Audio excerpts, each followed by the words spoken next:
America. Howdy, along with Mike Out of This World Mars, King Conrad DeLong. We need more Jeff Zekin. I'm Don Armstrong. So glad that you could join us today. It's a pleasure to be here with you, and in the live and remote studio with us is Mr. Justin Ashley, top fuel dragster driver of the Phillips Connect Vita C shot. Hey, it's good to see you again. Thanks for joining us. Thanks for getting up to come and see us. Sure, it's my pleasure, guys. Well, it's really good, and congratulations to you. Qualified number 2 last night in the dead of the night, which is always a good thing. Coming into a race event and getting to number 2 slot right off the bat. Yeah, it is. I mean, you said it, and I appreciate that. Thank you. You know, when you come out here, last race at Houston Raceway Park, obviously you want to leave your mark the best that you can, and to be able to go out there Q1 and not only go A to B, but go in the 360s at over 330 miles per hour, that's what we were looking for last night. And you got it. Who's your crew chief? Mike Green. Mike Green. He's got quite a track record. He does, right? So for me, as a younger driver, only my 3rd professional season racing, to have a guy like Mike Green on board and have a guy like Tommy DeLago as his assistant is absolutely awesome, right? You said it. So for me to go in there after each and every run and just talk to them and learn and see what I can come out with, right, following each run is really a great experience. So the 3 of you sitting there looking at all the computer rundowns of everything that happened and what you did and when you pulled the chute and how you left the line, all of that sort of stuff. All that sort of stuff, except here's the difference, right? When I'm in there and they're looking at the chart, they know way more than I do. They're looking at the chart and telling me, here's what happened, X, Y, and Z at this point. And are they pointing their finger at you? They're pointing their No, see, that's the great part about them. I'm sure that they could, but they don't. They take it easy on me. See, we do that with Mike. We already point everything at Mike. Yeah, that's exactly. It's his fault, everything here. So when you're looking at all of this as a group, is there also input from your feel and sensation that they listen to as opposed to just the data that's in the computer? Absolutely. You know, when I get back to the pit after each and every run, that's really the first thing Michael asked me. How did it feel? What'd you feel? So I can tell him, all right, at 60 feet, I felt this. Or at 330 feet, I felt that. So I think that's integral. That's really important, is that communication between crew chief and driver at certain points down the racetrack, so we can go back and not only look at the data that's on the chart, but also how it felt from a driver's perspective. Yeah, going 330 miles an hour in less than 4 seconds, and you can separate in your mind 60 feet, 330, all of that. I don't know that I could separate that in my head. Well, I know I couldn't at this age for sure. Those sensations as you progress down the track. Yeah, truly amazing. So how has the season gone so far? Well, it's been really good. Obviously, we kicked off the season really well by winning the NHRA Winter Nationals, and that was a special race, not only because it was the first race of the year, but it was the first race for Toyota Gazoo Racing North America. So we were able to kick it off and get their first win, which was great, and it's just it's awesome to be associated with Toyota. And then you fast forward a few races later, and we're sitting 4th in the points. It's been a little bit up and down so far, but we're sitting in a really nice position. Mike Green, Tommy DeLago, and the entire team have done a fantastic job. I always tell people the same thing. I'm just along for the ride. And I'll tell you what, it's a fun ride, and we're doing a good job so far. Fantastic. Yeah, but you still got to stab the throttle at the right time. I do. That I do. And that's an important piece of it, obviously. But, you know, the car's been consistently running super fast and performing at a really high and elite level. So we feel like going into each and every race, we have a good opportunity to win, and that's the best way to approach each event. What happens when you have a cylinder go out in the middle of the run? It's no fun. Yeah? Can you feel it? You can feel it. So sometimes you'll feel it more than most. It really depends on where it happens down the track. So sometimes if you feel it a little bit later down the track past the 660, as opposed to where you might feel it as soon as you hit the throttle, it might feel a little bit different. But generally, you'll feel it. So depending on where it goes out, on the left side, it might pull you over to the left. On the right side, it might pull you over to the right. So generally, it's something you'll feel. But in a top fuel dragster, it's not quite as apparent as it is in a funny car. Oh, yeah. In a funny car, it'll get your attention really, really quickly. Wow. So, yeah, I mean, generally you feel it in a top fuel car, but in a funny car, it's a totally different sensation. What is your background? Where did you start? What did you start driving? So I started in junior dragsters when I was 11 years old. Yeah. Yeah. So believe it or not, I'm the same height now as I was when I was 11. But I weighed a little bit less. Yeah. So my father raced pro modified and funny car for many years. So we took the junior kind of everywhere that he went. So after, these NHRA events, when they'd be testing on Monday, I'd be like, come on, let's break out the junior, let's run it that day and just make as many laps as we can. So I started with junior dragsters, and then I did some bracket racing with a guy named Barry Brown in Top Dragster. Spent some time doing that, kind of learning the ropes and understanding racing from that perspective. And then I raced in Top Alcohol Dragster, and then from there it was the transition into Top Fuel. Really? So it happened pretty quick.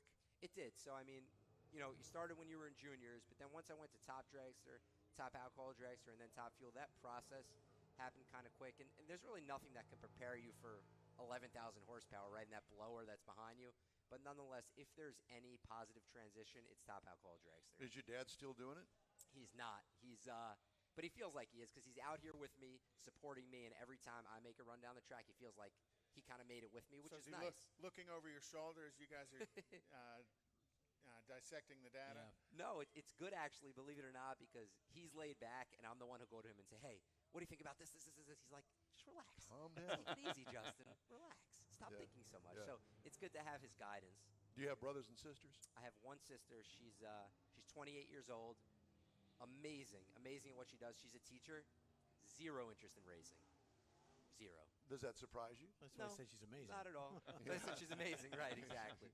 No, Yeah. not at all. Yeah. So what are you looking forward to the rest of the season?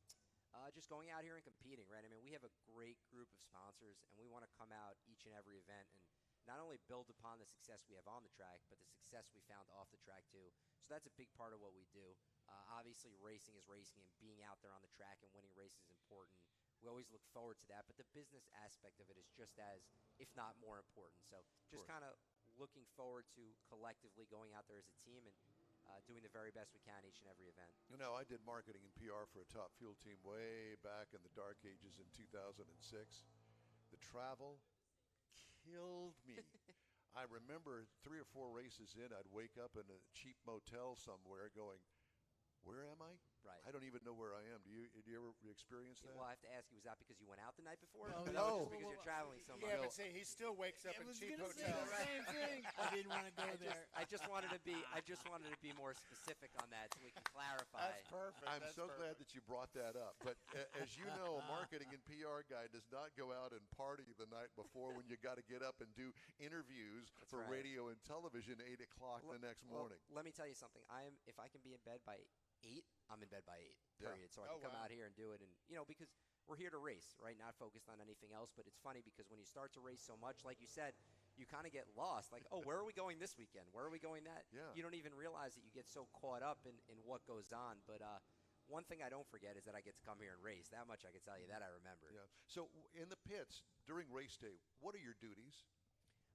So obviously, aside from driving the car, I mix the fuel for the team. So the way these Top Fuel cars run is they run on 2 different types of fuel. They run on alcohol and nitromethane. So you can run up to 90% nitromethane and 10% alcohol. So a large part of what they do in the pit area is I mix that fuel to get it to the correct ratio depending on the conditions and the tune-up and all the other variables that go into it. So you can pull the alcohol out a little bit, but you can't do any more than the 90-10. Right, exactly. So that's the max. You can only run the maximum of 90% nitro. Yeah, and they do check it, do they? They will. So it's tricky. They always check it, but you don't know when they're going to do it. Yeah. So it could be here, it could be there, but obviously you want to leave enough room where you don't take any chances. And based on the way Green and Delago are tuning the car, they're going to give you a percentage that you might want to hit. Because is it always 90, or will you kind of play around with that depending on conditions? No, it really changes race to race. It could change in race depending on if there's a significant change in the weather. But for the most part, it'll stay the same throughout each race, but it changes quite a bit. It does. And it depends on the weather, the atmospheric conditions, sea level. Yep. All of those things play a part. Now, who is it that tells you how to mix it? So Mike Green and Tommy Delago tell me what they want the percentage to be, and then this process started in 2019 when I started racing Top Fuel. I had a guy on the crew who said, "Here, this is part of your role, responsibility. Here's how you do it." So I was able to kind of take his process and kind of refine it to what works best for me, the way that I feel is the fastest and the most efficient way for the team, because sometimes we have quick turnaround times, and it's what I do is nothing, right? Mix the fuel compared to what they do on the car, but nonetheless, we want to be as efficient as possible when we do it. But you also know about the engine and all of the components of a Top Fuel engine how it all works and everything. You know how to pack a chute. You know how to probably change a tire or two. I would imagine you've done that at some point in your career.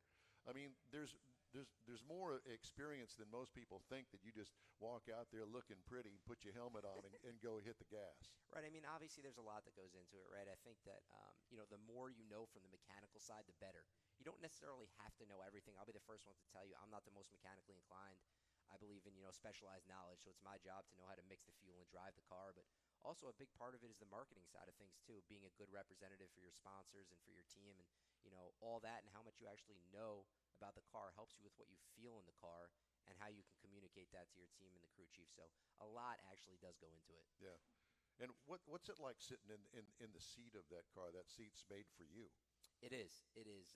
Every time I get in the seat, it's fun, right? That much I can tell you. But, yeah, I mean, it's a process. Really, it is. So before each and every season, like, we got a new car this year, so I had to fly down to Indy, and we molded a seat particularly to fit me.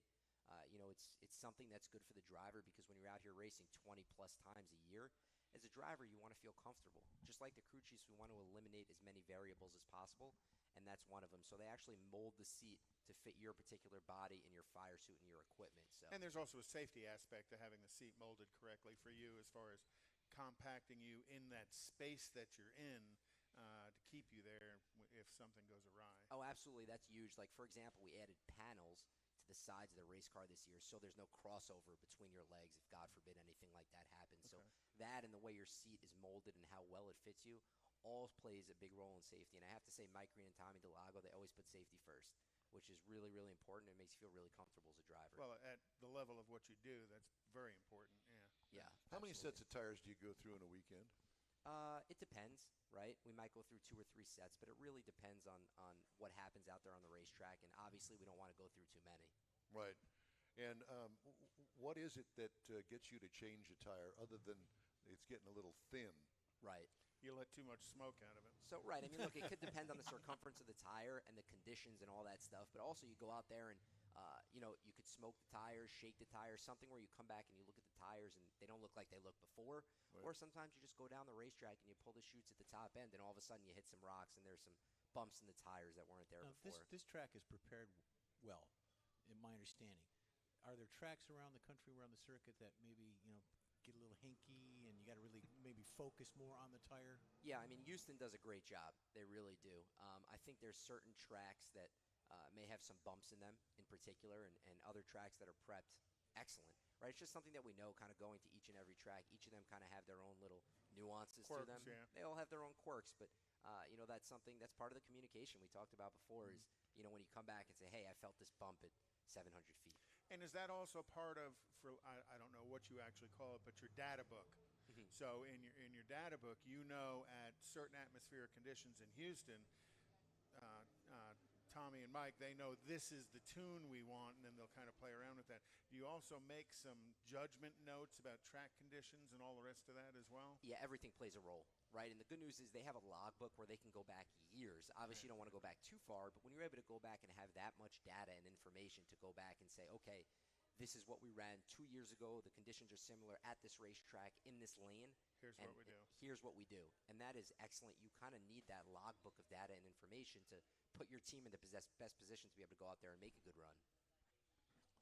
So everything changes. If you do it by the book and something happens, scratch that. Right. Redo the book. It's learning. It's a starting point. It's a starting point. And sometimes, you're in certain situations where you go out there. Let's say you smoke the tires and you put too much power to the racetrack. You learn from it, right? You say, okay, I can't go this far next time. Right, so you know how far you can actually go. Yeah. So you push it. And you're always trying to be right on the edge of how far you can go, because that's where the time and the speed comes from. Right, and that's the tricky part with these cars. I have a lot of people say to me sometimes, well, why don't you just be conservative, go A to B? But if you're too conservative, then you're going to shake the tires and you won't make it down either. Right. But if you put too much power, then you're going to smoke the tires and you won't make it down. So you have to find that fine balance in between, and I am glad I don't have that job to be able to make that decision. That much I can tell you. Yeah, let me ask you this, kind of back up here a little bit. I mean, you're a young guy. You're a lot younger than us. But from the time that you sit there and you're sitting there, the lights come down, you get the green, you pull the trigger, that 600-foot mark, how long does it take you to get there? It takes under 3 seconds to be able to get there. So in that 3 seconds, you're driving the car, you're launching the car, you're recognizing that you're at that 600-foot mark. Right. That amazes me that you can do that in 3 seconds, because everything you got your hands. Your hands are full, your feet are full doing stuff, and your mind is registering all that. I find that amazing. Yeah, I mean, really, it is unbelievable. And you go through, and some of those good times are, it's amazing. It's amazing when you see a 2 point, however many seconds, right? And a lot ends up going through your mind. When I first started and I raced Top Fuel, the first time I got my license actually was an Antron Brown's car, and I'll tell you right now, I left, I hit the chutes, and to this day, I have no idea what happened. I could not tell you what happened. But all of a sudden, those 3.7 seconds turn into 23.7 seconds. For whatever reason in your mind, football, baseball, basketball, it's the same in any other sport. It just naturally starts to slow down.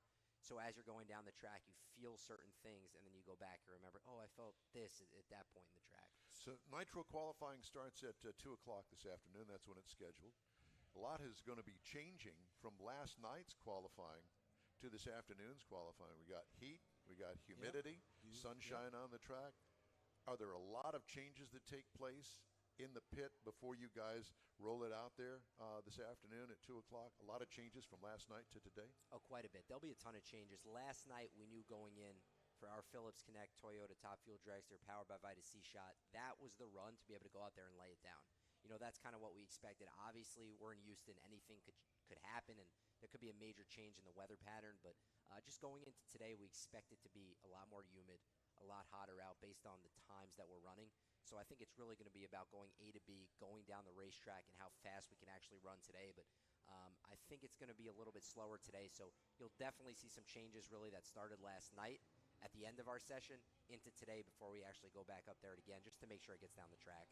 So is your preparation from when you pull the car out of the away from the truck, coming around to the staging line, is your preparation for yourself the same each time? Do you have a patterned sequence of things that you do until they pull you up to the line? Yes and no. I mean, for me, I try and keep things relatively loose. I find that as a driver, when I get tight and start to think too much, it's probably not good, right? You just got to keep it simple. And for me, a lot of it's just kind of hanging out in the tow vehicle or kind of socializing in the staging lanes before you get in there and drive. Do you have any superstitions? So I used to be really superstitious, and then I decided this is just kind of silliness. So I decided, let me get away from this and just focus on driving. This is kind of nonsense. Gotcha. So not very superstitious, but I am very routine-oriented in the sense that I like to get to the track at the same time each and every race and make sure that I'm prepared far in advance. That routine part of it is more important to me than the actual superstition part. It's great to see you. Thank you. Thank you for coming by and getting up early to come and see us, because I know that you typically probably don't get to the track this early. But listen, I knew who I was going to come out and see today. That's it. How could I turn it down? And I heard it was presented by Toyota Gazoo Racing North America. How could I turn this down? You can't. Absolutely. Great opportunity. That's why I'm Thank here. you. It's like you will be there at 8 o'clock in the morning. Thank you guys for having me. Thank you. It's great to see you. Good luck Best of today. luck today. We Yeah. appreciate you. Good to see you guys. Hey, thank you for joining us here on the In Will Time program. We are broadcasting in everything that you could possibly broadcast on and around and through. We've joined the iHeart family, so you can always pick us up on your iHeart app, on your phone, and at home on iHeartRadio.com. All right, time now for the racing calendar, and we know what the racing calendar is here. There's today. only one calendar, and that's come to Baytown today and tomorrow, and enjoy the Spring National. For the last time. Yeah, that's right. Yeah. And it's going to be a good event. Come and watch the folks from Toyota Gazoo Racing North America in the crowd. But other stuff is going on in Tallavega's today for Xfinity, and tomorrow for the Cup guys, and then they go to Dover and Darlington and Kansas. Next weekend, and this is still on the schedule, that's Formula One in Miami. Jeb, come on, Jeb. We're going to twist that arm, and we're going to get him to like Formula One. Nice. And then IMSA's at Laguna Seca next weekend on May the 1st, and then they're at Mid-Ohio May the 15th. IndyCar is in Birmingham on May the 1st. They're on May the 14th. They're at the Grand Prix of Indianapolis, where they run the old Formula One track.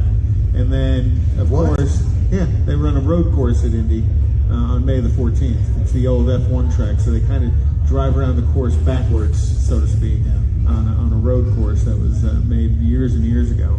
And then, of course, May the 29th, the Indy 500. Yeah. Yes. And then Gulf Coast Racing Series here in Houston, July the 2nd, July the 6th, and September the 10th. So get out there and support them.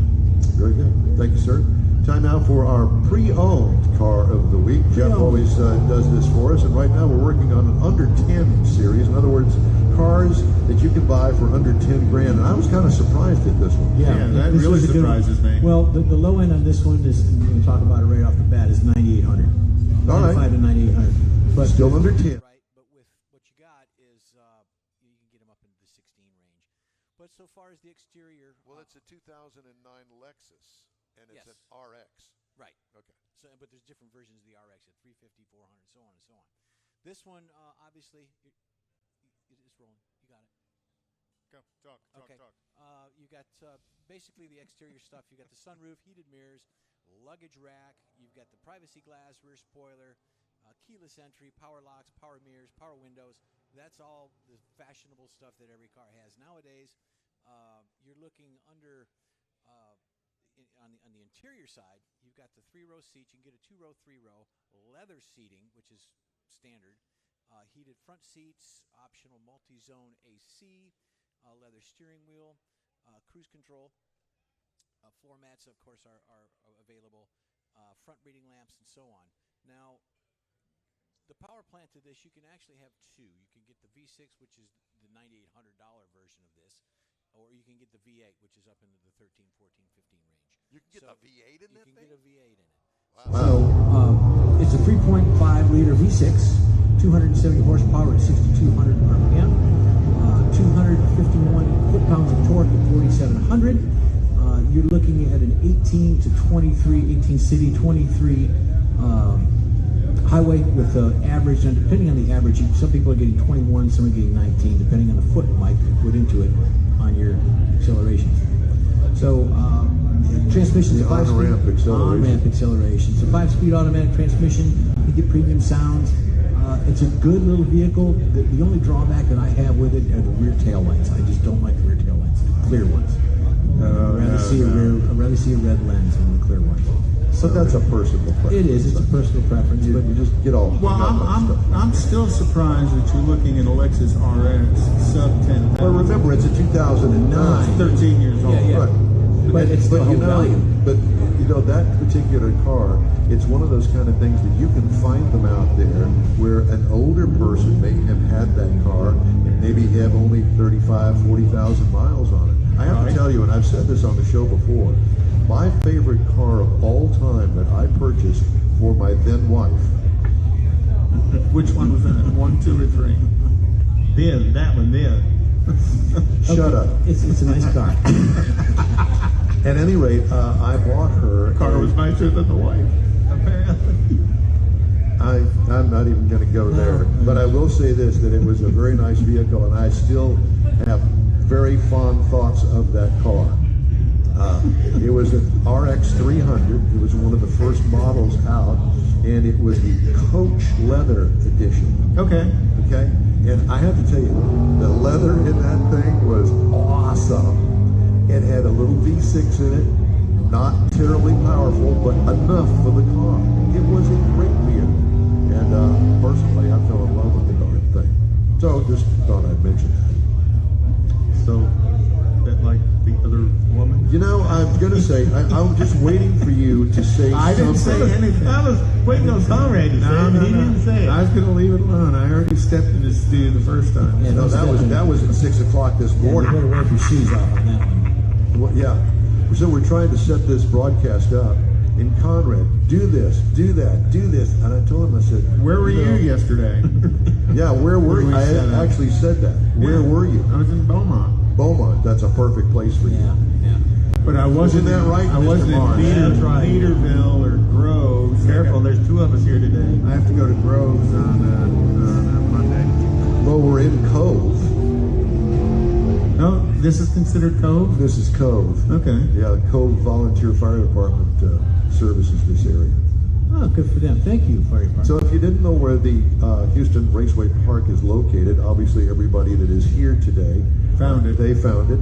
and it's right off of I-10 and 99. Now, a lot of people say, well, I came in off of 146. Okay, Good. That's the old way. That's fine. There's nothing wrong with that. You can come here to this track that way as well. But I do 99 because there's no stoplights on that. And there's no crane you get caught by if you come around the other way. That's right. And I remember coming out here when it first opened up, and Me too. 146 was the 146 is the only way in. And it was a long parking lot for a long But you see, time. you don't have to do that, because if you get up in time and you get out here early enough, then you don't have to fight all of that. It's all in the timing, my It's like friend. going to the airport. Oh, have you been to the airport lately? No, I don't want to. What a train wreck that all that construction is out there.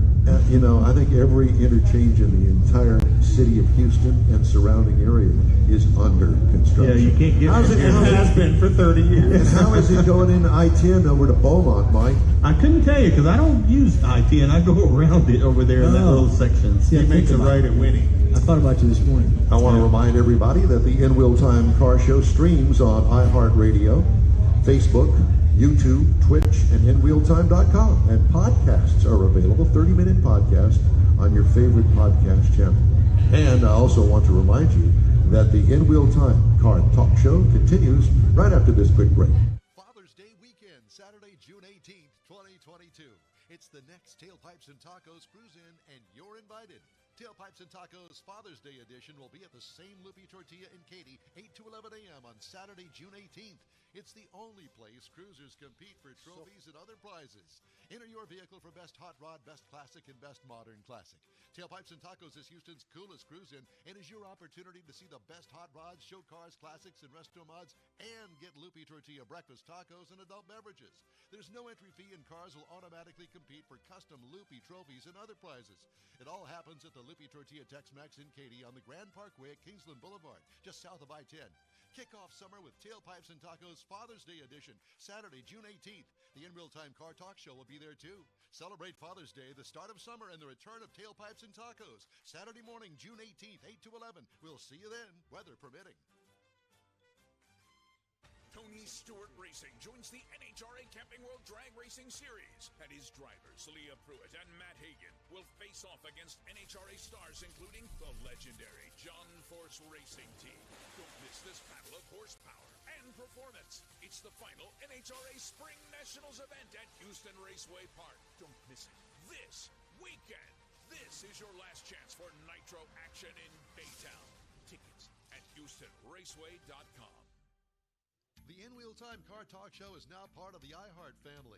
Now you'll have access to 24/7 Car Talk anytime you need a fix. Just download the iHeart Radio app and ask for In Wheel Time Car Talk, and there we are. Be sure to save us in your iHeart library for instant access. No matter where you are, you have the best Car Talk Show right on your PC, laptop, or mobile device and never have to worry about finding us again. Of course, you can always get access to our video and audio streams via InWheelTime.com and your favorite podcast channel, and all of this is free to you. From the iHeart Radio app, you'll not only hear our Saturday morning live show, but the best shows of the past, updated weekly. Never miss a minute of up-to-date new car reviews, pre-owned reviews, Conrad's Car Clinic, informative interviews, automotive news, and the most fun car talk show on the planet. Just download the iHeart Radio app, search for In Real Time Car Talk, save it to your library, and with a tap of the icon, you'll be in touch with your favorite Car Talk team. In Real Time Car Talk, streaming now on iHeart.com/InRealTimeCarTalk. Live from the 35th Annual NHRA Spring Nationals at Houston Raceway Park, welcome to the In Wheel Time Car Talk Show on iHeartRadio. Coming up, more guests from the NHRA. Conrad has the car clinic, and we'll have this week's auto news and more award-winning car talk. Howdy, along with Mike Out of This World Mars, King Conrad DeLong. We need more Jeff Seekin. I'm Don Armstrong, so glad you could join us today. And today's show is presented by Toyota Gazoo Racing North America. Joining us in our remote studio today out here at Houston Raceway Park is the reigning champ and driver of the Capco Top Fuel Dragster. Ladies and gentlemen, from Kilgore, Texas, it's Steve. Good morning, gentlemen. How are you guys? You are the only person from Kilgore, Texas that I have ever met. Really? I've been to Kilgore. Kilgore Rangerettes. Absolutely. And, I mean, The best. yeah, and I mean, Kilgore, right on. So have you been to the oil museum in No, Kilgore? I've not, but I'll tell you what I did watch the other day. I did happen to watch a version of one of those travel shows here in Texas, and they did a feature on Kilgore and the oil museum, and I'm going, I had no clue. Yes, That is sir. a really cool place. So I've lived there my whole life, and I had some friends come in a couple years ago, and I hadn't been to the oil museum since I was a kid. They've done it. And so we went through there again, and it changes constantly. They have different exhibits. I don't know, maybe quarterly, but it was really a fun thing to go through, and just that's the business we're in. We're oil and gas pipeline construction company. So to go back and see some of the stuff, some of the history of where it all started. Kilgore has the world's richest acre. There was more oil pulled out of 1 acre of land right there than anywhere else in the world. Now, is that the street that has all the oil derricks Yes, on it? sir. Yes, sir. I was totally impressed. I had no clue. I've been through Kilgore, but not there. So that's Main Street, and then back around Christmas, they changed the name of the street to Steve Torrance Way. Did they really? So I Congratulations. got a big sign about it. It was pretty cool, very special. And you know, I tell our people all the time. I said, growing up in Kilgore, Texas, I wanted to get out of there as fast as I could. When I get old enough, I'm leaving. And now you want to come back. Now I'm trying to get back there as fast as I can. After every race weekend, I'm like, let's get back to Kilgore. So, Well, you also have a huge relationship with Kilgore College. I know just recently your social media, you kind of exploded it with a whole lot of stuff you were doing out there at the college. yes, sir. So there's an incentive program based for the students that go there. They get entries. They've changed the way that it works, but it was points. Different things that they participate in, extracurricular events, school authorized events, and they gain points or credits towards winning a car. And the whole event is called Cruise for Success. So they allow those 10 students to get up there, and everybody gets some type of award, whether it's a $500 gift card, a $1,000 gift card, or the opportunity to win a brand new car. So Patterson Chevrolet there in Kilgore donates a car, and one lucky student gets to walk away with it. And I've been the spokesperson for that for the past 3 years since they started the program. And it's something that's near How and dear cool to my is that? heart. What a way to reward getting educated. Right. You know, that's what everybody wants to do. Well, and it's really for those students that go the extra mile. They put in a little extra effort and take their own time away from school to go to be involved in activities or do something for the community via the school to try to get that opportunity. How'd you do last night? I think we ended up 5th. I think we were 70 with a 4, and Antron went 70 with a 4 also. We lost that on mile an hour. You know, it's unfortunate that we're not going to get to race here anymore. This is one of the places that I grew up at, and it was kind of bittersweet pulling up there, and you're like, this is the last Q1, and every round here will be the last round of the HRP. That's true. But this is where I really got my start. I mean, Houston and Ennis are home tracks for me, and being a Texas boy, you get the privilege of having 2 hometown events. Yeah, per se. best of both worlds. Yeah. So I remember when we raced here twice a year. You know, That's you'd right. You'd race in the spring and in the fall, for both races, and it's just. I know the Angels, and it's a different chapter in their life they're moving on to, and sometimes things come to an end. So we'll try to finish this thing off very, very strong. Well, there's so much history here at this track as well. You know, just the air at this track has always been some of the best air available early in the season, and it's always been a record setter. Well, you never know how to pack when you're coming to Houston. You got a sweatshirt, a raincoat, Umbrella, and some shorts. Squeegee. You never know. We may have to scrape ice off. We may have to put on shorts and a tank top, or you may have to put on a raincoat. Who knows? In the same weekend. In the same weekend, for sure. So, where did you get your start? My dad started racing. I remember going to the racetrack with my dad at Hallsville, Texas. Where's Hallsville, Texas? It's going to be 30 miles east of Kilgore, right off of Interstate 20. Okay. And there's a lot of racers out here, sportsman racers that I grew up racing Is that with. track still in business? No, the track is gone. Now the racetrack is actually the entryway and the main street for a neighborhood. Oh, cool. So if you look on Google Earth, you can still see the old racetrack. Oh, wow. How And then funny. there's homes on either side of it. But I remember going there, I don't know, my whole life.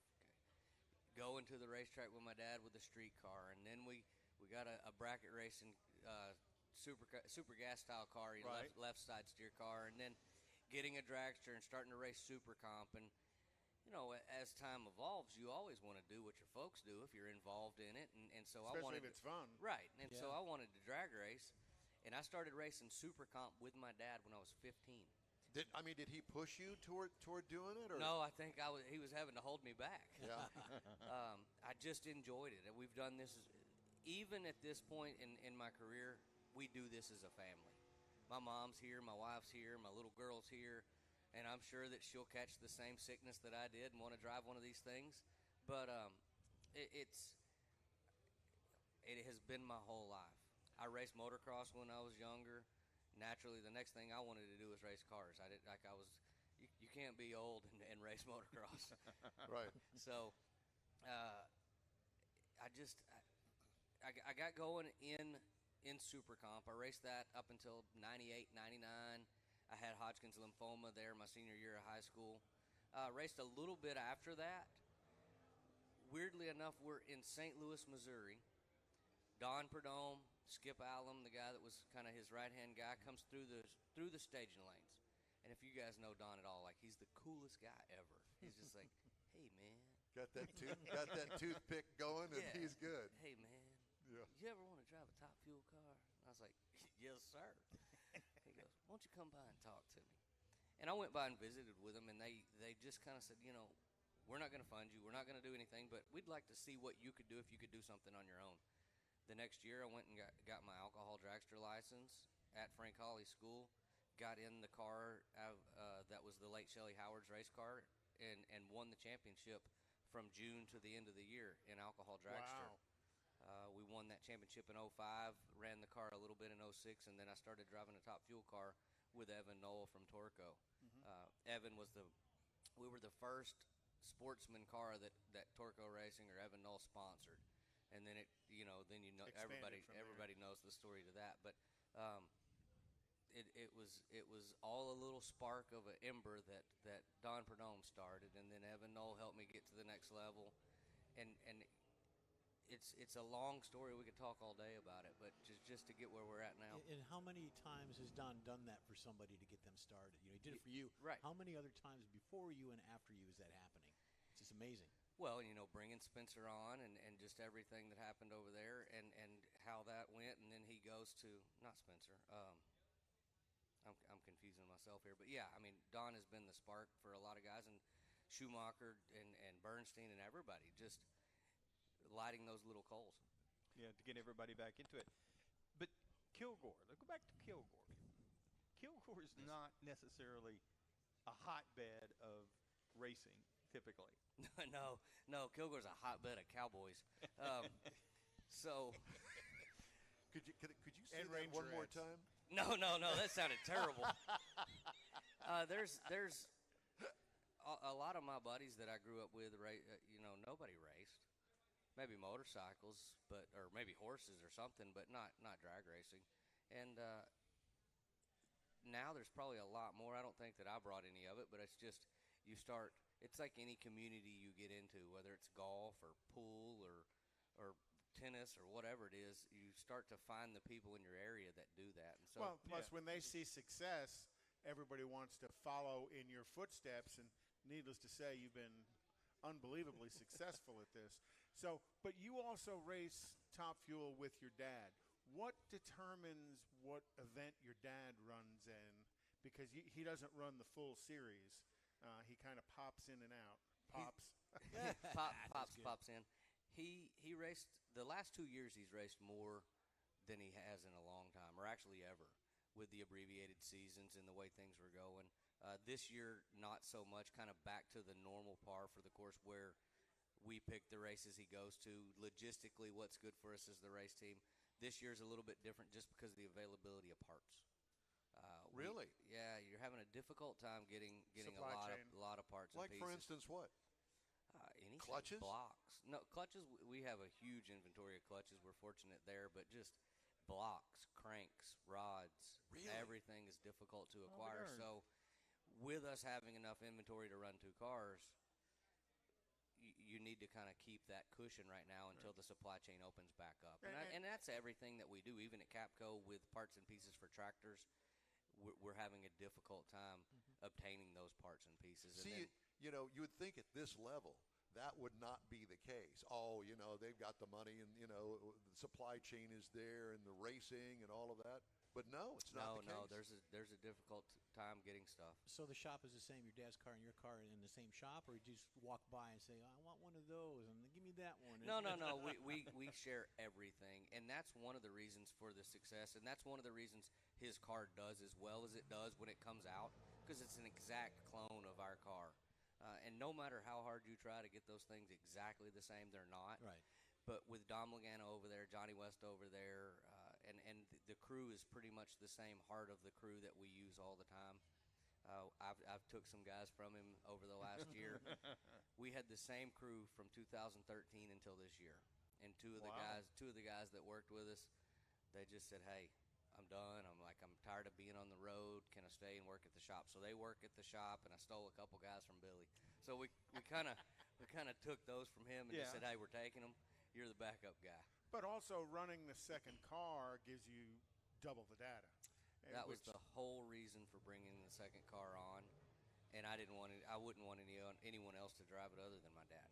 How cool is What, that? and how does that give you an edge?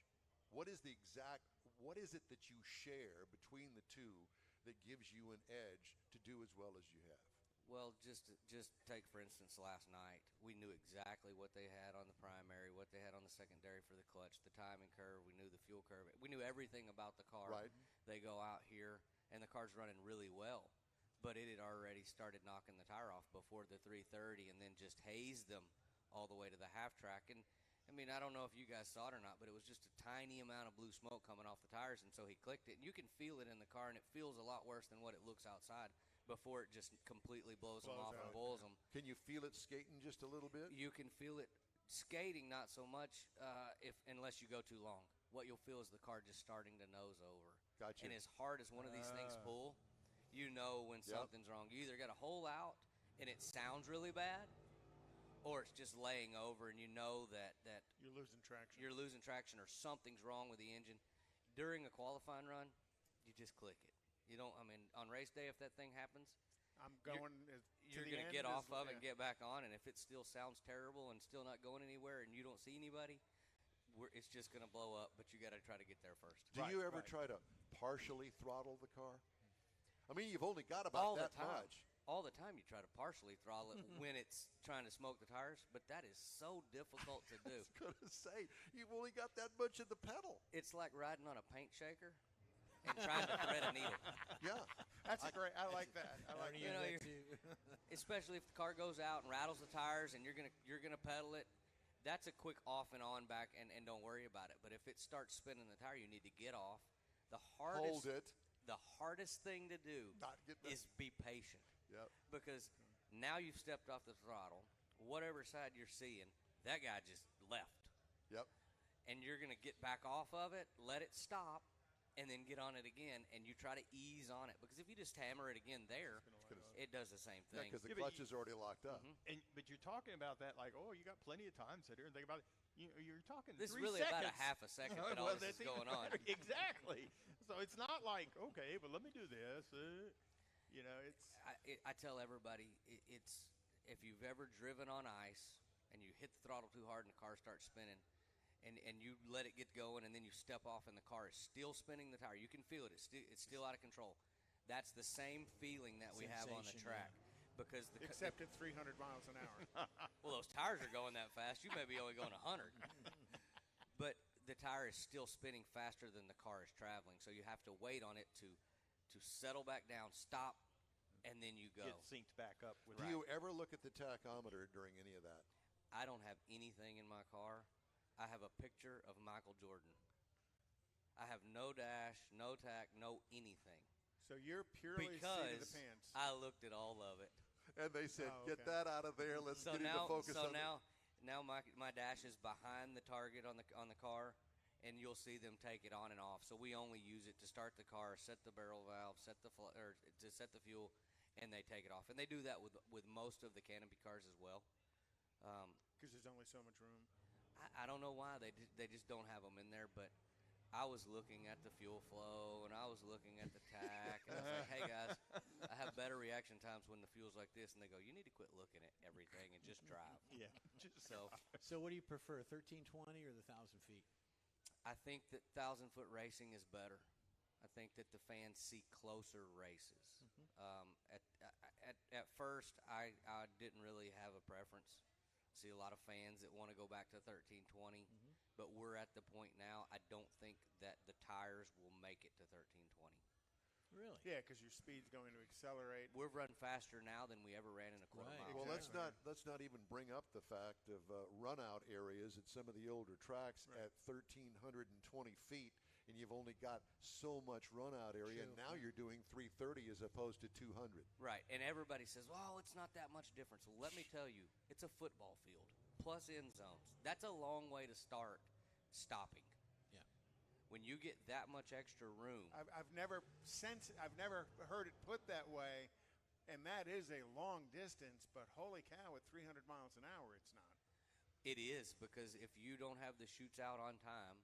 And you pass that, we're on a typical run. You go from half track 660 to 1,000 foot in 0.7 seconds. 0.7.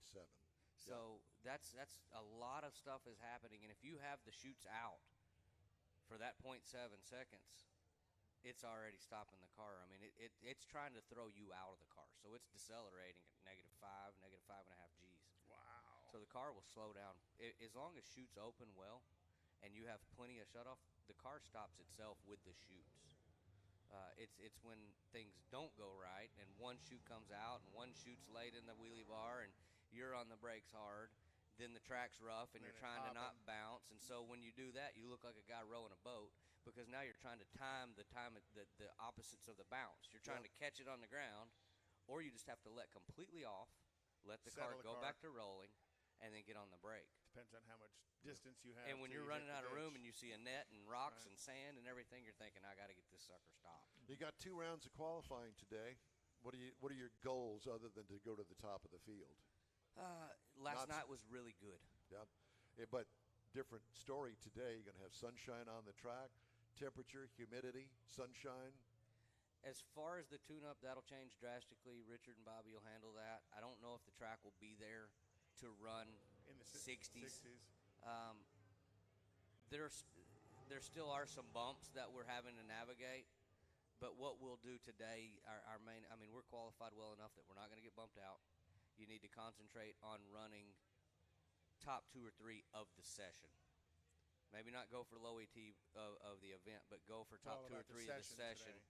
And then also try to figure out what you're going to do tomorrow, because these conditions today, I think we run it at 2 and 5 maybe.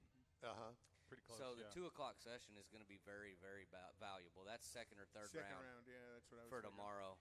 And so you need that information, and you need to push it, but still get data. If you go out here and smoke the tires, it's invaluable to you. Did you drive down here from Kilgore? Yes, sir. You going to drive back on Sunday night? I might drive back on Sunday night. I'm hoping I get to stay all night and drive back Monday morning, because we've had a stay and party. Stay and party. We're having a Got party. that Wally. If we win the last race at Houston, we're going to stay and party with everybody around here for a while. Are we invited? Absolutely. Awesome. You're the first guys in. Thank you very much.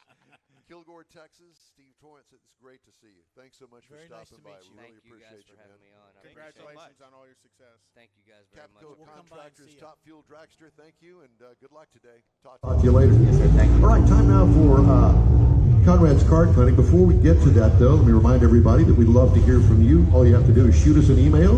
The address here is info@inwheeltime.com. Conrad always has a card clinic once a week. He is the guy that used to work for General Motors. He knows everything that there is to know about an automobile.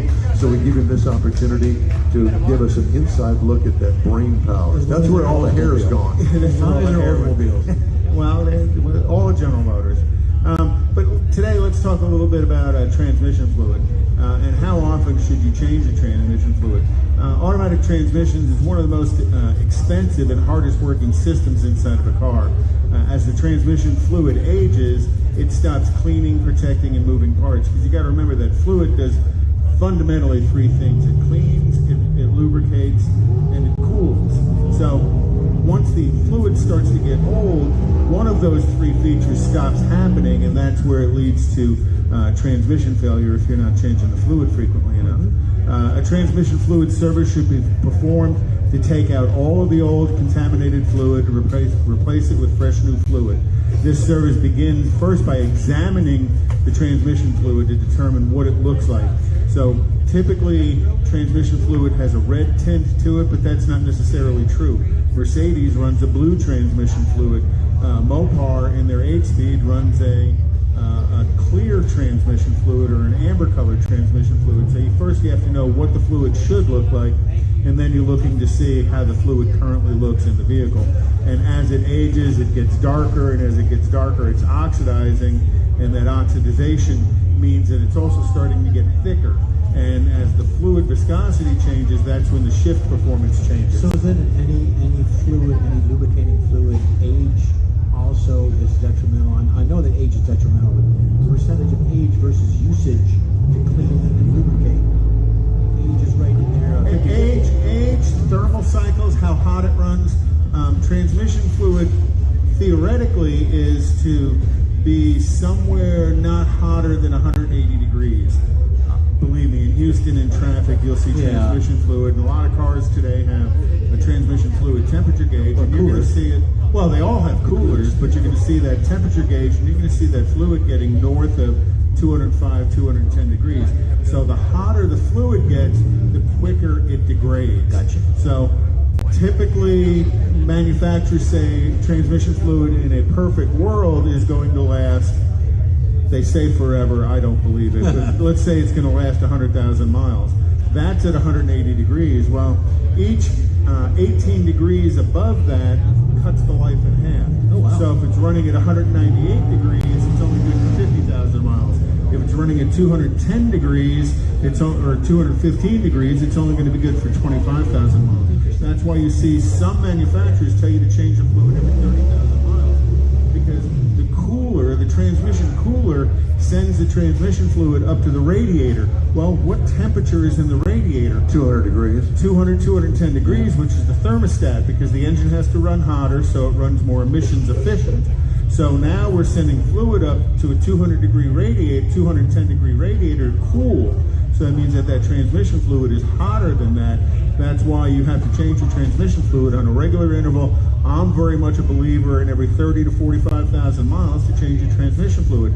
It's a small investment in longevity. Probably the second most expensive component in your car. How much does it cost to change it? To do a BG flush, say?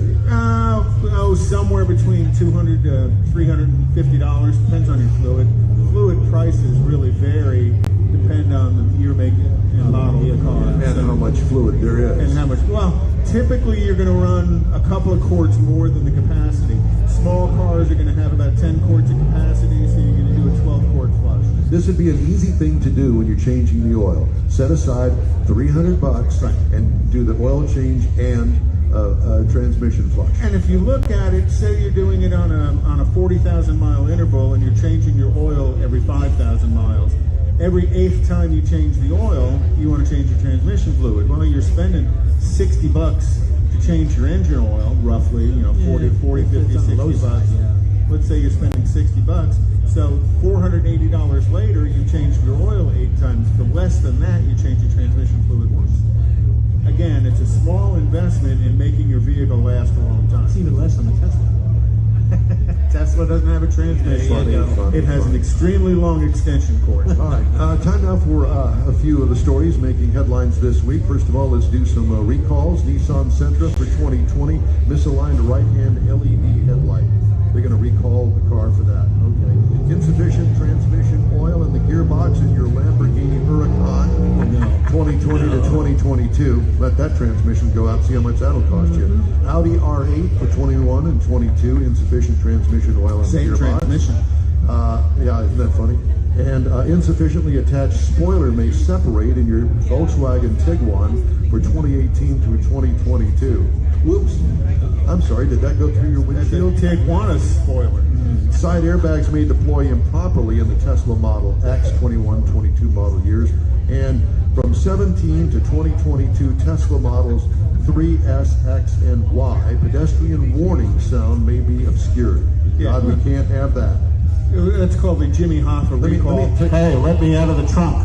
Get out of the way. We're coming through now. Here's one that kind of surprised me. The new model of the Chevy Trax is scheduled to go into production. Remember the Chevy Trax? Yes, they're teeny as tiny as those cars. They plan a new Trax subcompact crossover for 2023. New model, like the current version, will be a gasoline-powered subcompact entry-level crossover.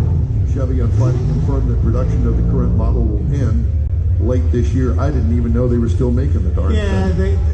Certain parts of the country sell it. I don't know that they sell many of them in Texas because all they want is 15, pickup trucks. But, the East Coast and the West Coast, they sell a lot of those teeny tiny cars that you could carry in the back of your pickup truck here. Here you go. Man was arrested after police said he destroyed the rear windows of more than 100 vehicles at 3 dealerships in suburban Chicago this week. Andrew McAuliffe allegedly broke onto the lots of Rob Rohrman Honda, Bob Rohrman Schaumburg Ford, and Patrick BMW in Schaumburg late Wednesday night. All 3 dealerships were on the same 2 blocks. Preliminary estimates to repair the damaged vehicles are around $125,000. A total of 116 cars at 3 dealerships were vandalized.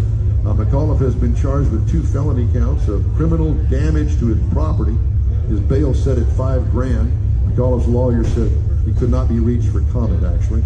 And all I can say is, well, say hello to the loony bin. Why would you do something like that? Don't know. Well, I'm sorry. They put the wrong air pressure in my tires, and I was really hacked off, so I went and broke out all the windows. Well, think about how many cars he damaged and how expensive it's going to be to replace that glass. And then, on top of that, how much of that glass is readily available to replace? What a complete moron. Yeah. Well, like I said, he needs to be in the loony bin. Yep. All right, quick breakdown. He is. He's in Chicago. There is that. Quick breakdown, and you're on the In Wheel Time Car Talk Show. Stay with us. Father's Day weekend, Saturday, June 18th, 2022. It's the next Tailpipes and Tacos Cruise-In, and you're invited. Tailpipes and Tacos Father's Day edition will be at the same Loopy Tortilla in Katy, 8 to 11 a.m. on Saturday, June 18th. It's the only place cruisers compete for trophies and other prizes. Enter your vehicle for Best Hot Rod, Best Classic, and Best Modern Classic. Tailpipes and Tacos is Houston's coolest cruise-in and is your opportunity to see the best hot rods, show cars, classics, and resto mods, and get Loopy Tortilla breakfast tacos and adult beverages. There's no entry fee, and cars will automatically compete for custom Loopy trophies and other prizes. It all happens at the Loopy Tortilla Tex-Mex in Katy on the Grand Parkway at Kingsland Boulevard, just south of I-10. Kick off summer with Tailpipes and Tacos Father's Day edition, Saturday, June 18th. The In Real Time Car Talk Show will be there too. Celebrate Father's Day, the start of summer, and the return of Tailpipes and Tacos. Saturday morning, June 18th, 8 to 11. We'll see you then, weather permitting. Tony Stewart Racing joins the NHRA Camping World Drag Racing Series, and his drivers, Leah Pruitt and Matt Hagan, will face off against NHRA stars including the legendary John Force Racing Team. Don't miss this battle of horsepower and performance. It's the final NHRA Spring Nationals event at Houston Raceway Park. Don't miss it this weekend. This is your last chance for Nitro action in Baytown. Tickets at HoustonRaceway.com. The In Wheel Time Car Talk Show is now part of the iHeart family. Now you'll have access to 24/7 car talk anytime you need a fix. Just download the iHeart Radio app and ask for In Wheel Time Car Talk, and there we are. Be sure to save us in your iHeart library for instant access. No matter where you are, you have the best car talk show right on your PC, laptop, or mobile device and never have to worry about finding us again. Of course, you can always get access to our video and audio streams via InWheelTime.com and your favorite podcast channel, and all of this is free to you. From the iHeart Radio app, you'll not only hear our Saturday morning live show, but the best shows of the past, updated weekly. Never miss a minute of up-to-date new car reviews, pre-owned reviews, Conrad's Car Clinic, informative interviews, automotive news, and the most fun car talk show on the planet. Just download the iHeart Radio app, search for In Real Time Car Talk, save it to your library, and with a tap of the icon, you'll be in touch with your favorite car talk team. In Real Time Car Talk, streaming now on iHeart.com/InRealTimeCarTalk.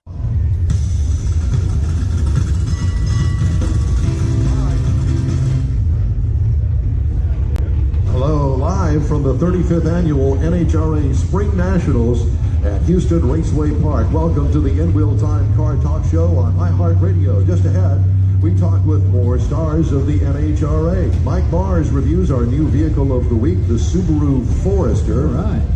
Oh, there's a race car. Plus, we'll review our new vehicle of the week, the Subaru Forester. And we got the upcoming events calendar as well. Sorry, I'm doing about 10 things here. Plus, we'll also have this week's automotive news headlines just ahead on the In Wheel Time Car Talk Show today, presented by Toyota Gazoo Racing North America. Howdy, along with Mike out of this world, Mars, who's somewhere wandering around. King Conrad DeLong. We need more Jeff Zekin. I'm Todd Armstrong. Glad you could join us today. And in our remote studio here at Houston Raceway Park is the general manager, is Mr. Seth Angel. You know, I see you sitting down there, and it's kind of like, I thought, what? My brother. we go back a ways. We got history, you know? We're good buddies here. And, yeah, I know. Still, even though despite he knows all that about you, Don. Yeah, that's exactly right. Well, I guess is this the last hurrah? Yeah, no, this is, we've made no secrets about it, that this weekend is our final NHRA Spring Nationals. As everyone knows, we, sold the real estate 3.5 years ago, and so this day's been, coming. And so, it's bittersweet for us, but, we think that the 35 years that we've been hosting this event, we put everything we've had into this sport. We put everything we've had into this facility, and I think that all is going to come out this weekend, and it's really just going to be another piece of history, along with all the other exciting things that have taken place over the last 3.5 decades here. Well, and I will say this, that how about the spring flood that we had, and you stored all the cars here on the property? I remember flying over this facility in the helicopter. I'm going, I don't even see the racetrack. There are cars everywhere. And, quite honestly, the city had a real problem in trying to find a place, and here you are out here, and you welcomed all those cars, and it's like, oh my God, what a nightmare that turned out to be. But it all worked out, got all those cars out of here for the next Spring Nationals, and it worked out great. There's so much history here. And I go all the way back to Houston International Speedway. You weren't even a gleam in anybody's eye back then. But I can tell you that it was chariot racing. I've been out here since the place opened. And it truly is amazing to see the development of this racing facility over 35 years. This building was not here originally. This is a top-notch facility, and trust me, I've been to every racetrack, well, in 2006 that was on the circuit. This is a top-notch facility, and thanks to you and your dad and uncles, that it's really it's a shame that it's going away, but totally understandable. I will say this, that driving out here yesterday to get things set up for us today, that it was truly amazing to see all of the construction that is going on out here. This place in the past year and a half has exploded. You've got subdivisions going in around out here. Yeah, so you got to realize here, and you look at the big picture. In 1988, this was nothing but rice fields out in the boonies, and which is why we decided to build this racetrack here, because we needed a big enough piece of property, one, and two, there were so many barriers to entry with being inside the city, being inside Harris County, and so I can tell you, if this facility was inside Harris County, we probably wouldn't be here today. And so I think we've been fortunate that, we kind of charted our path and we landed here 35 years ago. And look, yes, the development and the industry that has blossomed over the last, 2-3 years, heck, the last 10 years, I don't think anyone could have planned for. I don't think we even planned for it. And, for us, this was never our plan. It's just it's just part of the development that took place in this area. And look, for us, we, like I said earlier, we put everything we had in this place. We always have, we always will. And, I think when you look at the history books, I think people will hopefully look back at what we did over 35 years and say, you know what, the Angel family really did put everything they had into it, because I certainly have. This has been my entire professional career. When I graduated in 2004 from the University of Texas, I had no plans to come and work at a racetrack.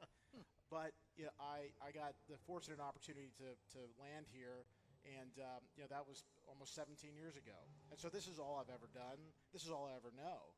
And I've met so many incredible people, so many great partners. There's so many stakeholders in this sport, including our fans. And this building was built because of our fans, and we needed to showcase this championship sport, but we needed to raise the bar a little bit. And so when we built this, other tracks built a similar facility. And so we always try to kind of stay ahead of the curve with just the creature comfort amenities that a racetrack should provide and should have that many don't. And at the end of the day, if you go to any sporting arena in the city of Houston or anywhere in any major city, whether it be NFL, MLB, their parks and their facilities are just first class, world class. And so for us, it's hard. We're in an outdoor environment. It's hot outside. The weather could be freezing, it could be snowing, it could be raining, it could be a lot of things. And so, for us to have a building and have a place for our fans to come and get outside of that, because it is a long day, it's a long weekend, and it can be taxing on our guests. And so this is a great venue. Top Eliminator Club has always been very popular, and our fans obviously show that because they come back every year. Well, we found a home in here. Yeah, you did. Yeah. Thanks to you. Yeah, I know that our first broadcast out here many years ago was outside, and we were fine with it, but we didn't realize the noise factor. Then there was the weather factor, because we came out here, I think, the second year, and it was rain. And we had a tent, but when you're this close blowing, to because it's usually windy when it's raining in Houston. Well, but your track has left a legacy in the NHRA. Always record-setting times are set here in the spring event in each of the categories, and that's something that I remembered. We had Steve Torrence was sitting in here a few minutes ago, and he talked about this being one of his home tracks. And I think there's a huge crowd of drivers that, even as it's gone, this is still going to be their home track. I agree with that. Yeah, so many drivers got their first win here. So many drivers have had some incredible moments in their own personal history in their racing careers here. And we benefit because our close proximity to the Trinity Bay, and our relatively elevation to sea level is so low. And when the conditions are right, absolutely, this track can produce some incredible on-track performance. That was my next one, the incredible times and their firsts and speeds. 100%.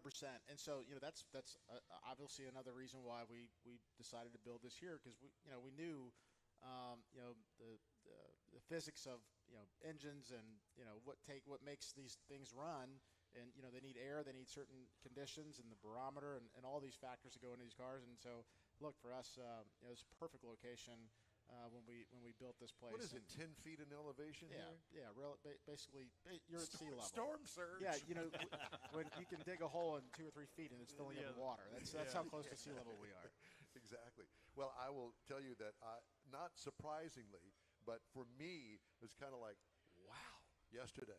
Look at all the people that are here on a Friday. We're supposed to be at work. No, they're here. No, yesterday was one of our biggest attendance Fridays we've had in a very long time. And I'll tell you, personally, watching what took place on track, that is some of the best racing I've seen in a long time in the sport.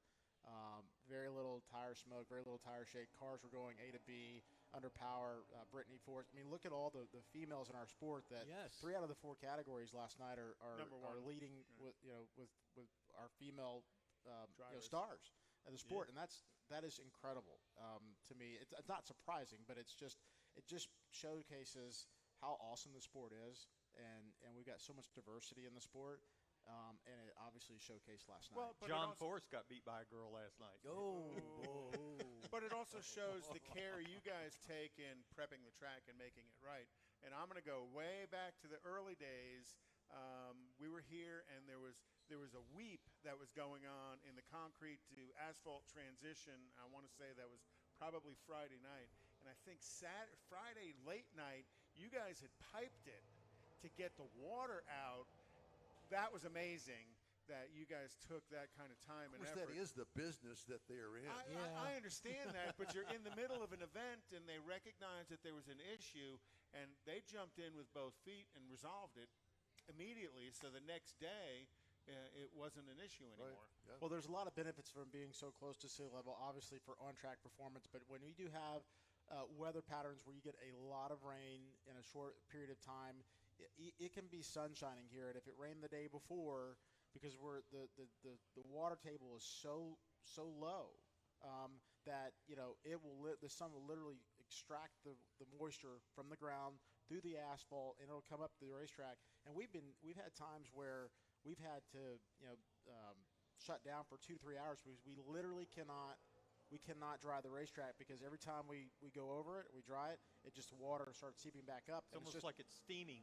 Exactly, and that heat's just extracting it and pulling it out of the ground, and you have to wait until it balances itself out, and the track stays dry. So there's some pros and cons to that, but the good news is that I'm no weatherman, but looking at the forecast, look, I think we'll continue to see what we saw last night into today. 2 qualifying runs today at 1 and 4 for the Camping World guys, and then Championship Sunday tomorrow is going to be really special, for everybody.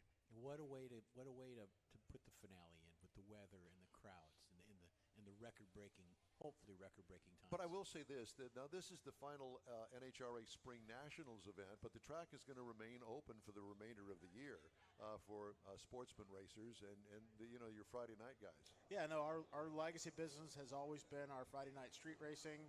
That's been the core of what we've always done to try to get street racers off the street and onto the drag strip, and we'll continue to do that through the rest of this year. Before we do close the doors, and so there's still so much. We've got a great lineup of events the rest of this spring. We're going to host an episode of Street Outlaws in June, and then obviously in the fall we've got quite a few things on the schedule. So we've still got a lot of racing. And then actually in 23, you guys are going to do kind of your final event of TX2K well, which is a huge event out here. Texas 2K is an amazing event. Peter Block and his team have done a phenomenal job promoting that event. It is truly different. It's drag racing, but it's just a different form of racing. It's a different car. These are street cars. They're not purpose-built race cars with tube chassis and cages in them. These are cars that people recognize. They can go buy off the showroom floor and go put on the racetrack and compete in. And so that event, if they're in the market for a Lamborghini and a high-dollar Audi and stuff, but 100%. So right now we've got that on our schedule for the spring of 23, early spring, and that's kind of where our timeline is. That was an exciting announcement, because I knew when they had run here, Peter and his social media team jumped on and said, "Hey, we'll be back for 23." Yeah, so we've still got some runway ahead of us to host some events and before we officially sign off. But look, we're excited about it. We're excited about this weekend. That's what this is all about. That's why we built this place. And so the NHRA means a lot to us, and we'll showcase that today and tomorrow. Do you have an office here, or you just wander around all day? During event weekends, I rarely even see my office. My office is literally everywhere. If people see me, I've talked to so many fans over the weekend so far. I get around and commute with my scooter, and it's the only way I can get around, because I've got I got a lot of hats that I wear. Before I came on the show, I was out in our concession areas helping some guys over there, helping our parkers get some guys parked in the parking lot. And so look, it takes a lot to make this place go, and I've got a great team around us, and we all have the same passion. You have pretty spread out. And then you have us that come in on a Friday night or Friday afternoon and stir things up for you. That's what we do. Just to make it part of your experience here on race weekend. Speaking of which, I have to tell you, and I haven't told these guys, and I haven't told anybody actually. So I'm going to go on the Hot Rod Tour of Texas next weekend. It's a hot rod tour that's going to start in Victoria and go north over 3 days. And part of the tour is a stop at a drag strip somewhere in the hill country. I don't even know the name of the place. And I'm all nerved up. I haven't been on a drag strip with my car since high school.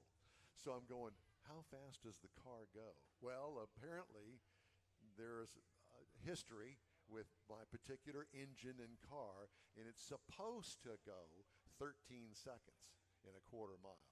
It's not a record breaker. It's not a nosebleed or anything like that, but I'm all nervous about it. But it's fast for you.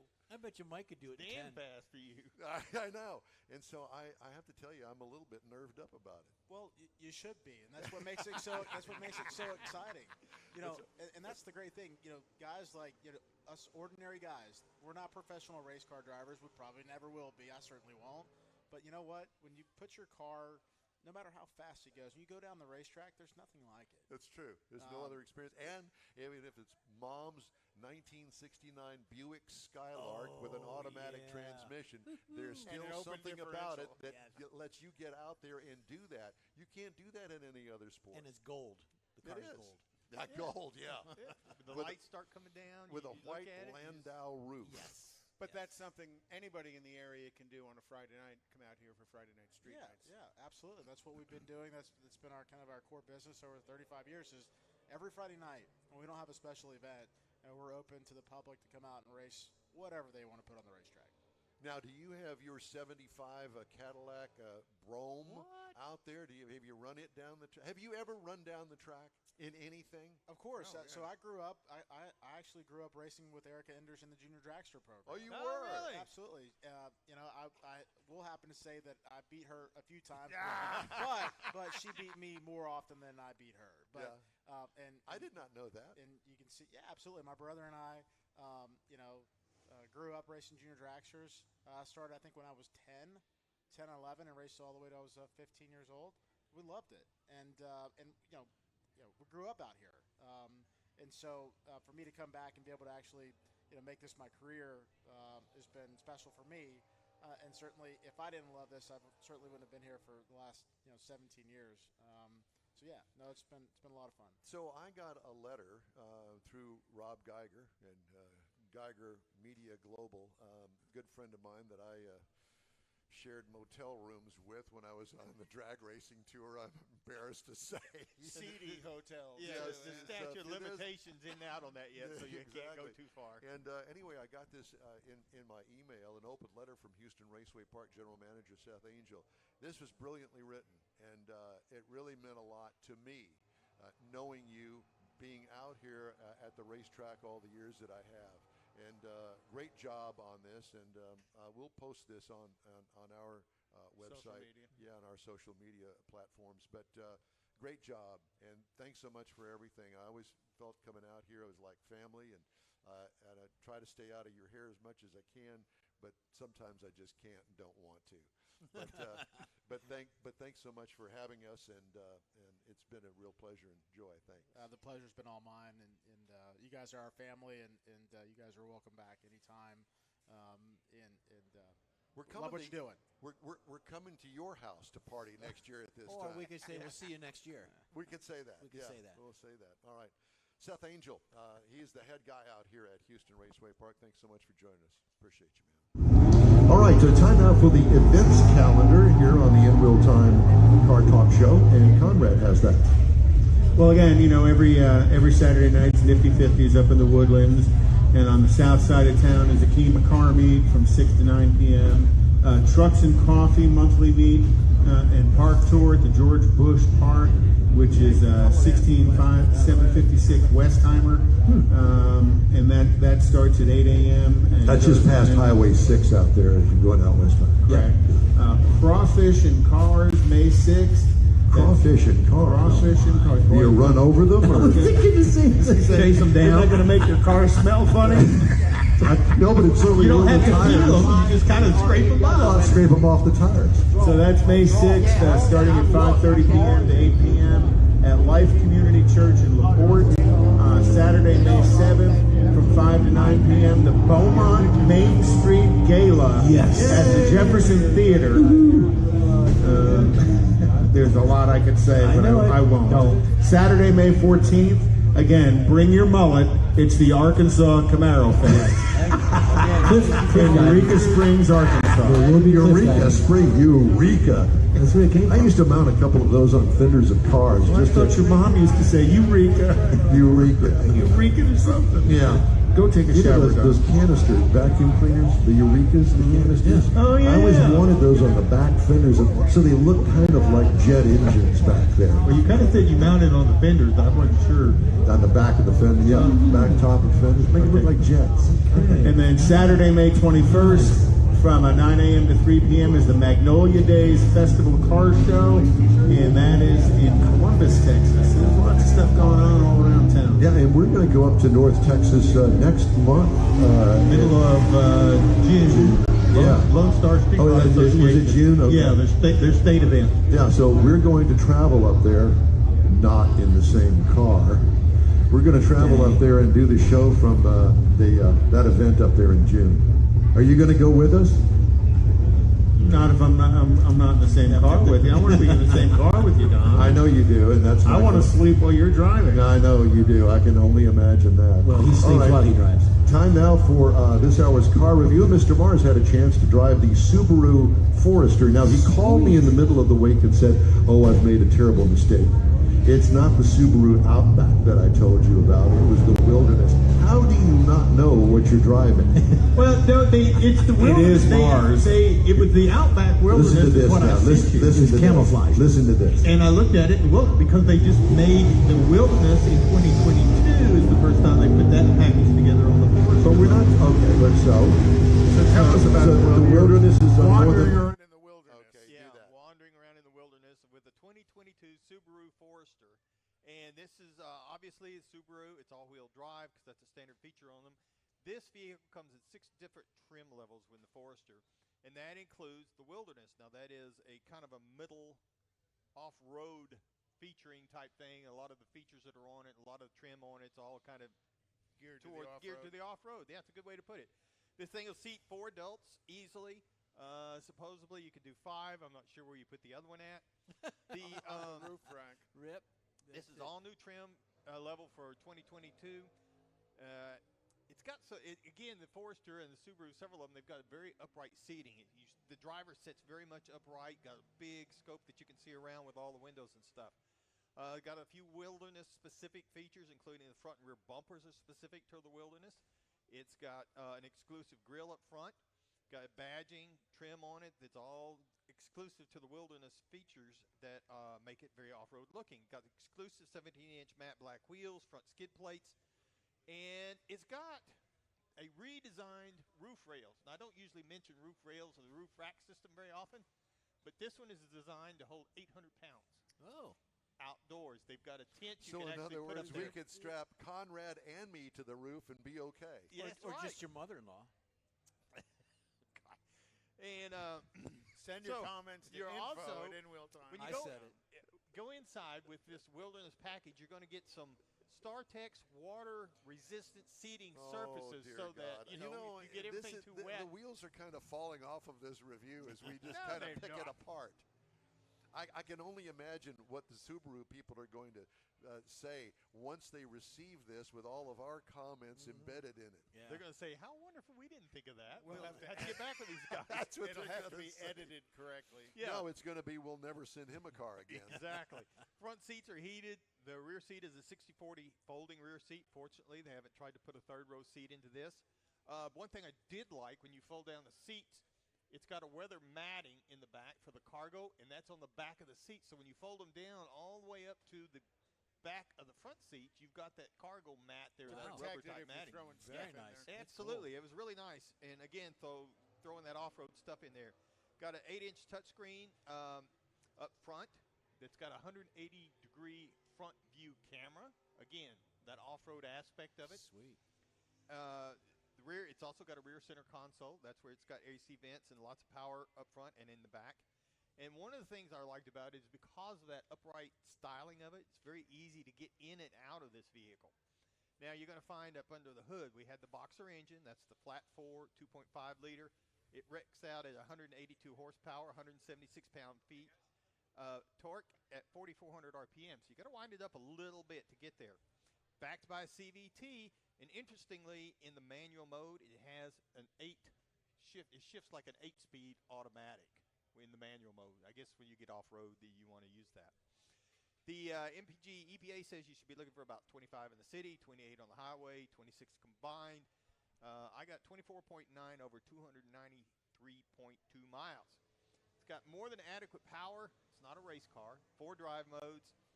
What I really liked was the fact you could get in it, start it, and go regardless. And it's got some upgraded suspension for 2022. Got a 9.2 inches of ground clearance, so it makes it a little stiffer in and around town, but you get out on the highway, it's really good. Low road noise. This thing, base model for a Forester will cost you about $25,395. That's all? That's for a base model Forester. Wow. Step up into, again, the Wilderness comes in at the mid-level trim packages. Base trims at $32,820. Prices tested on this one was $34,165. That's not bad at all. And I was very impressed with it. No kidding. You might look over at a Honda CR-V if you're looking for comparison. Start base at 26.4, Nissan Rogue 26.8, Mazda CX-5 25.9. They're all right there in that same ballpark.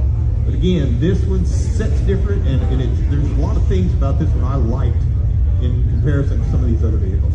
And Subaru customers are rabidly loyal customers. And I can see why. We don't have a lot of snow or anything here, but like even down at the beach, all-wheel drive and stuff, everything, it doesn't really have a transfer case like four-wheel drive.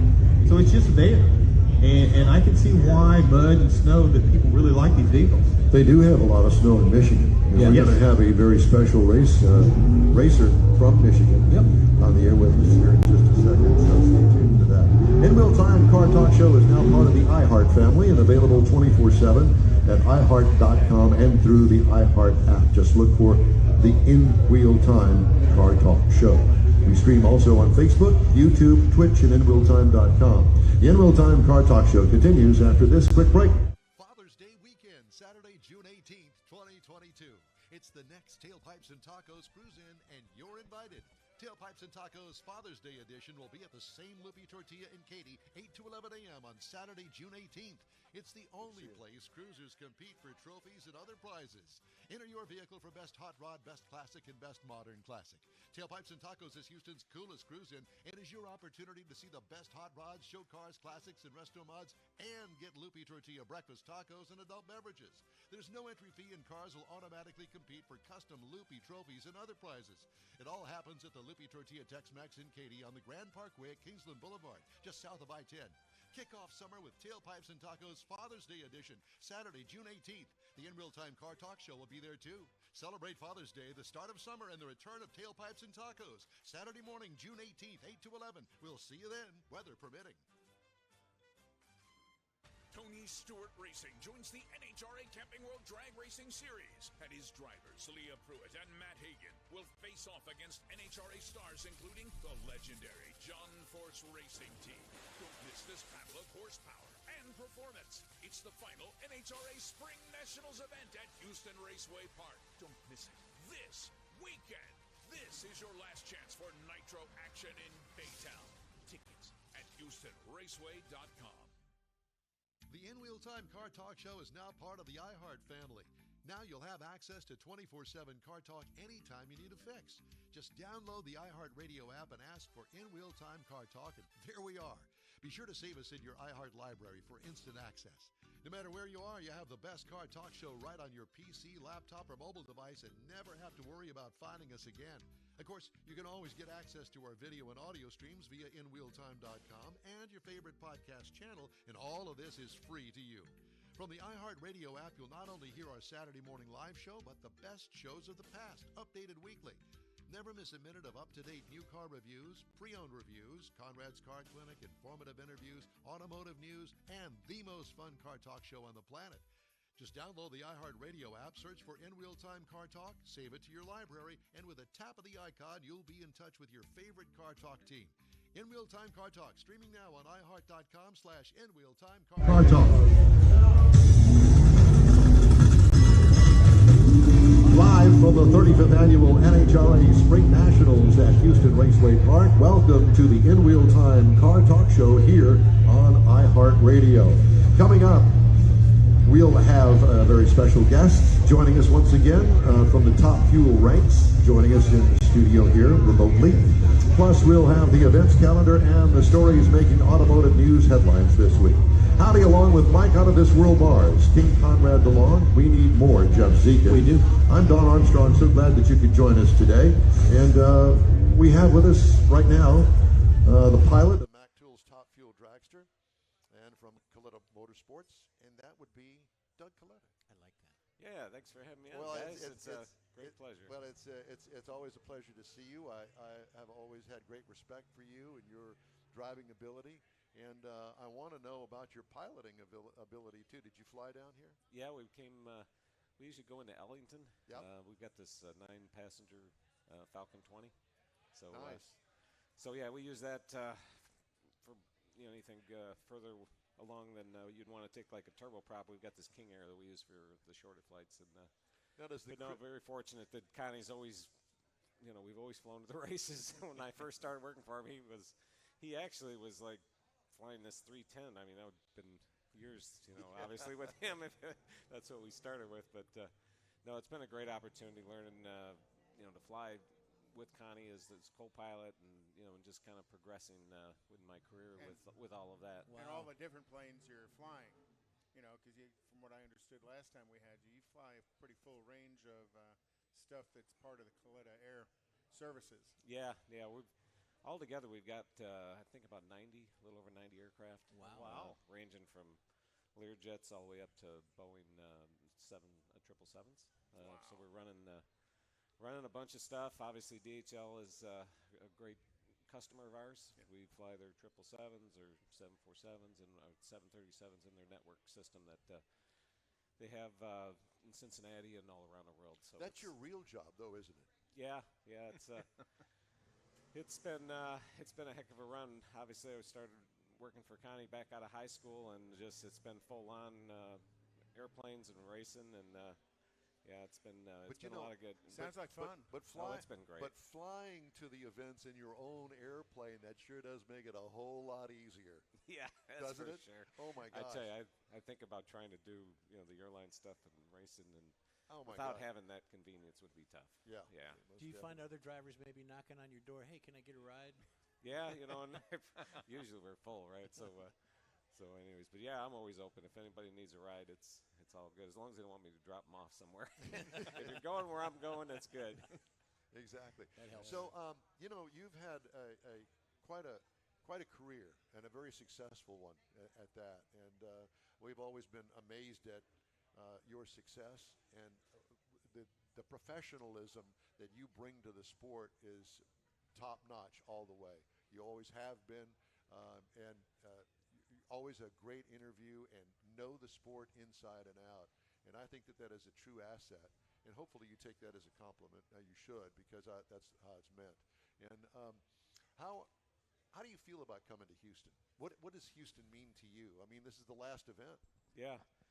Well, for starters, I live in Michigan, so anything this time of year is like going somewhere warm, right? Yeah.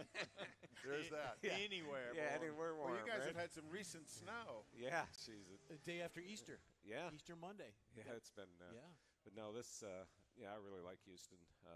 Had great luck here over the years, and fans are great. And it's really it's one of those bittersweet kind of deals. If this really is the last race, Well, we're hoping it's not, but I think it is. we were just getting like this furniture store. I mean, every spring or fall or whatever, they're always going out of business, right? So it's like I'm kind of hoping the same thing with this place. It's or like the band's final tour. Yeah, the band's final tour. So, but no, it's been a great facility to come to, and I was just noticing over here too. They got the Darrell Russell Top Eliminator Club wall there, and wow, what a nice display there. Yeah.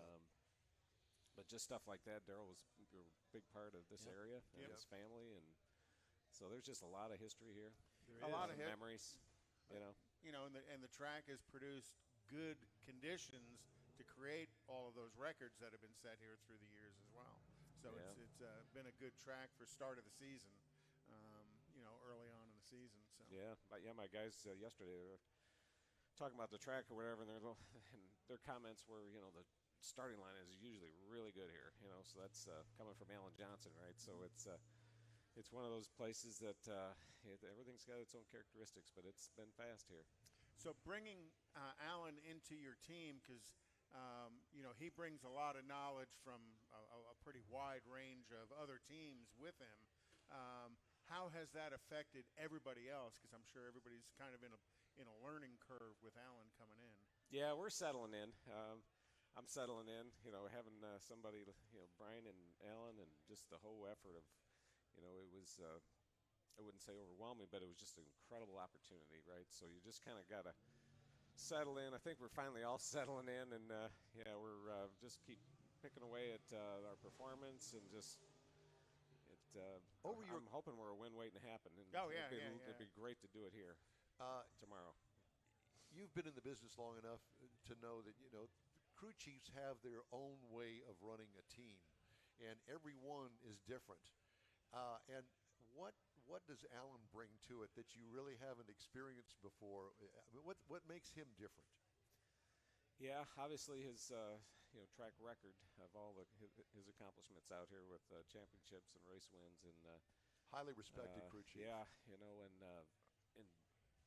with his business, he builds. We've been running his blocks and cylinder heads and all the things that he builds on these cars. So obviously, he really understands these engines and everything about all of what it takes to run one of these 12,000 horsepower motors. And but yeah, his knowledge is just the way he approaches things. Obviously, he's very passionate about winning, which we all obviously are, and I couldn't be more excited really this year. I know we haven't had the success that we're hoping for with we were low qualifier in Phoenix, and I lost on a couple real close races, which obviously as a driver you're like, man, I wish I could just have just a little better light and got it, but it's just all coming together, and I couldn't be more excited about this weekend. Yeah. Now, did you have crew member changes when Alan came in as well? Yeah, last year we were kind of moving things around. Chad Head, who runs our effort there along with Connie, obviously. We're just trying to make the right decisions, trying to figure out what works for our group there, and bringing Brian and Alan on, and then on the car that Sean Langdon drives, we've got Kurt, and then we brought over Jason McCullough that was working with Billy Torrence last year. Right. Okay. Torrance's. So he's over there working with those guys, and Jason worked with Alan and Brian for years. So it's kind of like getting the guys all back together. Getting the band back together. together. But we're working away on just all the stuff that we're doing. Now, after every run, do you go and sit in there and look at all the data and go over that with Alan and the boys? No, I don't. They've got whatever their strategy is for doing what they're doing. I'm obviously curious of what happened on the run or whatever, to drop the cylinder. I kind of peek in there to see what's going on, but I'm really not in there trying to They've got tell their them what own to do. little process. I'd be in there for about 2 minutes. Get out of here. No, I'm like, whatever you guys are doing. Yeah, they don't want to sit in the pilot's seat. Yeah. You don't want to. You guys need some water. You need something to eat. That's what I do when I go. Well, that's in why there. you bring them in, because they're the experts at what they do. How did you do last night in the first round of qualifying? Yeah, I didn't see what really if we dropped a cylinder or whatever, but the thing, it seemed like it ran good at 374. Okay. It was like 10th, so we're. But that's a pretty tight grouping. That top, Yeah. I think the top 11 were. You just have a to couple hit it hundreds right. off, I mean, you got a one-run deal. You go up there, and it's obviously you're trying to especially get down the Friday track. nights, and you don't want to lose that run, So, No but pressure. I was totally good with that, and just hoping to improve on today. Yeah, no, it'll be a great weekend. Place is filling up already here, and This is going to be a great event. Huge weekend. Yeah, you probably saw yesterday the number of people that were here. I've never seen a crowd on a Friday like it was yesterday, and I would imagine that this weekend is going to be huge. Yeah, and so I don't know the group that's out there listening, but there's probably still tickets here. So there's always tickets available. We might as well come on out. Yeah, exactly. Well, so as far as you are concerned, your personal life, do you ever have time to relax? I mean, every weekend, almost every weekend, you're out on the road racing. Yeah. I mean, wife, kids, family. How do you handle all of that? It's got like a juggler. Yeah. No, I give a lot of credit to my wife with my kids and managing all the stuff, at home. Do you ever bring them on the road with you? Yeah. Both my kids are in college, and they've actually both been year-round soccer players, and real proud of them. My daughter plays for the University of Michigan. She just was a freshman last year. Go Blue! Yeah, so they had a good year too, and my son's up at a Division II school with still playing, and they have grown up out here, and obviously now in college, so. Trying to get my son to where he's trying to, just you hate to tell kids what to do. Obviously, I've growing up around all the stuff that I do. They know all the opportunities are there, so it's just a matter of trying to figure out what they want to do without forcing them to do it. Don't want to do that. Is he interested or is she interested in coming into motorsports at all?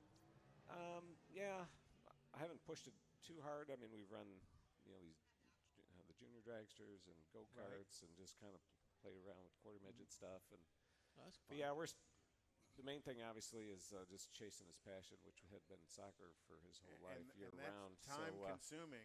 But he's finally gotten to where he's like, okay, this obviously I'm not going to be a professional soccer player. Took a while to figure that out too, but it's hard to let go of the dream sometimes. Yeah, but no, I'm real proud of both my kids. Now, you're a circle track racer. Yeah. Tell me how that has played a role in what you do going down the quarter mile. Yeah, it's more just car control stuff and seat time, and just being comfortable in the car and being, wanting, obviously the more you're out there racing, just the desire to win. Really, the more seat time you get, you're just more comfortable driving whatever you're driving. You were on dirt, right? We ran both. Both. Back in the day with the USAC midgets and sprints is really what I ran. It was like 50-50. Dirt and pavement, and I always seem to kind of excel a little bit better on the pavement. Had some really good cars back in the day. Sprint car? We ran some wing sprint car stuff. Because wings on a sprint car and that short wheelbase, they don't always turn out to be real good on asphalt. Yeah, you put a wing on an asphalt car and that thing hauls ass. But yeah, back in the day, when I won this USAC Sprint Car Championship back in '94, I had this Rick Ferkel was my crew chief, and I don't know if you know much about Rick Ferkel or not, but he was like one of the original outlaw sprint car guys. Name, yeah. He was the name. 00, yeah. So it was a really cool opportunity to work with him, and he was always like, "Where can we go? Put the wing on."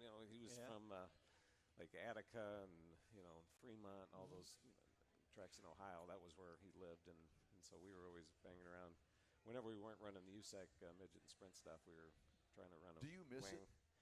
I had a great time. I have to admit that was probably I had to do more work on those during the week and everything, and with the airline stuff. So it kind of was maybe a little more easier. Time consuming. It was more, and yeah, just a lot of stuff that's gone on with the business. This opportunity to drive for Connie out here on the drag strip. Where in Michigan you from? Because I'm from Dearborn. Ann Arbor. Oh, yeah. A Square. Yeah. Or Saline. Yeah. I grew up in Mount Clemens area. Oh, yeah. Neighbors. Yeah, right over there. I used to. Well, Connie had his place there when he was, the early days of all of what he, has done with drag racing and whatnot. But he ended up moving from there over to this airport in Ypsilanti, where really all the automotive freight, was flying in and out of. So then he was like, "Oh, we got to be over here." So, and he's been there ever since. But cool, it's wonderful. Good stuff. How is Connie? Good. Yeah, he's just turned 84. He we actually through the COVID thing, we got him this trailer. We call it the Connie Hilton. So we got this nice sign. It's whatever. Conrad Hilton. Conrad Hilton. Yeah. So, anyways, he's out here. When he comes out, we got a nice, comfortable. Is place he out for here him. this week? Is he? He actually stayed home this weekend. He just got tied up with some stuff with work, and said, "You boys still just kind of active." Oh yeah. No, he's really.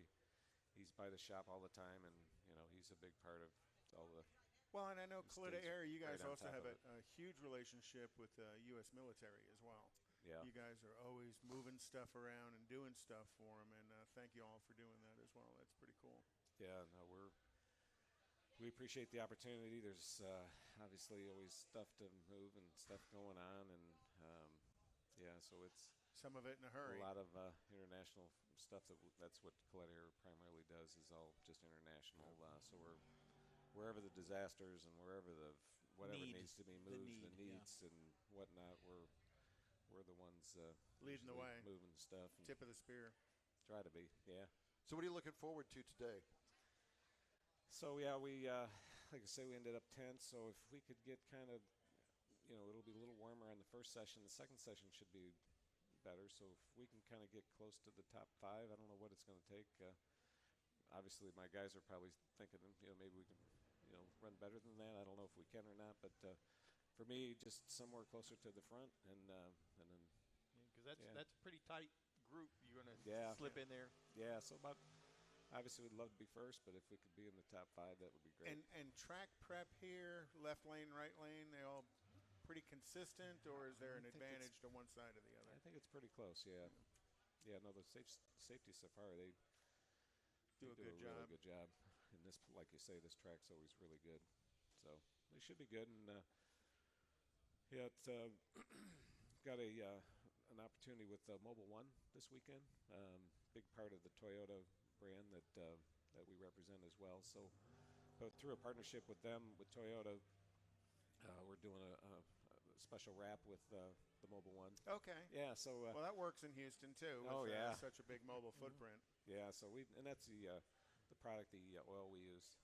We've been running Mobile One. We kind of work with them to develop and obviously continue to develop the oil that we use out here on the Nitro engine. It's a different, obviously, oil, and it's not going to just go down to the store and buy it. So they take it after a run and do some analysis of it, and it's more, we're testing different oils, and they'll take the samples and then figure out what they need to do to make adjustments to it. But with the power that these things are running, I mean, to have the best oil, that pretty critical to beat up on those. Now, you had mentioned earlier 12,000 horsepower. Is there actually a dyno that can measure what you guys are doing, or is this an estimate based on just knowledge of what the output of the engine can be? Yeah, it would be an expensive dyno. I was going to say, run that thing just a little too much. No, there was this. I think it was who the heck was it? Robert Yates. Yep. He had a dyno that he actually let Connie test his engine in one time. Oh my God! How did that work out? It did not work out well. Back in the day when Robert was around, he told the story, and he was like, it was funnier than heck. But no, they just kind of, just whatever they think know that what thing's it's putting doing. out. In other words, they blew up the dyno is what happened. I mean, there was flames, right? There's got to be a video of it somewhere. They know that this does this, and this reacts to this, and this is your outcome. And it goes boom. All those results. Well, so far as not putting on a dyno. And then there's that dyno wheel that the tires go on. It was found about 1.5 miles down the road as it came out of the building. Yeah, it's still the NASCAR guys are like, I don't know about those NHRA guys at that point. Yeah, they're breaking my stuff. They're all crazy. Well, they break their own stuff too. Dyno. Doug, it's great to see you. Thank you so much for stopping by. Thank you very much. We appreciate you, man. Appreciate it. And good luck today, and good luck this weekend. All right, thanks. Doug Kalitta.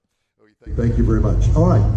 If you'd like to shoot us an email, we'd love to hear from you. Our address is info@inwheeltime.com. We've got a couple of seconds here, and I wanted to run across a couple of things here, but I have to dig it out from this stack of stuff. While you're digging, he's on Jeopardy. Carlos Goshen is facing an arrest warrant in France. What? So, wait a minute, they snuck him out of in a box out of Japan. I'm trying to figure out what are they going to take him out of France in a violin box, in a wine bottle, in one of those funky looking in a coach bag. Because he'd have to be in Italy to go out in a Gucci bag. Well, don't they smash grapes with their feet? One of them buckets. Yes, they do. There you go. General Motors issued a recall on Buick Enclave, Chevy Traverse, and GM Acadia due to airbag inflator explosion risk. Oh. So the airbag going off at an inopportune time. Yeah. Because if it goes off at any time besides having an accident, that's an inopportune time. Oh my gosh. Ford's recalling, what, 650,000 trucks and SUVs for, what was it? Their windshield wipers suddenly not working or falling off. You know, and that would not be a good thing here. Falling off. Falling off. Oh, wow, there's something. That would, and, you know, How does the windshield wiper fall off? They forgot to put the nut on it to attach it. Flings it off. I had a Corvair one time, as you all know, that I managed to paint the wiper arms. Okay? Took them off, paint the wiper arms.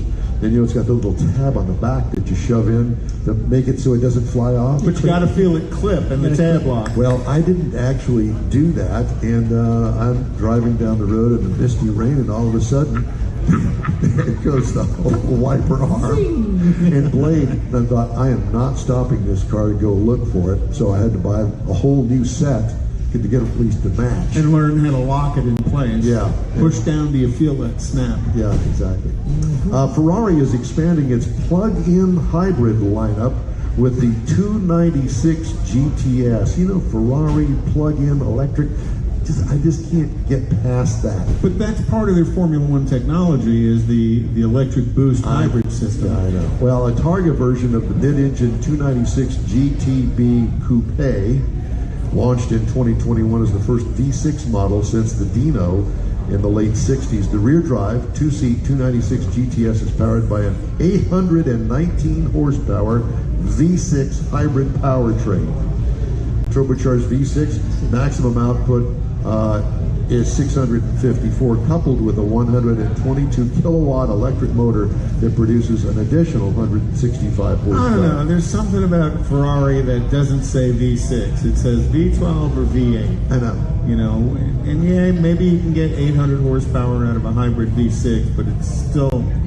Well, for those in attendance here in the Top Eliminator Club, prices and delivery dates for the 296 GTS, just in case you wanted to go out and get one today. They've not been announced. The 296 GTB price is $290,200. So you can zip it on up from there. Bring a check. Bring a check and some extra cash, because that's what it's going to cost. You put a tip jar on the table. By the way, you know, this is Toyota weekend for us here, because this broadcast is sponsored by Toyota Gazoo Racing North America. Well, Toyota Motor North America said Tuesday it will invest $383 million across 4 plants in the United States to prepare what appears to be a new 4-cylinder engine variant for traditional and hybridized powertrains. I like that word. Toyota sold in the U.S. and equipped with 4-cylinder engines now come in 3 displacements, 1.8, 2.0, and 2.5 liters, depending on vehicle requirements. The exception is the GR86 sports car, which uses a 2.4-liter Boxer engine from Subaru. And let me expand on that just a little bit. Okay. You know, Toyota's got a display over here in the pit area, and they have the new GTR funny car body on display over there. It's actually on a actual funny car. Yeah. But boy, that body is slick. I read a story a couple of weeks ago about them putting that thing in the wind tunnel and getting it right for drag racing. You go over there and look at that thing and go, wow, man, I'd like to have that for the street. But sitting right next to it is the car that it is based on. The real Supra. Street version. And the Toyota version of it. And it looks similar. I mean, it's not just this arrow wedge that they put on a funny car. This looks like a Supra, the whole front end. Other than the fact that the funny car is about 20 feet long. Well, it's just a little inflated. The company didn't disclose details about the new engine or displacement, and a spokesman declined to provide further information. You know how they are at those factories. However, details of the individual investments delineate spending of a new engine block and new engine head design. Japanese automaker said it would spend $222 million to add another 4-cylinder production line at an engine plant in Huntsville, Alabama. Toyota Alabama has the capacity to build 900,000 engines annually. Wow. And the added line will expand the 1.3 million square foot plant by 114,000 square feet. That's huge. It's huge. And they're turning out 900,000 engines. Well, one of the engines that they're turning out is, you know, the Gazoo, the GR Toyota Corolla. Gazoo Racing, yeah. And that's like north of 300 horsepower in a Corolla. Oh my gosh. And a 4-cylinder? Yeah. Huh. Hold on tight. How fun. That's going to be a beast. And I think they were telling us there's one of those here to look at, not to drive, but. Really? Yeah. I guess I missed at the Toyota display. Yeah. Well, the Toyota display over there is something that you really should see while you're here. If you come out this weekend, be sure and stop by that. It's a very nice display. No high-pressure salesman. No. Well, it's still time to come out because there's still going to be 2 rounds of qualifying today. The second round of qualifying, I believe, starts at 11. If you'll wait just a moment, I'll be more than happy. And then the third round of qualifying, I think, starts at 3. I have the schedule. So even if you live in Katy, there's still time to get here and make your ears bleed listening to a nitro car go down the track. That's where earplugs come in. So if you don't want to stop by and buy them, you can get them here. Huh? So so today, the first qualifying session for Pro Stock starts at 1 o'clock, and then the second session is at 4:15. Anywhere from town, you can come in and still catch these. Catch the track. And right after Pro Stock is, of course, Nitro Qualifying. So 2 rounds of qualifying today and then final eliminations tomorrow. All day. Get here early, though, because that starts at 11 a.m. Just take I-10 to Grand Parkway 99, make a southbound turn, just depends on which direction you're coming from, and exit Cove, and make a westbound turn, and you can't miss the track. Quick break now. We'll be right back. You're on the In Wheel Time Car Talk Show on iHeartRadio. I think that we need to turn that up if you don't mind, sir. Thank you. Father's Day weekend, Saturday, June 18th, 2022. It's the next Tailpipes and Tacos Cruise-In, and you're invited. Tailpipes and Tacos Father's Day edition will be at the same Loopy Tortilla in Katy, 8 to 11 a.m. on Saturday, June 18th. It's the only place cruisers compete for trophies and other prizes. Enter your vehicle for Best Hot Rod, Best Classic, and Best Modern Classic. Tailpipes and Tacos is Houston's coolest cruise-in and is your opportunity to see the best hot rods, show cars, classics, and resto mods, and get Loopy Tortilla breakfast tacos and adult beverages. There's no entry fee, and cars will automatically compete for custom Loopy trophies and other prizes. It all happens at the Loopy Tortilla Tex-Mex in Katy on the Grand Parkway at Kingsland Boulevard, just south of I-10. Kick off summer with Tailpipes and Tacos Father's Day edition, Saturday, June 18th. The In Real Time Car Talk Show will be there too. Celebrate Father's Day, the start of summer, and the return of Tailpipes and Tacos. Saturday morning, June 18th, 8 to 11. We'll see you then, weather permitting. Tony Stewart Racing joins the NHRA Camping World Drag Racing Series, and his drivers, Leah Pruitt and Matt Hagan, will face off against NHRA stars including the legendary John Force Racing Team. Don't miss this battle of horsepower and performance. It's the final NHRA Spring Nationals event at Houston Raceway Park. Don't miss it this weekend. This is your last chance for Nitro action in Baytown. Tickets at HoustonRaceway.com. The In Wheel Time Car Talk Show is now part of the iHeart family. Now you'll have access to 24/7 Car Talk anytime you need a fix. Just download the iHeart Radio app and ask for In Wheel Time Car Talk, and there we are. Be sure to save us in your iHeart library for instant access. No matter where you are, you have the best Car Talk Show right on your PC, laptop, or mobile device and never have to worry about finding us again. Of course, you can always get access to our video and audio streams via InWheelTime.com and your favorite podcast channel, and all of this is free to you. From the iHeartRadio app, you'll not only hear our Saturday morning live show, but the best shows of the past, updated weekly. Never miss a minute of up-to-date new car reviews, pre-owned reviews, Conrad's Car Clinic, informative interviews, automotive news, and the most fun car talk show on the planet. Just download the iHeartRadio app, search for In Real Time Car Talk, save it to your library, and with a tap of the icon, you'll be in touch with your favorite Car Talk team. In-Wheel Time Car Talk, streaming now on iHeart.com/InWheelTimeCarTalk.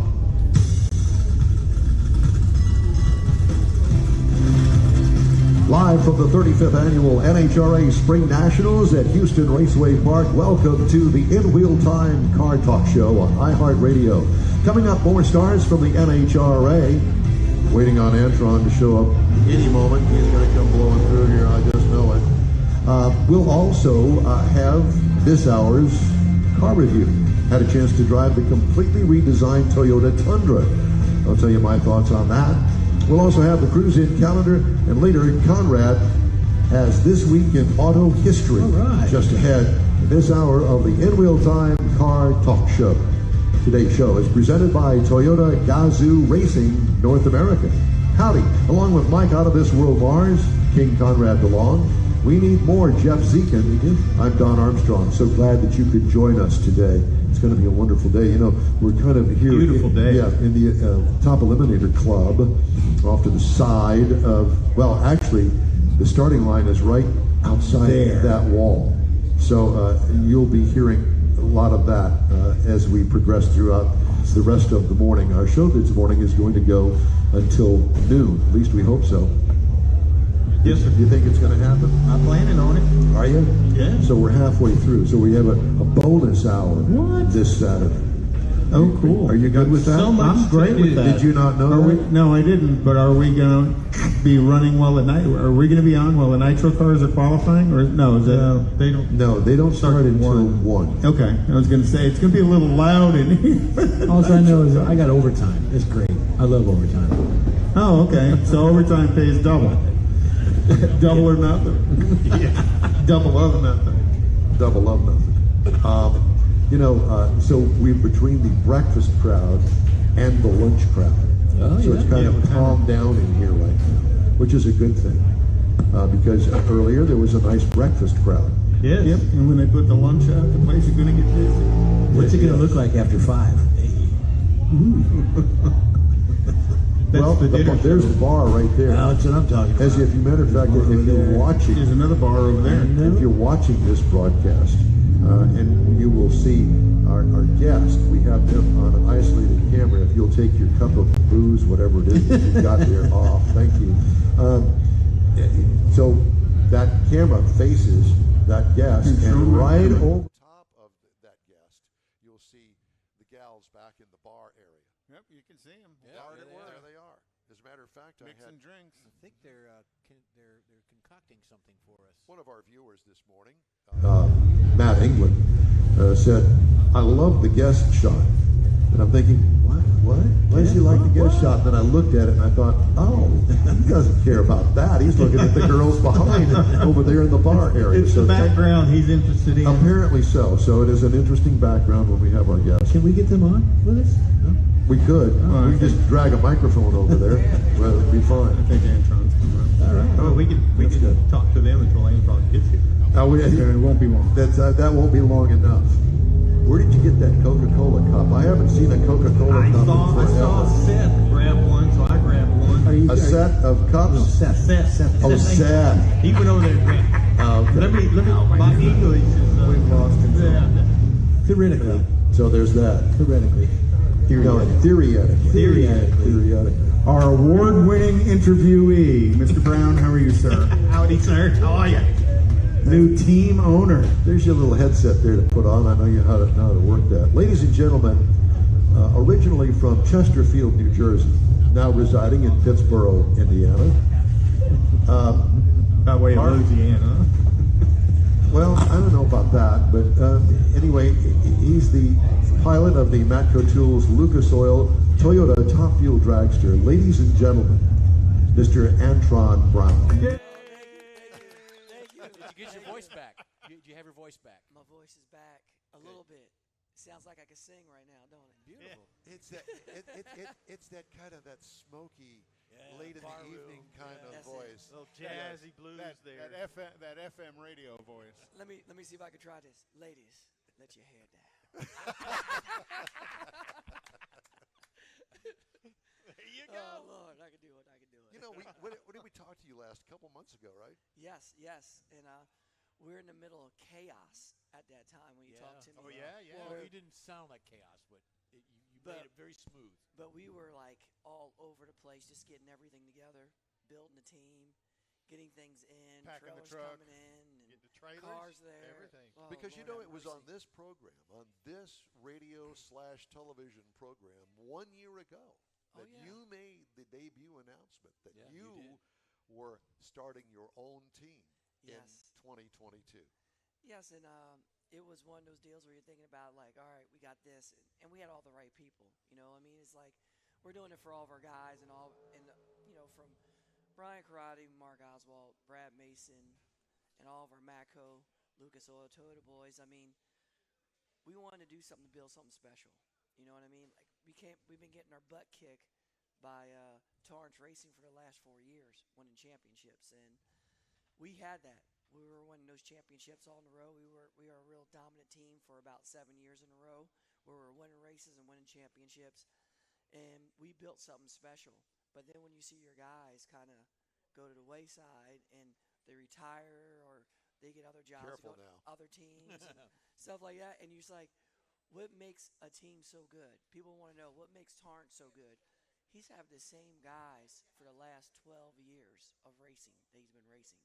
You know what I mean? Yep. So we had that, and now that's what we're trying to establish again. And going out on our own, we want to bring that in and have control of what we want to do, how we want to do it, what parts and pieces we want to buy, and how we want to navigate. And for me, being from stick and ball sports, I am a true team player. Like, you're only as good as the people that you surround yourself by. Right. Build a good foundation. Absolutely. I don't care how much money you got. You can have scraps and pieces. You can have junkyard parts. But if you have great people, you can make They'll do great things with happen. it, right? You know what I mean? They can make it work. And that's what we're establishing at ABM right now. AB Motorsports, we're just trying to get the right people, surround ourselves by it, and the right partners that we can grow together, and we could make some more history out there. So when you started all of this, I mean, was it a big conference room and all of the key players that you had already gathered together, you all sit around and say, okay, this is what we want to do. This is our goal. Now, let's talk about how we're going to reach that goal and do it quickly. Oh, absolutely. And the thing about it is, like anything else, it takes time. You know what I mean? Yep. Like when we came out, we were just, the way we got everything together and everything was coming in and all the parts and pieces, even though we planned this, we were supposed to be building this like in October of last year. Right. Our trailers were supposed to be delivered at the end of September, October. We didn't get them jokers one. We didn't get to the end of December, and the other one we got like second week in January just because the supply, just like anything else. You can't get stuff. And when we got it, we're like, oh, man, we got to leave like in like 3 weeks. And it was literally 18-hour days. I remember I worked the guys 7 days straight, and we worked for at least 16 to 18 hours each What day. did you do during these 18-hour days? Anything and everything. The orchestra leader. Like, let me tell you something. It wasn't nothing that I didn't do is the question. It didn't make a difference what it was. If we were hanging stuff up, Brad was mounting stuff in the trailer. I was up in the office mounting stuff up in the lounge for the crew chiefs. Or the guys were getting this in. They needed help lifting this up, laying out the decals with Ted. And Ted was going over all this stuff. And then just working on bringing everything together. It was just like, so you're kind of like the team lead, but you're also the grunt that does everything. It doesn't make a difference. What I told all of our guys is, I said, I will never have you do something that I wouldn't do. Right. And they go, what you mean? I go, because I do everything. That means you're going to do everything. Clutch guy, you say the clutch guy. You can pick a broom up too. Cylinder head guy, you know what? Like, so you clean the bathroom. I clean the bathroom. You clean the bathroom too. Well, I remember watching your social media, and I mean, it was like a week before Pomona, and you're still packing the truck. Yes. You're still getting stuff ready, and you were at least a little nervous about being there. You're a faith-based guy. Absolutely. Was there any point in that leading up to it you were having like a buyer's remorse? Oh, No. why did I do this? No. Only thing I was doing was I was so focused on things that were happening. I didn't have time to think about, is this the right decision? All I know, this was got to get done. I got to do Well, this. I have to tell you that the probably misconceived notion was the fact that, okay, well, he's just taking the team from Don Schumacher, all of the car carriers, all of the parts, all of the pieces, and then bringing them over across the street. No. That wasn't the case. No, we bought a good amount. We probably bought about probably about 50% of our stuff from Don Schumacher Racing. Like, we bought the race cars, we bought the current engines, cylinder heads that we were running, and the clutch disc that we had, and then we left some parts behind, and then we started everything from anew.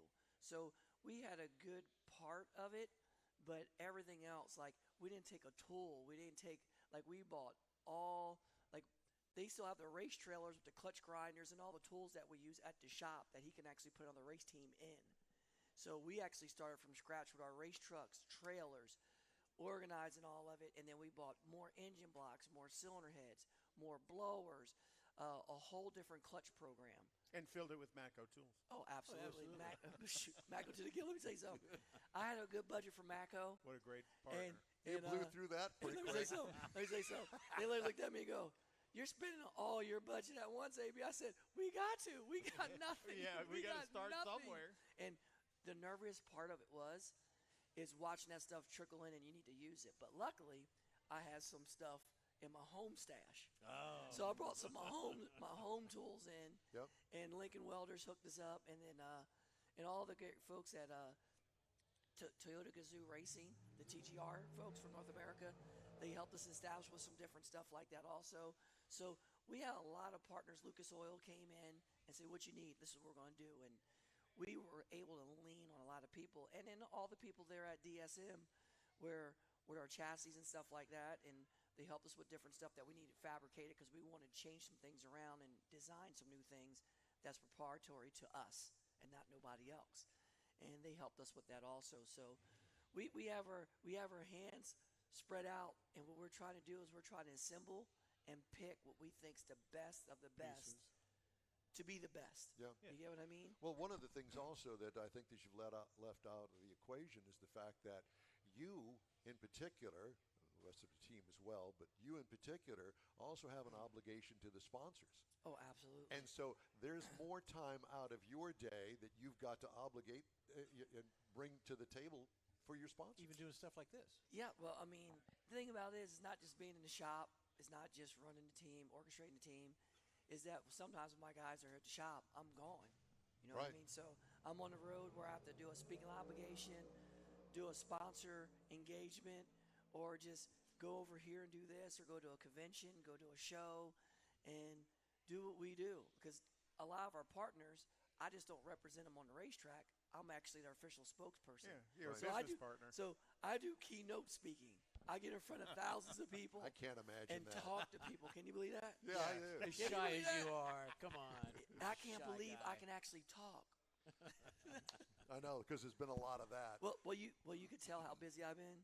When you see somebody that loses their voice every weekend, I pretty much lose my voice every weekend because I'm nonstop. I'm boom, boom. But that's part of the business. And you do know that you've been tagged to do the national anthem earlier. Yeah. I can do it. I know you I can do it. Yeah. I can do it. What you got to do though, hey baby? Hey, let me tell you something.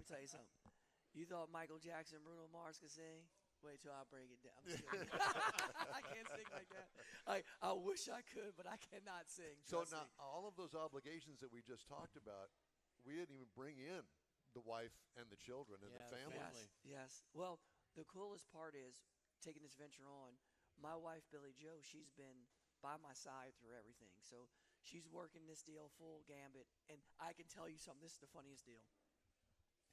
So as I started racing, my wife, she used to be a school teacher, and then she actually raised our kids, and I used to come home, and she made sure I was a part of everything. Parent-teacher conference, do all the stuff, like everything. And I was actually, like, in the wintertime, I was their basketball coach, I was their baseball coach, soccer coach, football coach. I was always a coach in everything, every sport they played. Right. And we junior dragster race and all this other stuff, right? Well, my wife always thought that drag racing, she goes, that is a great job, but that's like a hobby, and you get paid to do it. You're doing it for fun, right? Right? This is fun. That's not a career. You get paid, and that ain't work, right? So my wife finally, like, you know, she was spent 24/7 with me for the last 6 months, like every day in the office, and we even work on Saturday and Sundays because she actually runs our hospitality area. Right. She takes all the ticket orders in, facilitates and takes care of all of our partners and everything else like Do you that. have a hospitality over here? Yes. Yeah. Oh, yes, we do. Are we coming? Come on in. Okay. Come on in.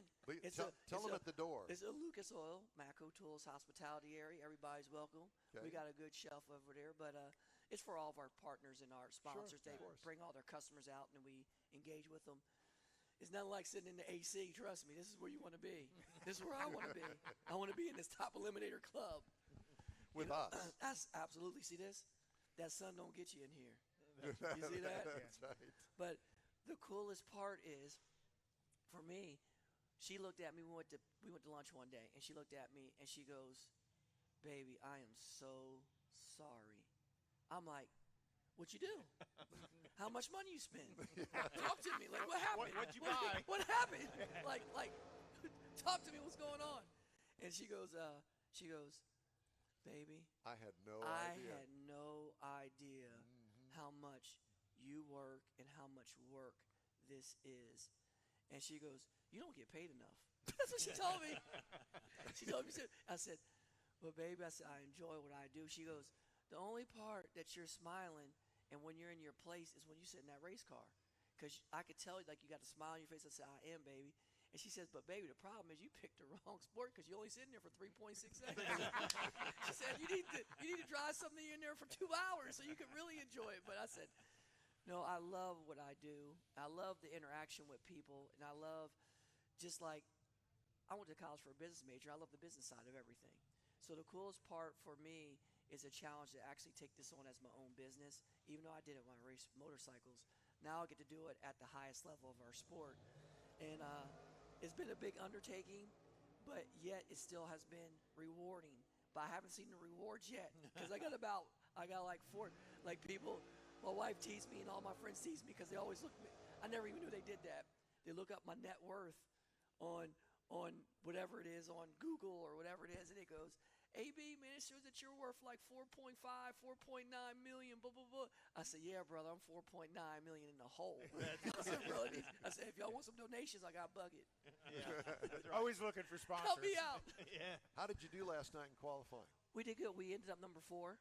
We went a 370 with a 4, and we've been on the mend. Like when we first came out, we ran good in Pomona, and we lost in second round, and we've been struggling qualifying a little bit, just trying to find like our new base model tune-up, sweet spot. a sweet spot, because we got so much new things, and we've been just each race we've been picking at it, getting better and better, and in Vegas that was our race that we lost. We lost that race. Like we didn't mess up in the final. We just messed up because we had a parts failure and we had something on the car that failed in the final that shouldn't have been on there. Oh. And that's our team mistake. And I mean, all we needed to run was a 373 with a 3 to win, and we ran that the round before, dropping the hole. So we knew we had that covered, and I was just like, "You won't make that mistake again." No, we won't. Trust me. The experience. Trust But me. that's part of the new, That's- trying to get everything, get your processes lined up. Getting the process and getting the guys to gel. Right. Because, like, we should have backups. Like, you should have a guy that looks over another guy looks over another guy, and back each other up. And that didn't happen. So something got forgotten and then get checked, and that was the repercussion. Which goes of it. back to what you said earlier: is everybody does everything, so Yes. everybody can back each other Yes. up. Well, what I preach all the time to our guys, and this is the thing in real life: if you surround yourself by great people, great things happen. Not one person on this planet could be perfect, but if you put yourself around great people, you can make the perfect thing happen. And what that means is that if somebody messes up and you have a good teammate, they got your back, they'll catch that so it doesn't show up on the racetrack. Right. You follow me? You can make the mistake in the pits, but you ain't stepped on the gas yet. Right. But if you make the mistake in the pits and you have a backup, I explained this to my guys. I brought them all in because we have about 3 new guys on our team.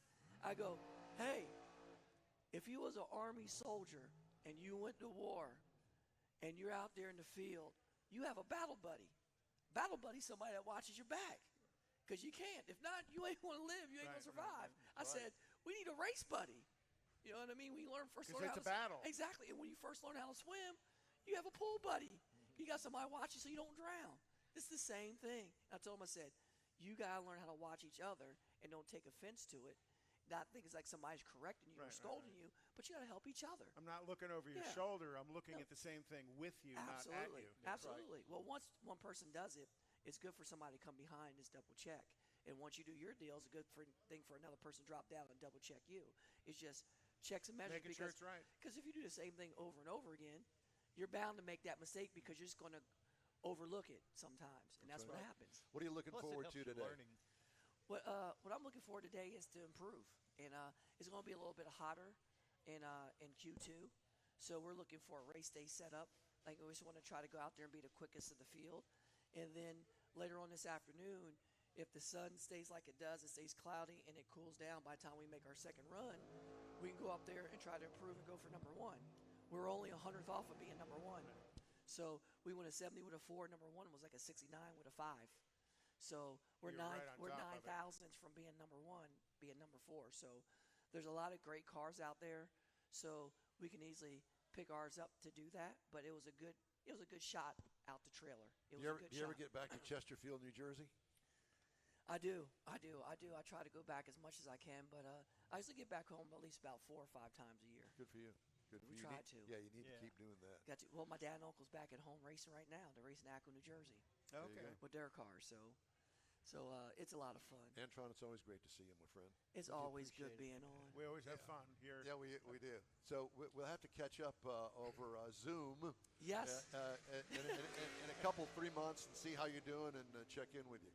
Absolutely. Yay. More than welcome. I love being on. And you guys are like family to me. Well, I appreciate y'all. I appreciate you. We're always rooting for you. Yeah. Well, we need that. We need that, especially this weekend.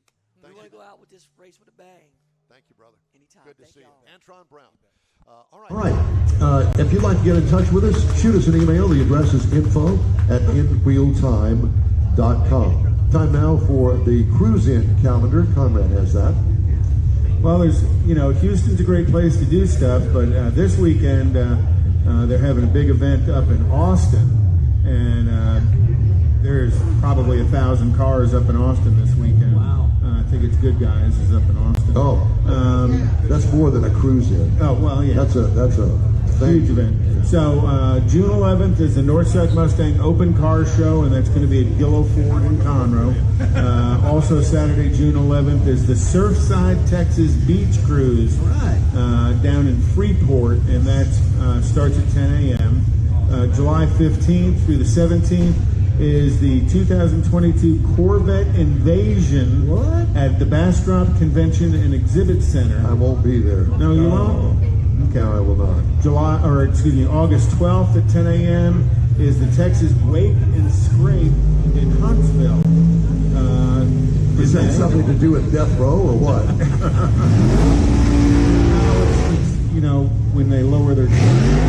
Oh, I see. Okay. I'm just checking. And then August 6th is race day at Houston Motorsports Park. With more stuff going on. Oh, very good. Time now for this hour's car review. We got a Toyota theme going on I think today. we did, yeah. And I didn't plan this. Honestly, I did not. No.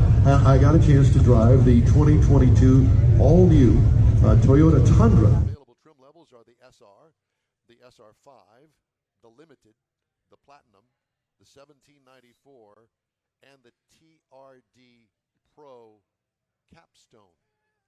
Reviewed trim level is the Limited Crew Max 4x4 with the TRD package. What size and class? It's a standard pickup truck in the half-ton version. Seats 5 passengers. The exterior changes from last model year. This is a complete redesign for 2022.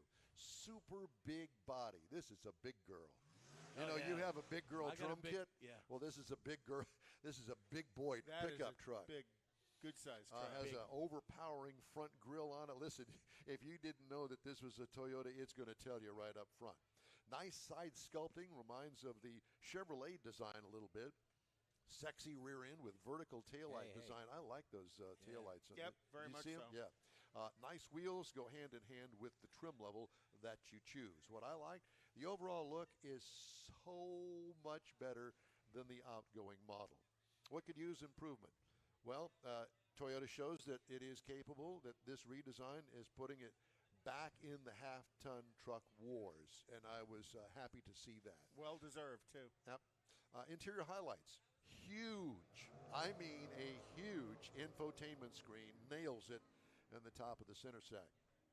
Seating, comfortable, great materials, spot on, well-executed instrument cluster, awesome center console and storage wells under the back seat. They've taken and stolen ideas from other folks, but it's okay. That's what they do.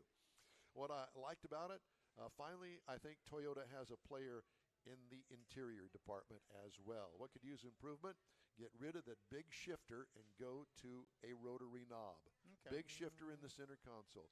I know there is tradition involved in that. Oh, I don't like that big knob in the center. Well, I do. So there. I've learned to love it.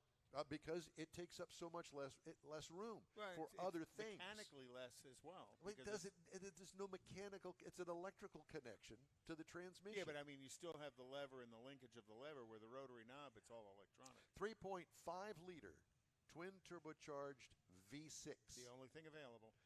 389 horsepower out of this thing, 479 pound-feet of torque. Sufficient. Tow rating, 8,300 pounds. Haul rating, 1,830 pounds. It gets 17 miles per gallon in the city and 22 on the highway for a combined of 19. I got 17.4 over 291 miles. What I liked about it, plenty of power for most folks. What could use improvement? Sometimes there seems to be a little disconnect between the transmission and the motor. It's kind of slowed it downshift, but you know, it's not really fair to say that without a load in the back. Right. Because trucks are designed to haul a load. And all of the shift points and all of the things that go along with transmission to engine, all of that is based on hauling a load. Not having anything in the back is really not fair. And that may be intentional on their part, as opposed to you step on the gas and it drops 4 gears and it goes to 6,000 RPM as well. Because you've driven some cars that do that and you don't like that. So I think that's totally well. And the other thing too I wanted to point out, I mentioned the city miles per gallon 17 and 22. Now that may not sound like a lot to you, but it beats the heck out of 12. Because it used to be 12 with that big V8. So there's that. What I liked about it, that new independent rear suspension, it rocks it. Pricing, base trim price, $51,900. Price as tested, $60,318, and it's right in line with all of the other manufacturers. Base model price, you can get into a half-ton Toyota Tundra for $38,000. Competitors, obviously the Chevy Silverado 1500, the Ford F-150, and the Ram 1500. And that is your review of the 2022 Toyota Tundra. The In Real Time Car Show streams on the iHeartRadio app and on Facebook, YouTube, Twitch, and InRealTime.com. Podcasts are also available from your favorite podcast source. In Real Time Car Show continues right after this quick break. Father's Day weekend, Saturday, June 18th, 2022. It's the next Tailpipes and Tacos Cruise-In, and you're invited. Tailpipes and Tacos Father's Day edition will be at the same Lupi Tortilla in Katy, 8 to 11 a.m. on Saturday, June 18th. It's the only place cruisers compete for trophies and other prizes. Enter your vehicle for Best Hot Rod, Best Classic, and Best Modern Classic. Tailpipes and Tacos is Houston's coolest cruise-in and is your opportunity to see the best hot rods, show cars, classics, and resto mods, and get Lupi Tortilla breakfast tacos and adult beverages. There's no entry fee, and cars will automatically compete for custom Lupi trophies and other prizes. It all happens at the Lupi Tortilla Tex-Mex in Katy on the Grand Parkway at Kingsland Boulevard, just south of I-10. Kick off summer with Tailpipes and Tacos Father's Day edition, Saturday, June 18th. The In Real Time Car Talk Show will be there too. Celebrate Father's Day, the start of summer, and the return of Tailpipes and Tacos. Saturday morning, June 18th, 8 to 11. We'll see you then, weather permitting. Tony Stewart Racing joins the NHRA Camping World Drag Racing Series, and his drivers, Leah Pruitt and Matt Hagan, will face off against NHRA stars, including the legendary John Force Racing Team. Don't miss this battle of horsepower and performance. It's the final NHRA Spring Nationals event at Houston Raceway Park. Don't miss it this weekend. This is your last chance for Nitro action in Baytown. Tickets at HoustonRaceway.com. The In Real Time Car Talk Show is now part of the iHeart family. Now you'll have access to 24/7 Car Talk anytime you need a fix. Just download the iHeart Radio app and ask for In Real Time Car Talk, and there we are. Be sure to save us in your iHeart library for instant access. No matter where you are, you have the best car talk show right on your PC, laptop, or mobile device and never have to worry about finding us again. Of course, you can always get access to our video and audio streams via InWheelTime.com and your favorite podcast channel, and all of this is free to you. From the iHeartRadio app, you'll not only hear our Saturday morning live show, but the best shows of the past, updated weekly. Never miss a minute of up-to-date new car reviews, pre-owned reviews, Conrad's Car Clinic, informative interviews, automotive news, and the most fun car talk show on the planet. Just download the iHeartRadio app, search for In Real Time Car Talk, save it to your library, and with a tap of the icon, you'll be in touch with your favorite Car Talk team. In Real Time Car Talk, streaming now on iHeart.com/InRealTime. Car Talk. Live from the 35th Annual NHRA Spring Nationals at Houston Raceway Park, welcome to the In Real Time Car Talk Show on iHeartRadio. Coming up, Conrad will have his popular This Week in Auto History. We'll get you updated on the stories making car news this week and more stars from the NHRA. Howdy, along with Mike out of This World Mars, King Conrad DeLong. We need more Jeff Zekin. I'm Don Armstrong. Toyota Gazoo Racing North America. And we thank you for joining us.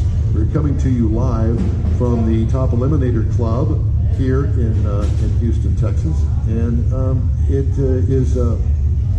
it's been an interesting morning. And have you noticed that as the morning progresses, the sportsman racers keep getting louder and louder? Yeah. Because they keep getting to the louder, bigger, and badder and faster cars throughout the morning. So. Yep. Well, you know, one of the cool things about doing this here in the Top Eliminator Club is as the drivers talk to us, when they step off stage, you know, the people that are in here get a little bit of access. You know, I just watched Antron probably sign 10 or 15 autographs, small kids, took pictures with everybody. You know, it was really pretty neat. And that's something you have at an NHRA event that you really, and I've been to a number of NASCAR events, I've been to IndyCar events. You don't have that kind of access to the drivers at those other racing venues that you do here at NHRA. I mean, you can go stand at their pits and talk to them. They'll get out and sign autographs. Heck, if you know who they are, they're walking through the pits, they'll stop and talk to you. Generally, you know, they have a pen on them, or if they don't, you do. Yeah. They're more than happy to sign autographs for you. How many autographs have you gotten on your Goodyear hat? All of them. There's a hat in front of me that I've had for several years, getting autographs from NHRA drivers, and getting more today. Yeah, absolutely. He's got one from everybody who sat down. I've got pictures. You don't have my autograph. Well, no, I've got other things. He has other pictures of you, Don. You know, but they're not worried. You can get access to the NASCAR guys, but you got to pay for it. Well, yeah, you got to pay for the garage. And even once if you do pay for that level of garage access, they don't. I don't know if that's by accident or on purpose, but yeah, they don't give you a lot of time. Try doing that at a basketball game. Well, you know, I mean, I've been at the Chevy stuff, and they walk Jimmy Johnson and Jeff Gordon and Earnhardt and stuff through, and a couple of them would stop and chat with you, but most of them had their entourage, their handlers with them, and you really didn't have access to them. But, you know, that's the beauty of coming to an NHRA event is that kind of access to the crew chiefs as well as the access to the cars. Right. I'm still a lover of standing behind a nitro car when they start it up and get that little rain shower of nitro. Your eyes are burning. You can taste it in your mouth. Yes. You know, it's a thrill that probably has negative health impacts in the short term, but I love it. So a honeymoon or something. Some sort of a brain malfunction after you smell that for a while. I got a mason jar. I'm taking some home with me. My brain's in a mason jar. That too. You going to take some home with you? Well, if you're wondering why we're padding time, because Erica had said that she was going to stop by at 10:30, and we just got word that she's stuck in traffic. No, she lives in Houston. Yeah. So there's that. But I can tell you that you're right. This is a full access event. No matter what level of ticket that you buy, whether you buy one of these that general admission or whatever it is.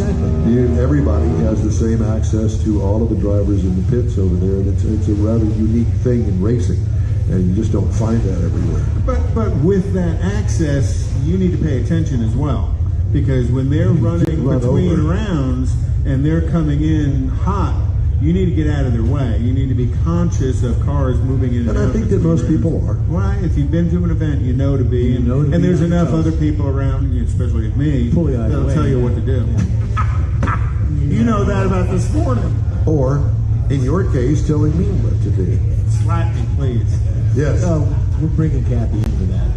Special. No, that would be slapping him. Yeah, special appearance. Yeah. But people still have time to come out and watch second and third round qualifying. Yes, that's today. And then, of course, tomorrow there's final eliminations. And the times are a bit different. So it's just not like a circle track race where, we're going to get the green flag at 11:15. It's not that way. Today, it's elimination. I'm sorry, today's qualifying. And so first round actually this would be the second round, but the first round today of qualifying goes at 1, and then later on today, I think it's at 4:15, is when they do what we'll say the third round of qualifying, but the second round today. And qualifying, if you've never been to an event, qualifying is great to come to, because you will actually watch more passes in qualifying, because you're going to have 18 cars in Top Fuel that are trying to qualify. You've got 19 cars in Funny Car that are trying to qualify. So that's all for 16 slots. Right. So you're going to see more passes in the qualifying rounds, but you want to come see the challenge of getting down the track for eliminations, where I have to be first in front of that other guy next to me, that other driver next to me, and I'm going to get there at all costs, which sometimes means boom in these nitro cars. Well, they don't program it to do that, and they don't want it to go boom, because when it goes boom, it's extremely expensive. Well, sometimes you don't necessarily win the race either. But that's what I was telling I've got some granddaughters that haven't been to one of these races. They're coming to the race, and the question was Saturday or Sunday. Oh, Sunday's the finals, No, you should come on Saturday for that very reason. There's more cars, there's going to be races, it's more important tomorrow, true, but if you really want the grandkids to experience it, they need to come today. Well, one of the things also that you need to keep in mind during qualifying, even though there are two cars going down the track at the same time, they're not really racing each other, they're racing the clock. They just want to set the lowest time available, or that they can, to get themselves in the top 16 so that they race tomorrow. Yep. And then as they race tomorrow, that's where, it's you win or you go home. Yeah. But it's fun. This is. Have you ever done drag racing? Well, just piddling around with cars I've owned and other. Well, that's what I'm talking about. Yeah, I mean, you're taking it down the quarter mile. Yeah. Well, quarter mile and some 8 mile stuff. Yeah. I've never done the 8th mile. No, you haven't either. What have you done, Mars? Quarter mile. Oh, that. You remember he had the Shelby Mustang and the SS 396 Chevelle used to keep blowing up. Yep, we tried to run big blocks. Change the engines under a tree. Now, did you happen to have a drag strip over there in Neaterville? Actually, we did for a while. The Golden Triangle drag strip. Actually, they actually brought a few cars in, and it was renowned for its shutdown area. That if you were doing much over 100 when you got there, then you had to be really careful, because they had a lot of whoop-de-doos in it. It'd slow you down real quick. What's the one up by Silsby? That's an 8 mile track, isn't it? No, in Evadale. No, it's a quarter mile track. It wasn't there. I never raced there. Evadale. Well, we've had them on the show. Yeah, we talked to them and a lot of the what you see on Street Outlaws, they hold a lot of not Street Outlaws events, but a lot of those Street Outlaw guys go out there and test. I know Scott Taylor's out there testing, and when they have big events and stuff, he'll show up. I was interested to hear Seth talk about that they're going to have a NPK event here in June, and trying to figure out what? No prep games. It's that Street Outlaw stuff. No, as much as I wanted to ask Seth on the air if we could come out, but I think we're in somewhere else. I have to tell you that I love drag racing. It is my motorsport for me. But I just can't get into that. Well, the No Prep Kings is light, not with all that goofy hand drop chasing the race baloney. But what you see on TV is all of this trash talk and drama, and I'm like going, no. I just want to see racing. Yeah, I don't care about all that stuff. Well, he did this and she said that, and what? I don't care about any of that stuff. Agreed. And our own prima donna. Yep. Well, he's right, because I don't want to see Donna, the prima donna. Okay, hey, don't forget the tippy waitress. Yeah. Do you like that? You sit there and watch 30 minutes of that? It's like watching the Kardashians. No, I don't watch the Kardashians. But you watch No Prep Kings? Oh, I watch all the Street Outlaw stuff. I mean, but for me, I'm sitting there working on my computer and my TV's on. You know, so yeah, that's on a car channel. But you got to remember too, I'm the kind of guy that will watch diners, drive-ins, and dives for like 6 hours in a row. That is real sick. Yeah, it's pretty bad. I don't like that guy. Oh. Talk about a prima donna. Hey, I'll be honest with you. I've gone to a lot of those places. I love eating at those. Oh gosh, there's got to be 20 of them here in Houston. I've probably been to 10 of them here. That have been on diners, drive-ins, and dives. Yeah, but I haven't eaten haggis at the restaurant. I like the Camaro. I don't know if I'll ever go eat haggis anywhere. That's that Scottish. Oh, it's stomach that they pack with organ meat. Yeah, I just and grind it all up. No. Hey, and for those of you in line for lunch.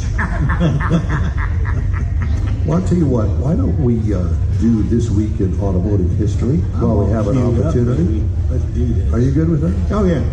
In 1927, the first regular production Volvo nicknamed Jacob left the assembly line in Gothenburg, Sweden. Gothenburg. I think it's Gutenberg. Guten, whatever. And there it is. Hey, oh my God! Well, look at that thing in the radiator, just like it is today. And that has been their traditional design in the radiator from day one. Is that diagonal slash across the radiator? Do they name all the cars? Tub it out and throw and an the LS trucks. in it. You look at their tractor trailers; they do the same thing. No, I'm talking about name them. Do they name them all? That was Yeah. Jacob. Well, this one was Jacob. Or Jacob. I'm not real sure. Yeah, Jacob. In 1924, Rand McNally released its first comprehensive road atlas. And today, Rand McNally is the largest maker of atlases and print. Who uses atlases? Nobody anymore. I'm just going to say nobody. But you got to remember, this was different than the map you got at Texaco, because this you didn't have to fold up and wad up in a ball. Yeah. Right. And then in 1955, can you still buy a map like at Houston, Texas, or of Texas? No. A folding map that you used to get free. I at the haven't gas seen station one in years. I don't know if they're still out there. I imagine I'll work they on are that somewhere. this week. I'll work on finding one. They never had those over there in Niederville, did they, Mars? They used We to give didn't them need out free. Oh yeah, we could get them free at the station. You know, you could get a Texas map or wherever. At the Texaco station. At the Texaco I'll station. just look at Mike's glove box next time. We'll find one. In 1955, Volkswagen of America was established in Englewood, New Jersey. I like that. So, you know, they'd been selling cars in the United States, but they hadn't established Volkswagen of America. And that was actually the same year that Volkswagen produced its 1 millionth car for the first time. And they were building 1,000 cars a day at one point back in 1955, which was a lot. In 1964, the Ford GT40 made its first public appearance. And, you know, if you've watched Ford versus Ferrari, great historical, to me, a great movie to watch. But to talk and give the story about how Shelby developed the GT is pretty amazing. And on its first day in practice for Le Mans, Ford brought 2 cars to test, and both ended up wrecked. Yeah. Well, if they're running in the rain, that's no surprise. Also in 1964, Gail Wise drove off the lot in the first Ford Mustang. She became the first person to buy the pony car, and she actually bought it the day before it was released to the public, because it wasn't released to the public until the next day. And one of the places that it was displayed on the public release was the 1964 World's Fair. Yeah, I remember that. And yeah, I was there. I was there. Did you go to the World's Fair? In 1964 up in New York. Oh, I thought you said 1864. Oh, no, it wasn't. That was Don. Janesville, Wisconsin earned its place in automotive history in 1967 when they built the Nantucket Blue Chevy Caprice, and that was General Motors' 100 millionth vehicle, and it came out with a 396 in it. Well, and it's still in the collection. My brother actually worked at the Janesville Assembly Plant. Okay, we can stop now. Well, one more. When the checkered flag fell in 2008, that was Danica Patrick's first and only win in the IndyCar series, and she was the only female winner of an IndyCar event. We have a female winner. That was the setup. That was the setup. Yeah. We have a female winner here, Pro Stock driver, four-time Pro World Stock champion. Erica Enders. It's good to see you. Good to see you too. You know, I've been trying to get you on the show for years. I know. They always mess up my schedule. Well, now it's not her. She is running around like a crazy person. Is she? Yes. That would be, I think it's normal. I have gotten my butt chewed all morning. Have you? Well, that's not going to happen here. Thank How are you? Pretty good. How are you? Very well, thank you. Ray. It is Ray. Yes, it is. In some circles, it is. I was called that a lot yesterday. I'm going, who? Yeah, well, that would be me. So how are things going over there at Elite Motorsports? They're awesome. We're sitting in the number 2 position right now. We did not make a stellar run yesterday, which was unfortunate because it would have been really cool to be on top here at my hometown. But we have 2 runs today to try to position ourselves a little bit better. But when I joined Elite Motorsports in 2014, I signed on for a limited schedule. We planned to run 15 of the 24 events, and we went on to win the World Championship that year. So from a 1-car part-time team to now, 9 years later, we have a 7-car operation, and it's pretty crazy. Wow. To say the least, it's pretty crazy. I wanted to talk to you about your history here at this track, and I know that this is going to be hopefully a happy weekend, but also maybe a little tear to the eye because this is your place. This is my place. Before I started racing junior dragsters when I was 8 years old, we grew up watching my dad run out here in the sportsman ranks. So this place is home for a lot of memories for us, but a few that stand out were the first junior dragster final I was ever in was an all-girl final, my first race, and we were able to win that. I won my first national event Wally here in Super Gas in 2004. I got to race my college roommate and best bud at the time, Jonathan Johnson, in the finals, so that was really cool. And then we won Pro Stock here in 2014 and 2015, and the 14 event was the first one my dad got to see in person. So cool. This place, it means an awful lot to me. I'm certainly sad to see it go, but hopefully all the stars will line up. We can carry our momentum from our Las Vegas win a couple weeks ago and park that Melling Performance car in the winner's circle here. Yeah, well, I mean, everybody here is pulling for you, and we have a special place in our heart for you, and me especially, because we go back a ways and been on the road together in the 2006 season.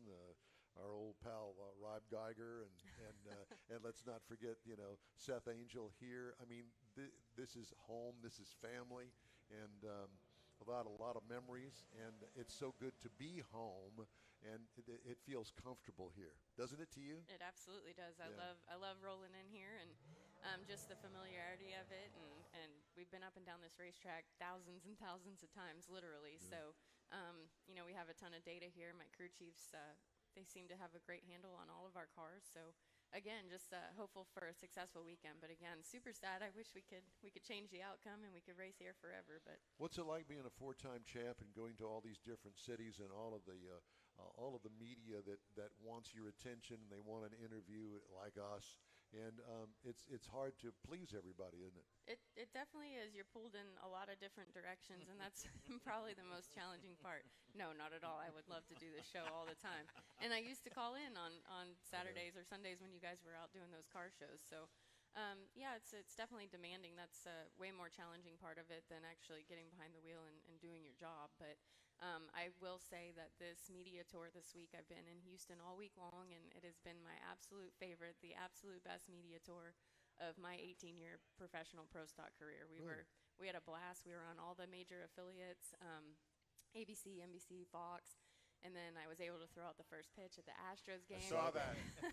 Well, I'm a better race car driver than I am a That's ball okay. player, but everybody's like, was it a strike? I'm like, no, it was more like a ball. But it was so cool to be down there on the field, growing up a Houstonian. They're obviously my favorite MLB team, and got to meet the Houston Dash girls. We went to their stadium, the PNC Stadium in Houston the other day, and we're having 5 of their players out today to watch the drag races, which is super cool. That'll be an experience they've never had before. Their president was like, they've been known to get a little rowdy. I said, well, they haven't met my bunch at Elite Motorsports yet. So. Welcome to the NHRA. Exactly. It's definitely rowdy when you pull in the gate. So it's just it's been a whirlwind of a week, and I feel so blessed to have the opportunities, and it's been super exciting, man. I hate that it's going away. So we had Seth on earlier, and he cracked a big smile when he said he might have beat you a couple of times. Yeah, in, he did say that. Junior But Dragsters. he did say that you beat him more. Way more than but he beat he was you. happy. He backed up a little bit when he did that. Yeah. Oh, well, we grew up with Seth and his brother Derek, and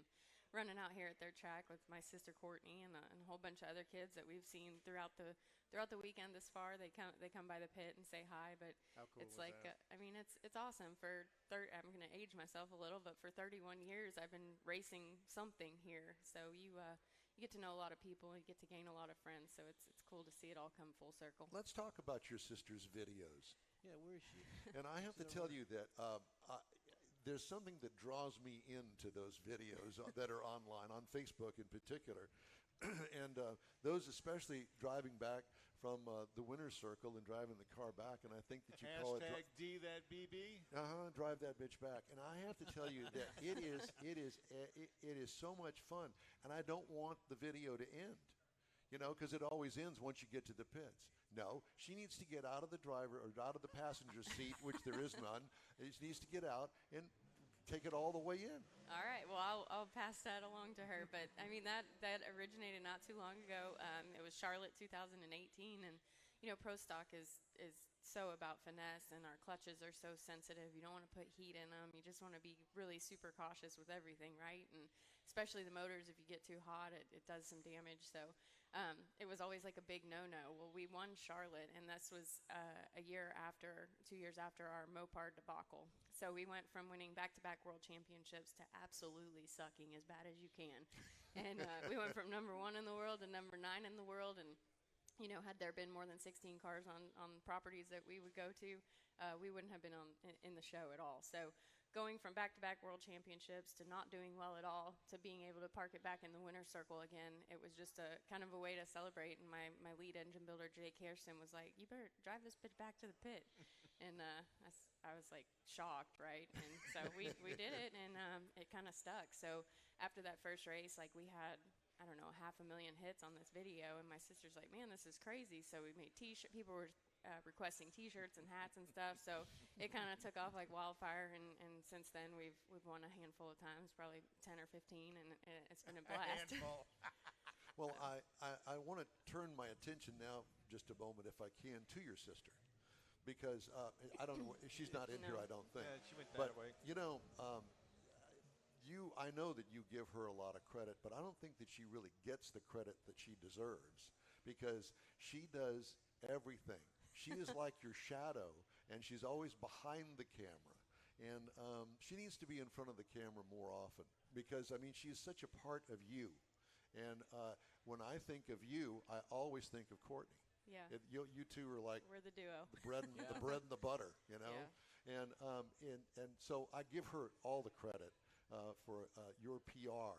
You couldn't have a better PR person. No, absolutely, and it's also nice to have somebody that you trust. And like, if I don't have time or I'm on a plane I can't get her a quote, she'll make one up because she knows how I talk and what I would say, and I can trust her that it's not going to be something stupid. And, but yeah, she does a ton of work on top of doing all my PR and social media. She manages the team. She runs tickets. She's basically the ultimate hype girl, and she keeps me in positive mental attitude state. And even does a great job of it. She's awesome. Even on the days I don't believe in myself, she makes me believe in myself. So I'm really lucky to have her. And then I'm on the road with 38 guys with 7 cars, right? And it's nice to have another chick around.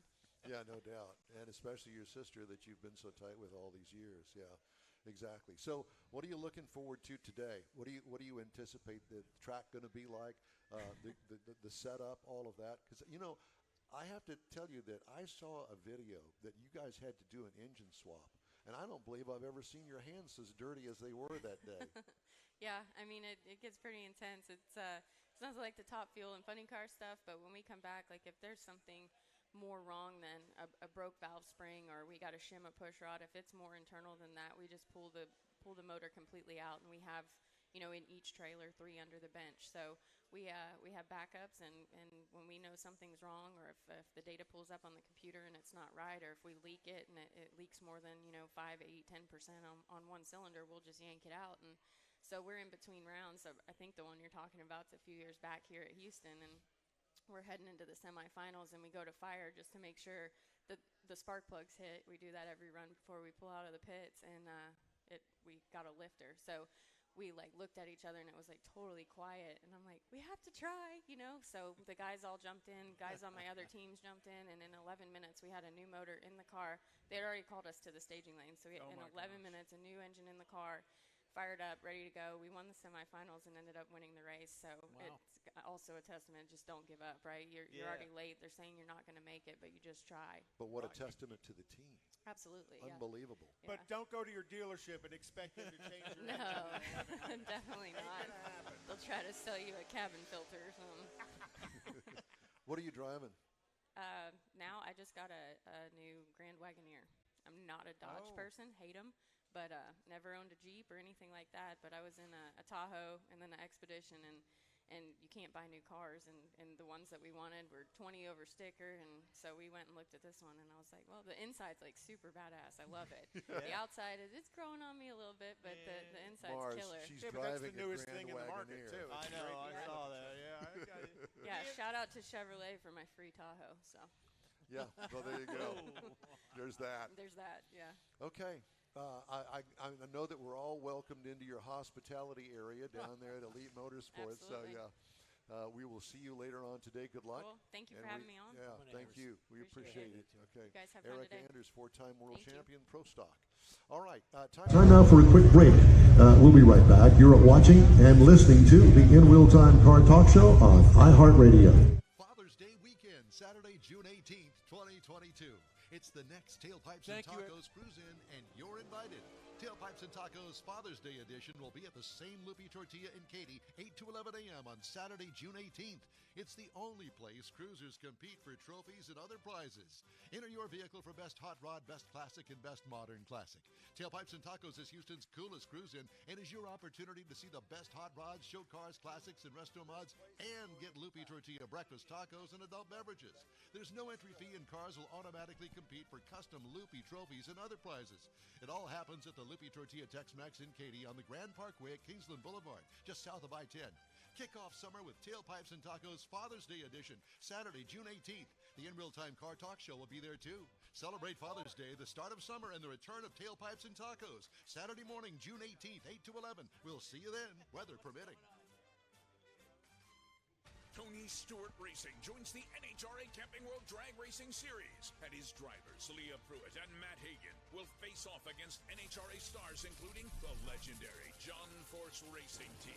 Don't miss this battle of horsepower and performance. It's the final NHRA Spring Nationals event at Houston Raceway Park. Don't miss it this weekend. This is your last chance for Nitro action in Baytown. Tickets at HoustonRaceway.com. The In Wheel Time Car Talk Show is now part of the iHeart family. Now you'll have access to 24/7 Car Talk anytime you need a fix. Just download the iHeart Radio app and ask for In Wheel Time Car Talk, and there we are. Be sure to save us in your iHeart library for instant access. No matter where you are, you have the best Car Talk Show right on your PC, laptop, or mobile device and never have to worry about finding us again.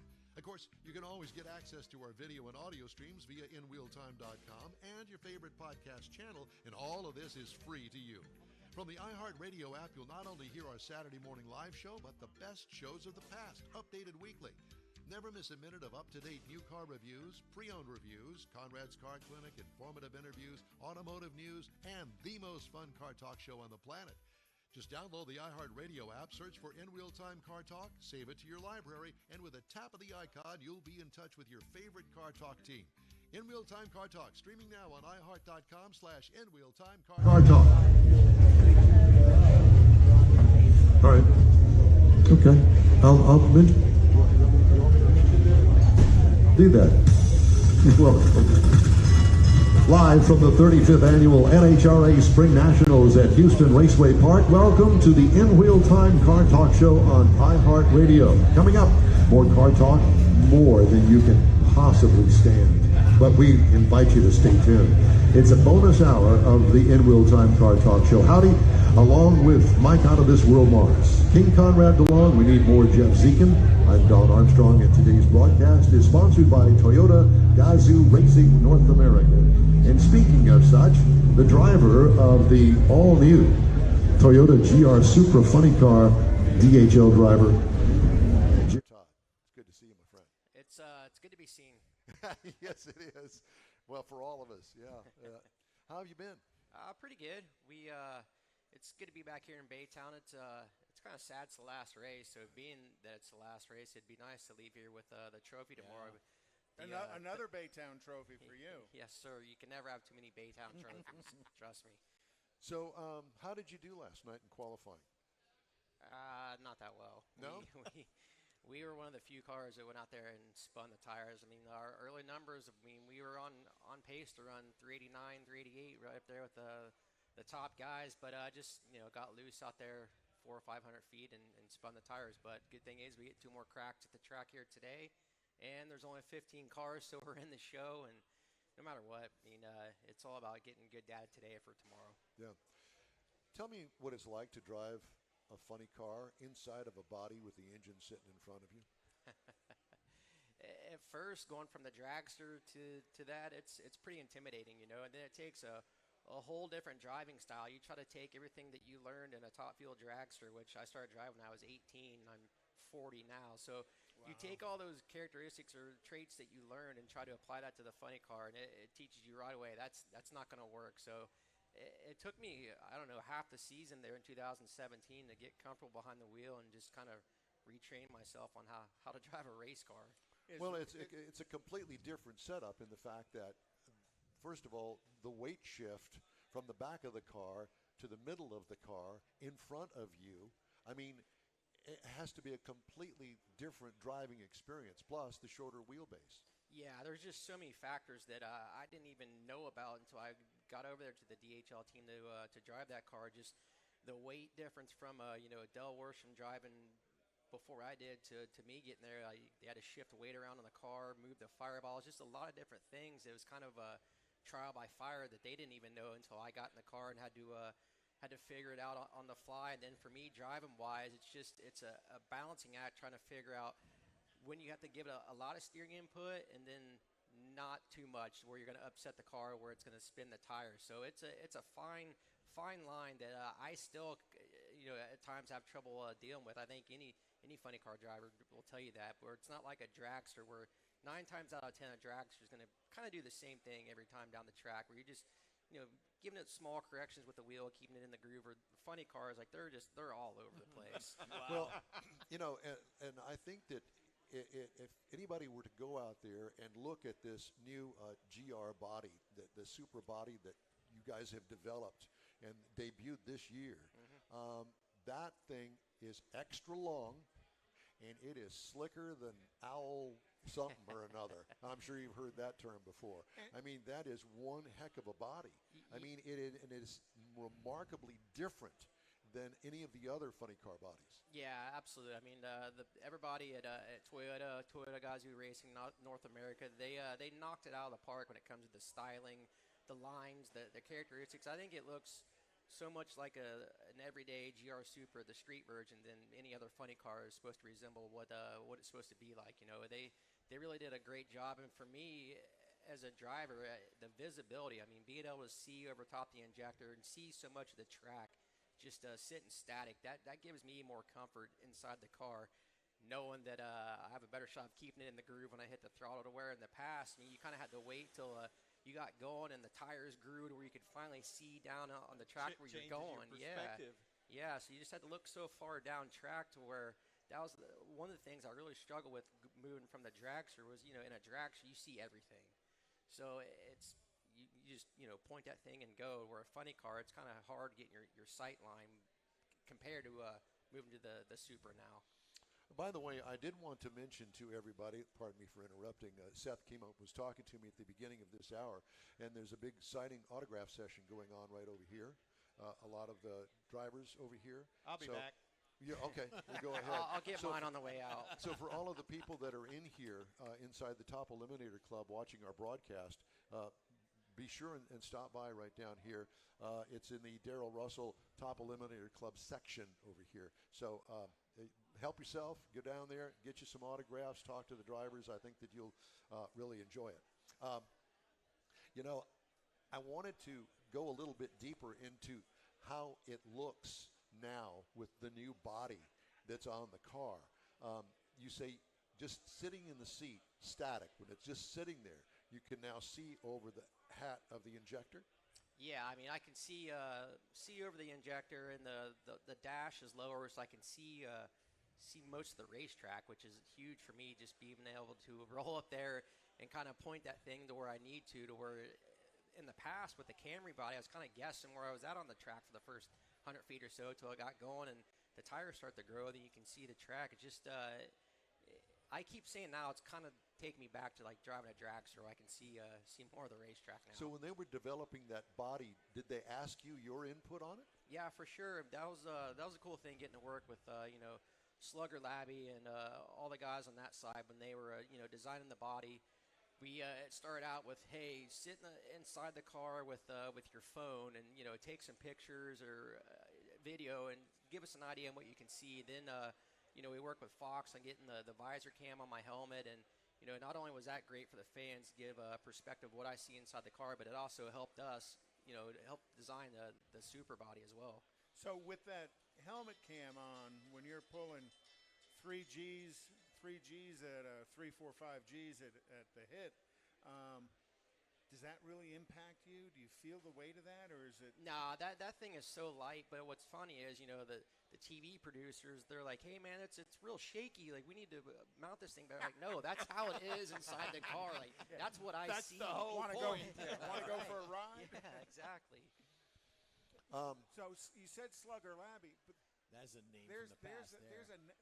He's a NASCAR guy that's come over and I guess brought that knowledge into what you're doing through now. Toyota. Yeah, for sure. He's been with Toyota the last 3 or 4 seasons now, and just it brings a whole different set of eyes over to the drag racing stuff that's new to him. He tries to incorporate everything that he's learned from the NASCAR side into what we do, and they're trying to school him on what we do. It's been a good combination. He's a big asset for us out here for sure.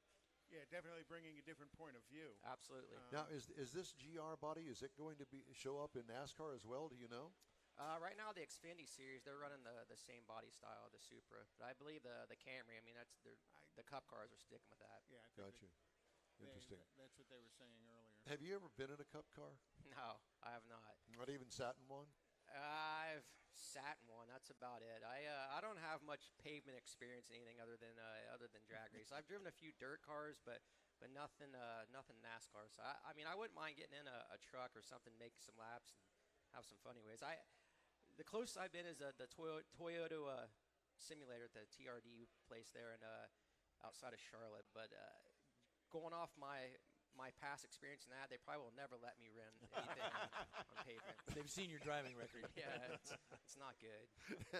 When I crash in the simulator, they can hit the reset button. I can just go right back out there again. But you can't do that in real life. In real life, yeah. What were you doing before you joined Kalitta? There was a time I was sitting there home on the couch wondering if I was ever going to race again. I mean, I drove for a handful of teams from 2006 up to the beginning of 2014. Beginning of 2014, I was driving for Bob Vandergriff part-time. We were going to run, I think, like 5 or 6 races that season, and got a call from Connie Kalitta there towards it was the Vegas race, which had been the 3rd or 4th race of the season, and just was fortunate enough to get that call from him. Kind of changed my life, changed my career. Wow. How is your career? I mean, you have sponsor obligations.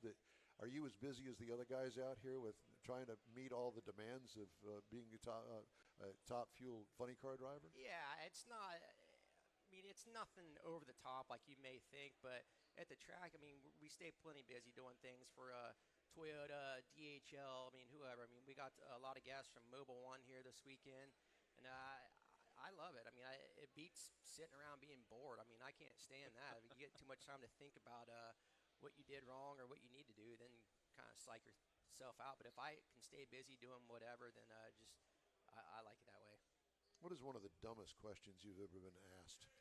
You just won. Yeah, that one. I just asked it? Yeah, that was it. Add that to the list. No, I'm just kidding. But, no, it's funny.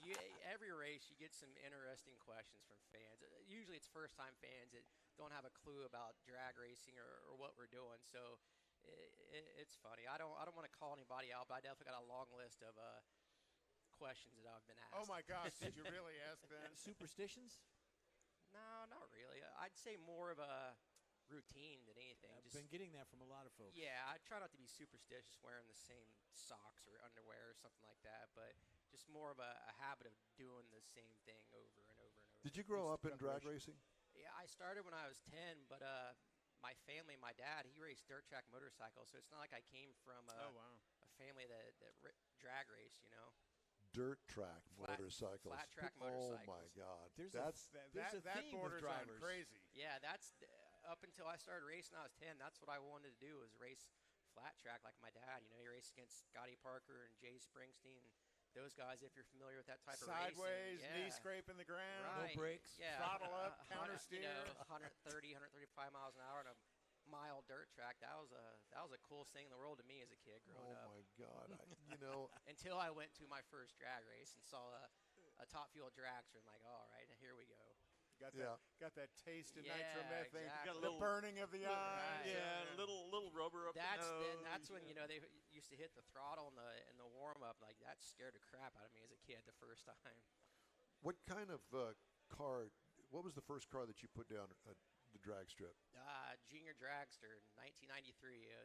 It had a legit 5-horse Briggs and Stratton, the same that would be on a lawnmower. It had a pull starter. I remember we hauled it in the back of my dad's truck to the track, and it seemed like a month or two later we had a motorhome, an enclosed trailer, and a modified engine that was going 4 seconds quicker. Dad got into it. Yeah, exactly. Things ramped up pretty quick. It's amazing how that works, isn't it? Right. Yeah. Oh, this is how it works? Pull start? No, we're going to bump this up. Exactly. Yep. More power. And I don't know that there's a whole lot more power than you can get than what you're doing now. Well, yeah, what's crazy is, when NHRA came out with the Junior Drag Racing League, I think it was like $3,000 or $5,000 was what they're advertising. It's in that range now. Yeah, you could go racing. Well, that's not the range now. You can't get an engine for less than $5,000. No, not anymore. Yeah, you got to have a couple of them. I can only imagine. Right. I mean, Antron, he's got a, big toter home, stacker trailer, hauls around 4 or 5 cars. He's got a huge shop to where we did not have that. We had a small enclosed trailer, worked out of my, mom and dad's garage at the house, and that was part of my job after every race, be out there in the evening after doing my homework, helping my dad work on that thing. Clean and prep it. You're talking about Antron's and his kids in the junior drags today. Yes. Yeah, okay. Yeah. They've taken it to a whole new level. So what do you do for fun? Well, I just recently moved to Florida at the end of last summer, so finding new hobbies that I didn't have there in Indy, like paddle boarding and going to the beach and things Jet like that. skis and all that. Yeah, none of that yet, but yeah, anything. Where are you? Are you in Central Florida? South Florida. South Florida. Yes, sir. Down there Atlantic in Fort Lauderdale, or I'm on the Atlantic side in Jupiter, near good. West Palm Beach. Nice. You liking it? I love it, How's man. the lifestyle change going from one city to another? Oh, I'm no longer freezing my ass off in the winter time. And it snowed in Indy on Monday, I think it was, where it's 80 and sunshine down there. Exactly. So while you're out paddleboarding, have you crossed a manatee yet? I have. The last time I was Scare the out, daylights out of you. I got a little too close to it, and I scared him, which in turn scared me because he splashed the crap out of me. But it's cool, seeing just sea turtles and manatees and things like that. Mermaids. Out there. Yeah, mermaids. Yeah. What kind of car do you drive? Your personal vehicle? I have a GR Supra, just like what I'm racing out there on the track. Wow. Oh, cool. It's Do you like it? Oh, it's awesome. It's plenty quick for what it is for getting around town. And what's funny is down there, like, there's all kinds of, awesome street cars. I mean, Ferraris and Lamborghinis and things like that are not out of the ordinary to see. But you see people, like, roll up to you, like, looking at you weird because you're in that Supra. It's just still draws attention. Yeah, it draws a lot of attention. I think it's awesome. So our engineer that was out here with us yesterday, his son is, 19? I think he's 19. 19. I mean, he was all over that Supra that sits over there in the Toyota display. Yes, sir. And actually got to open the door, sit in it, close the door, get the feel of it. There is a certain appeal to that age group with that car, and that's the future, Absolutely. It definitely appeals to the younger generation. I'm driving mine down the street the other day, and I see a young kid, probably in his teens. I mean, he's giving me the thumbs up as I drive by him. So they definitely recognize it from a distance when they see one, and it's pretty cool. I mean, like you said, that's the selling factor, and that's what we're trying to do with the funny cars. Sell GR Supras. If only they knew you went 300 miles an hour. Right. I try not to do that on the highway. Try, yeah. You got to try, yeah. So tell me about your funny car team over there. How long have they all been together, and how are things going? What's the gel rate over there? From the time that I started there in 2017 to now, it's pretty much a brand new team. We have a couple guys that are still there from when I started, but I mean, other than the crew chiefs, I mean, we have a lot of new guys there this year, and even the experienced guys that we have are in new positions. So it's kind of like having a brand new team. It's just, like you said, it takes some time for everything to gel and everybody to get used to one another in their positions, but they're doing an awesome job, and I mean, I can always rely on them to give me a good car to go down the track, and I'm ready to be able to celebrate with them and give them a well-deserved win and trophy. Does your team use your input? This run, I felt that it was doing this or that. Well, they ask me my input. I don't know if they use it, but they ask me what I think. Yeah. Yeah. And obviously, the data recorder tells them everything they need to know about going down the track and engine performance and that sort of stuff. But still, there's that seat of the pants stuff that they don't know. Yeah, there's certain things that like you said, the onboard computer doesn't tell, but it also will tell if you're lying or not. But yeah, how would you know that? Just certain things that we check. Like the steering lateral G's that'll ask me where I steered it on the track, what I felt, just things like that. And they'll ask me that, then come back and look at the video and try to overlay what I said with the computer and the video, and usually it lines up. Yeah.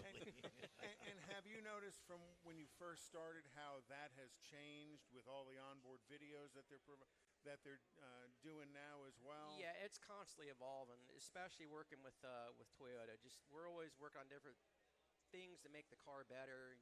Technology's constantly evolving in these things. It's trying to stay ahead of the curve and not stay behind. That's where we're at with this new GR Super body. I mean, I feel like it's definitely light years above what we had, and nothing was wrong with the TRD Camry that we had. It's just an older body style. It was almost 10 years old, and it was still competitive, but I think now that we've kind of got to the next level with this GR Super body. So do you think that as you guys learn more about that car body, is that going to give you an advantage over some of the other car bodies that are out there? I sure hope so. I mean, I know that's the intent. Yeah, I mean, it's like I keep saying, it's not something you just bolt on and you go out there and start winning and hauling ass right away. It takes time to figure it out, and we're still in those learning stages. But Todd and Jono, they're doing a good job, collecting data and doing the best they can with it. And I think it's just only a matter of time before we start winning races with it. Hopefully it'll be today, right? Yeah, this will be a great weekend to start. Do you guys go hand in hand, working hand in hand together, sharing data and that sort of stuff with Doug's team? Yeah, I mean, our three cars, they definitely work close with one another. I mean, Kurt Elliott, who's over on Sean Langdon's car, I mean, he's in our lounge a few times a day working with Todd and Jono. So yeah, it's a big family over there, and it's definitely an open book, I would say, between the three cars over there. Is there a lot of data that can translate between the Top Fuel and the funny car?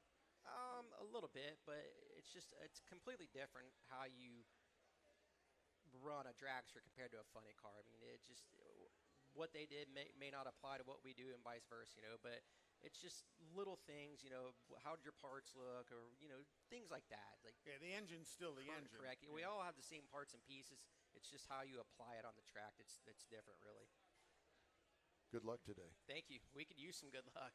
Well, yeah, and we're pulling for you. And so, I mean, with that, I mean, you're going to go zoom right to the top. I would definitely love that. It's going to be tricky out here today with the sun on the track, but either way, we definitely look to improve on what we did last night. Great to talk to you. Thanks so much for stopping by. Thanks for having me on. I appreciate it. J.R. Todd, DHL, Toyota GR. Our super funny car driver. And we've got another guest coming up at the bottom of the hour, and we invite you to stay tuned for that. I missed a couple of headlines that I wanted to get in, that I didn't get in earlier.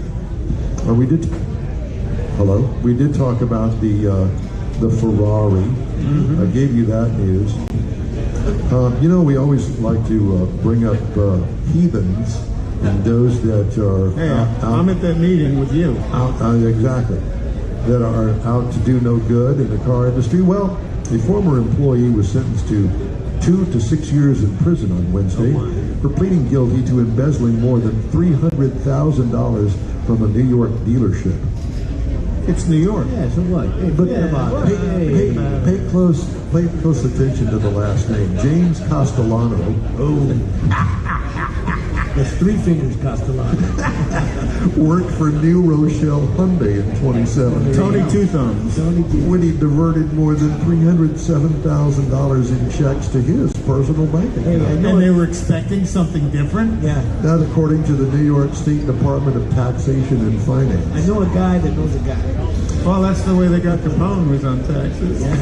Mr. Castellano was charged with felony grand larceny as well as criminal tax fraud for not reporting the embezzled funds on his personal income tax return. I stole the money, now I'm going to pay the taxes.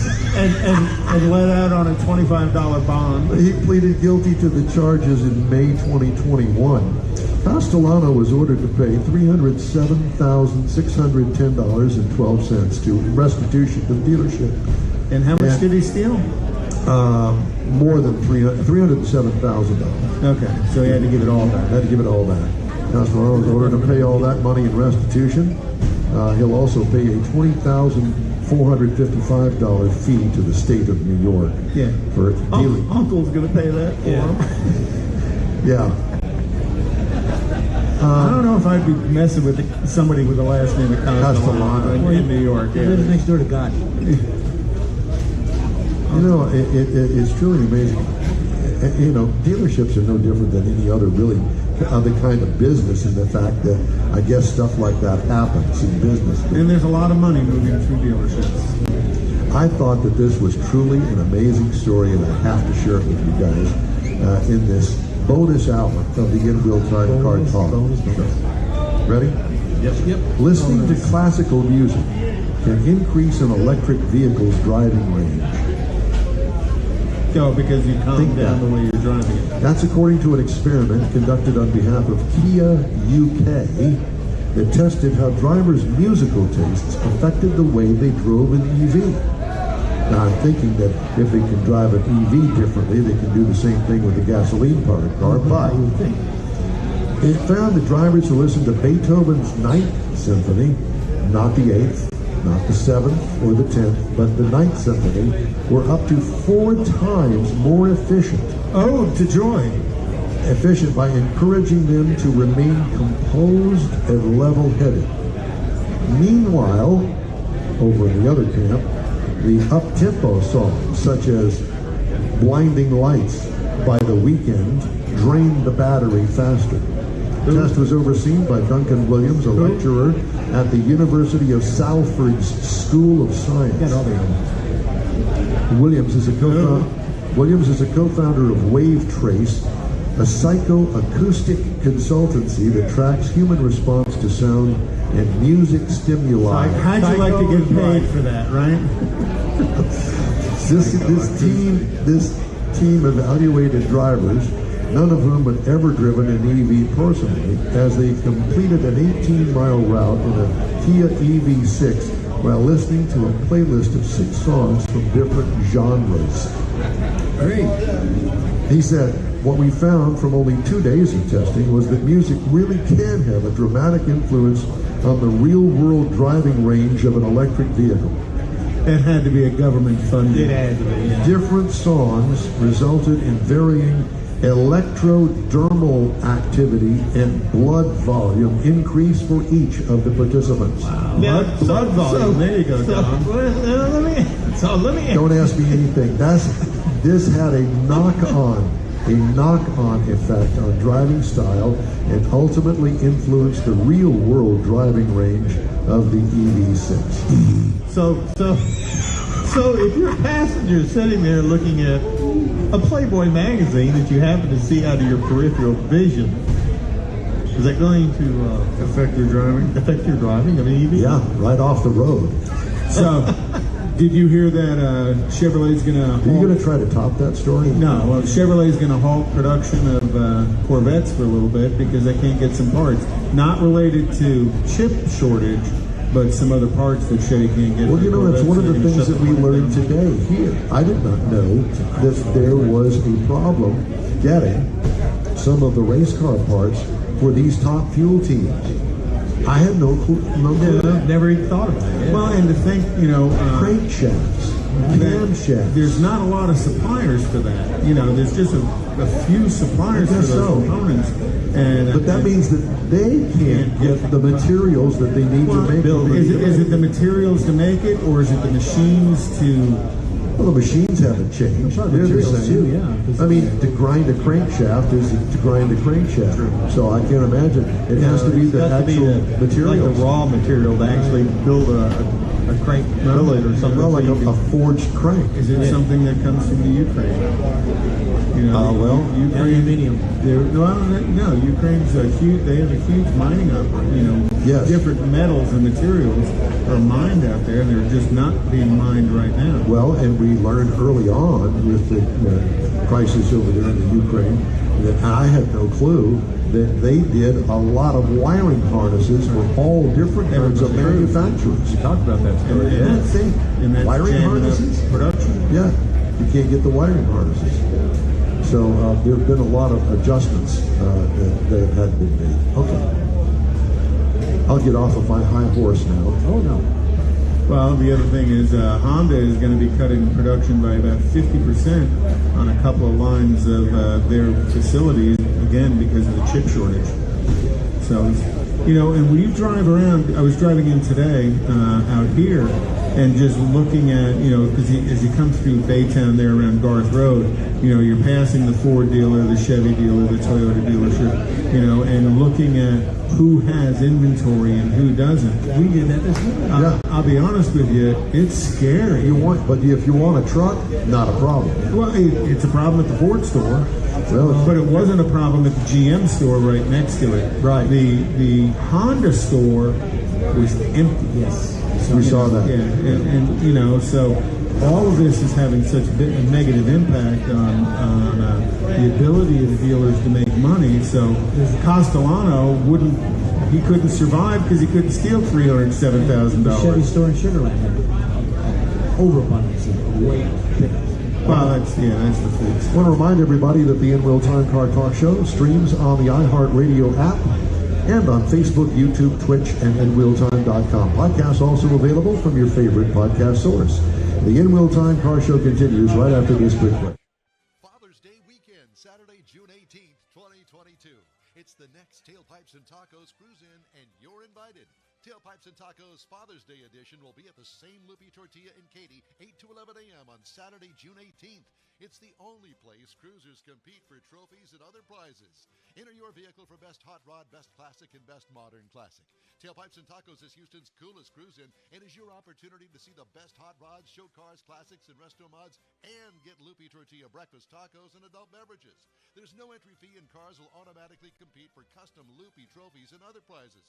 It all happens at the Loopy Tortilla Tex-Mex in Katy on the Grand Parkway at Kingsland Boulevard, just south of I-10. Kick off summer with Tailpipes and Tacos Father's Day edition, Saturday, June 18th. The In Real Time Car Talk Show will be there too. Celebrate Father's Day, the start of summer, and the return of Tailpipes and Tacos. Saturday morning, June 18th, 8 to 11. We'll see you then, weather permitting. Tony Stewart Racing joins the NHRA Camping World Drag Racing Series, and his drivers, Leah Pruitt and Matt Hagan, will face off against NHRA stars including the legendary John Force Racing Team. Don't miss this battle of horsepower and performance. It's the final NHRA Spring Nationals event at Houston Raceway Park. Don't miss it this weekend. This is your last chance for Nitro action in Baytown. Tickets at HoustonRaceway.com. The In Wheel Time Car Talk Show is now part of the iHeart family. Now you'll have access to 24/7 car talk anytime you need a fix. Just download the iHeart Radio app and ask for In Wheel Time Car Talk, and there we are. Be sure to save us in your iHeart library for instant access. No matter where you are, you have the best car talk show right on your PC, laptop, or mobile device and never have to worry about finding us again. Of course, you can always get access to our video and audio streams via InWheelTime.com and your favorite podcast channel, and all of this is free to you. From the iHeartRadio app, you'll not only hear our Saturday morning live show, but the best shows of the past, updated weekly. Never miss a minute of up-to-date new car reviews, pre-owned reviews, Conrad's Car Clinic, informative interviews, automotive news, and the most fun car talk show on the planet. Just download the iHeartRadio app, search for In Wheel Time Car Talk, save it to your library, and with a tap of the icon, you'll be in touch with your favorite car talk team. In Wheel Time Car Talk, streaming now on iHeart.com/ In Wheel Time Car Talk. Live from the 35th Annual NHRA Spring Nationals at Houston Raceway Park, welcome to the In Wheel Time Car Talk Show on iHeartRadio. Howdy, along with Mike Out of This World Mars. Now wait, both of you cannot raise your hand at the same time. Go ahead, Conrad. You go. Mike Out of This World Mars. King Conrad DeLong. You hesitated? No, only because both of you had your hand raised at the same time. He was jumping. Yeah. He was jumping the gun. Yeah. I usually do. That's why I finished your sentences for you. I know. And you know, there's one thing consistent about that. It's consistent. And we have here, we need more Jeff Ziegler. I'm Don Armstrong. Glad you could join us today. Today's broadcast brought to you by Toyota Gazoo Racing North America. Thanks so much for joining us. We really appreciate it. And it's lunchtime in the top eliminator. There's no doubt about that. It's a full house now. We started off with breakfast, and we had kind of medium breakfast goers. Now we've got a full house of lunch folks, and I don't even know what's on the menu over there. Let's stop somebody. It smells like barbecue. Is that what it smells like? Looks like barbecue. Okay. Well, yeah. Is it barbecue? Good. Barbecue's always good. This is Houston, Texas. This is the last hurrah for Houston Raceway Park as far as a national event and the NHRA Spring Nationals. No more. It goes away after this event this weekend, but you have plenty of time to come out if you'd like to and enjoy the fun. A lot of people, a lot of good folks out here enjoying. You know, really, if you think about it, last year at this time, we were still messing with all of the COVID stuff. And at the end of it, masking and all of that, and it's just like, oh. Well, this is a way to send it out. What a waste of tears. No waste. Yeah, pretty much. But at any rate, that's all. You know, one of the things that I have noticed here in the past couple of weeks, I have seen an abundance of industry, business, schools trying to recruit more people getting into automotive repair. Oh yeah, there's a huge shortfall right now. But there has been a shortfall. Oh, it has been. I think it's more so right now. But right now, there seems to be, at least for whatever reason, that group is reaching me about schools and what is being done to recruit people, getting kids interested, hopefully, in automotive, because trust me, internal combustion engines are not going away anytime soon. But if you were to listen to some folks, you'd think that, oh, it's over with. There's that guy. But you'd think that everything is going to be electric next year. No, it's not. And so there's a whole career ready for you and waiting if you want to get into automotive. And you think of automotive as some guy sitting in, some nasty garage somewhere changing spark plugs in an old greasy car, and it's just not that way anymore. No. Because the level of computers on cars, you've got more processors on cars right now than they use in the space program. Because a typical car has probably got 25, 35 processors on it. When you get to some of the high-level cars, you're talking 50, 60 processors on it. So the technician isn't just the guy changing the oil. He's the person who has to understand how all those processors talk to each other, what they're doing in the process. And when you look at the industry, we just talked about it a few seconds ago, is the car lots are empty. The dealers don't have truly volumes of cars to sell, so they have to depend on the service operations to cover the nut to make the payment on the building, the people, electricity. Well, years ago, the front end or the sales end of it supported the dealership. Years ago, and then it's gone into the service. Well, back in the 70s and 80s, it was more front end, and now it's all. Yeah, probably that long ago. But there's always been a measurement of a car dealership, something called fixed coverage. Right. So when you look at the fixed operation, that's service, body, and parts. When you look at the variable operation, that's sales, new and used, and insurance and finance. Fixed coverage is always something that a dealership's performance has been measured by. How much of all of the payments the service department, body shop, and parts department would make. And a typical dealership would try and run in that 70, 80% with an objective of 100%. Some dealerships would run 100% fixed coverage. So what that would do is those dealerships that could run at 100% fixed coverage, they could basically give away new cars at no profit and still make money because their fixed coverage was so high. And the point of that was Lawrence Marshall and Instant. As much as people always wondered how could Lawrence Marshall sell cars so cheap, is his service department covered the nut.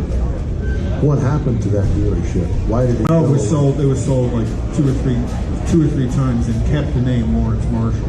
And Mr. Marshall has been out of the business for quite some time. Yeah, well, he certainly had a name for himself. Oh, yeah.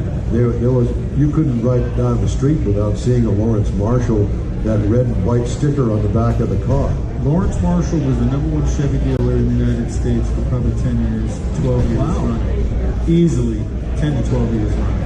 And then as Mr. Marshall pulled out, different things happened. And then actually the #1 dealer in the United States was Landmark Chevrolet. And then it was kind of between Landmark and Bill Hurst. Landmark, isn't that the one that had all sorts of legal issues? Well, inside the business, they were known as Land Shark. Land Shark Chevrolet. I believe that's now some great big industrial... Doggett. Doggett. And actually, he's got a Ford dealership. There's a Ford dealership there, but there's also, I believe it's Case. Big, heavy equipment is where they're off of I-10. No, they're right off of 45, south of West Road. Yeah. South of 249. Yeah. Okay. But yeah, so you're talking about this thing I'm talking about, fixed coverage, which is where the service department covers the payment of everything in the dealership. If they don't have enough technicians at the store, it's very hard to do. And right now, I go into a lot of these dealerships here in the city, and, in certain brands, most of the technicians look like the five of us sitting up here, gray and bald, and old. And that's going to be a serious problem because, that technician that's been there for so long, they have all the training, they have all the knowledge, and there aren't these kids coming out of high school that are going to work at like I did at Richardson Chevrolet, shagging cars and working in new car make ready. And so they're not filling what I call backfilling the service departments with youth. Now, at some brands, Toyota, huge youth movement for Toyota. You go into a Toyota dealership, and probably the average age of a technician is 25, 26 years old. You go into a Lexus store, and the same thing. But when you go into some of the domestic brands, it's an older, much older crew of technicians that there aren't enough youth coming in to fill the gap, so they're trying to create more technicians that are looking for jobs. You know, one of the things that struck me this morning on our jaunt out here in the dark and passing that Honda dealership down the freeway right here, the empty one. So if I'm the owner of that dealership, I don't know anything about Hondas. I know nothing about them. But I think that I am going to go anywhere, any place in the United States to find me a Honda to put on that lot to sell. Well, the Honda, you know, a lot of what's going on is they're selling off the truck, so there's no inventory.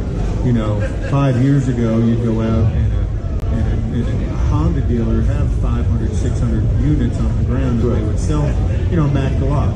You know, he'd sell out of his inventory. That's not happening right now. So they are pre-selling them at the truck, so there's no inventory at the dealership. But part of the problem is that's what's driving used car prices so high. So if this Honda dealer wants to go out and buy 1, 2, 3-year-old Honda, used Hondas, he's going to pay a premium for them to put them on the ground there, which is going to raise the value of all of those used cars. So we'll kind of come full circle to the Emmons brothers when they've talked about how crazy some of the auction pricing is right now. And I know the Emmons brothers are out here somewhere. They are. We know they're racing. Right across the road from Stan. Yeah. Go figure. I talked to Jerry yesterday. So, you know, so it does go full circle. They are still driving used car prices up because the new car dealers need used car inventory. The used car dealers need used car inventory. So all of that is pushing used car pricing up. Okay, so let me ask you this. So the store down here that has the empty lot on it, why wouldn't you fill up that lot with used cars? At least have something. Good question. Because they had nothing. No, they literally had nothing. It almost looks like the dealership's closed, but it's not. Yeah, most of the ones over in our part of the world that have a separate facility for their pre-owned used vehicles, they pretty well lock the doors and there's signs in front of them, JK and stuff like that. Go over to our new car area, and that's because that's what they're trying to do. Put something there on the ground so that it looks like they're still. Well, some of the dealers might not want to gamble in the used car business. Some of them are huge gamblers, and I know that the guys over at Granger, they don't have a used car operation. You go over there and his lot's full. But even if you're not going to be all in, shall we say, in the used car, okay, so at least have a dozen used cars. You would think so.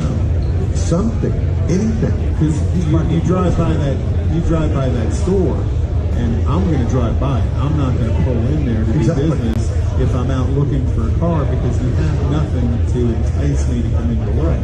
So it borders on mind-boggling that they would let that lot get that empty. I don't know why. And they are unusual to be that empty. But, you know, some of the stores coming in around town were extremely empty. And that, I think, is brand specific. You know, certain brands, they're just not getting inventory. Well, interesting, you know, I fly over the Port of Houston. You know, they have a huge Volkswagen contingent. Yeah, no, it's where they offload the ships, right over there. It's right, anybody can the ones see that it. aren't on fire. That would be the ship that's not on fire, yes. But I noticed an upsurge in inventory out there at that holding lot at the Port of Houston. It's almost full of Volkswagens right now. Well, the shame of it is they shouldn't be there. They should be at the dealership. Well, and you know. So why are they there? What about the Westfield Railhead? Do you ever fly over there? Yes, but because of the way that the rail cars out that hold cars, it's hard to see. Well, but they unload all those cars there at the West. But the other problem for you is that's kind of probably not too far from the flight path to Antron. Yeah, and we can't really go over there. You're talking about off the Hardy Toll. Right, yeah. Because they'll hold 2,000, 3,000 cars. Yeah, and I have not been by there. Then I can't really tell you that. I drove by it, and it isn't full. And I'm hoping it isn't full because as soon as the car hits the ground, the truck will down. I don't know. Well, you know, if it's on a lot, one of those holding lots, it's not at a dealership and you can't sell it on a holding crane. Right. And so there's that. Mr. Mars, you involved? Hello. No, I was. You falling I had asleep? I had some questions. I was getting some texts and stuff. So what are your questions? The question that we had a while ago was about some of the stuff that's going on here. Anyway. Well, what about your daughter, granddaughter's car? How did that? I know you and I talked about that. Mike had called me and said, "Hey, I've got oil in the water. What do I do?" Yeah. So that was a big. Well, let's start at the beginning. What kind of car is it? Yeah, first? we're talking about a Chevrolet Sonic, 2015, 108,000 miles on it. Granddaughter drives it to school. That's all it is. Makes her first road trip. Goes down to the beach for the day. Wife's down there. Anyway, long story short, she's driving it back in the evening. Overheats. She pulls it over. You know, Good news, she pulled it over. We've had those discussions. Yep. Pulls it over, and we end up going down there and getting with the trailer. It has. We opened the radiator, and it's got bubbles, mud, looking baby food stuff all over it. It was so clogged up, the guys that were going to flush the engine with a regular engine flush, they couldn't do it. They had to take it apart. It was so gunked up. Anyway, so we kind of went through it, and Google was our friend. Couldn't figure out what was wrong with it. Couldn't find. Well, that's no friend. Well, but Google, they went out on Google, and one night, the guy, the owner of the place that was working on it, put in the symptoms. Found 3 people that had the same thing. 2 of them just sold the car. They got tired of messing with it. One guy stuck with it and figured out. So on a Chevrolet Sonic, you know, your oil filter goes into the block. You put your oil filter, you screw it in, mount it, whatever, on the block. In this instance, Chevrolet had a oil cooler mounted on the block that your oil filter mounted on. The oil cooler that was mounted on the block. That has coolant circulating through it. Yes. That's what was leaking. That's how the oil. Where was it leaking to get into the radiator? It was the oil filter, the oil coolant blocked it. The oil filter is mounted to the oil cooler. A crack in this cooler assembly. Oil pressure is higher than coolant pressure, so it's pushing oil into the coolant system. I mean, it was like, how much did it cost? For the first place we went to, said they thought it was blowing head gas with it. $6,700 to replace the motor. And how much did it cost you now that you know that everything was said and done? It's about $3,400. Now it's cheaper than a new car. Absolutely. But they had to still flush all that out of the engine. And it's did going they get back a fire hose to do it? No, they took it apart. Literally, it flushed out each piece. Took all the hoses off, replaced all the hoses, replaced the radiator. Yeah, you got to replace the hoses in that because the oil will deteriorate the hoses inside. So it had to do all that. So then it was just a matter of pushing it through the block. What a brilliant way to really mess up an engine by putting the and what was really you screw the filter into the cooler. It's other stuff that's happened that's just as dumb. This is a learning experience for her now because now she knows the value of, she pulled it over, which is correct. Yep. She knew what to do. Didn't do consequential damage. But what was really interesting, so he gets this, and this is like a couple weeks ago, and so now he's got to find this oil cooler for this 2015 Sonic from Chevrolet. Piece of junk from Chevrolet. Yeah. So he starts calling around. He gets a hold of the Chevrolet dealer and says, "Okay, you know, what do I got to do to get one of these?" Oh, we got one on the shelf. And this is Mark at Mark's Auto. Yeah. So he goes over there and so to pick it up, and he's asking, he said, "So you got it on the shelf for this 2015? You sell a lot of these?" "Oh no, we never sell any of them."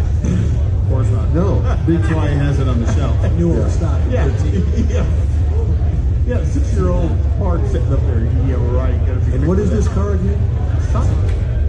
1.4. Chevrolet Sonic. One of those midget cars. You know, you pull it up in the circus and 37 guys. Or it fits in the back of a truck, you know, that kind of car. But it gets you back and forth. Tub it out pretty Oh, I can see Facebook now blowing up because Jeff said tub it out. Looks like alcohol funny cars are running. Well, they're working their way up. You know, I think that the crowd has thinned out here from the rush of lunch. About an hour ago, the line was all the way back to the door. And this is a pretty big place. What, 300-400 people in here? Oh, I would say, yeah, about 3. Something like that. Anyway, I got my wristband with my lunch ticket on. So where's yours? Where's mine? Well, we came in too early. Get your butt out there and get one like you were supposed to. Well, they were here. You went back down to get some parts. What does that tell you?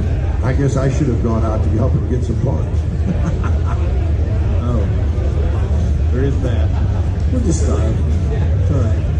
See, what you don't know at home, or whether you're listening to us on your phone, whatever, they all hate me. We're jealous of you, Don. All 300 people in there. Because you are a broadcasting Hall of Famer. And we're just jealous. When you went really, that H, I didn't know where you were going to go after you got that H out. You know, you really like to hang your hat on that, don't you? I'm proud of you because of it. Are you? Absolutely I am. I just like thinking on it because I know you react to it.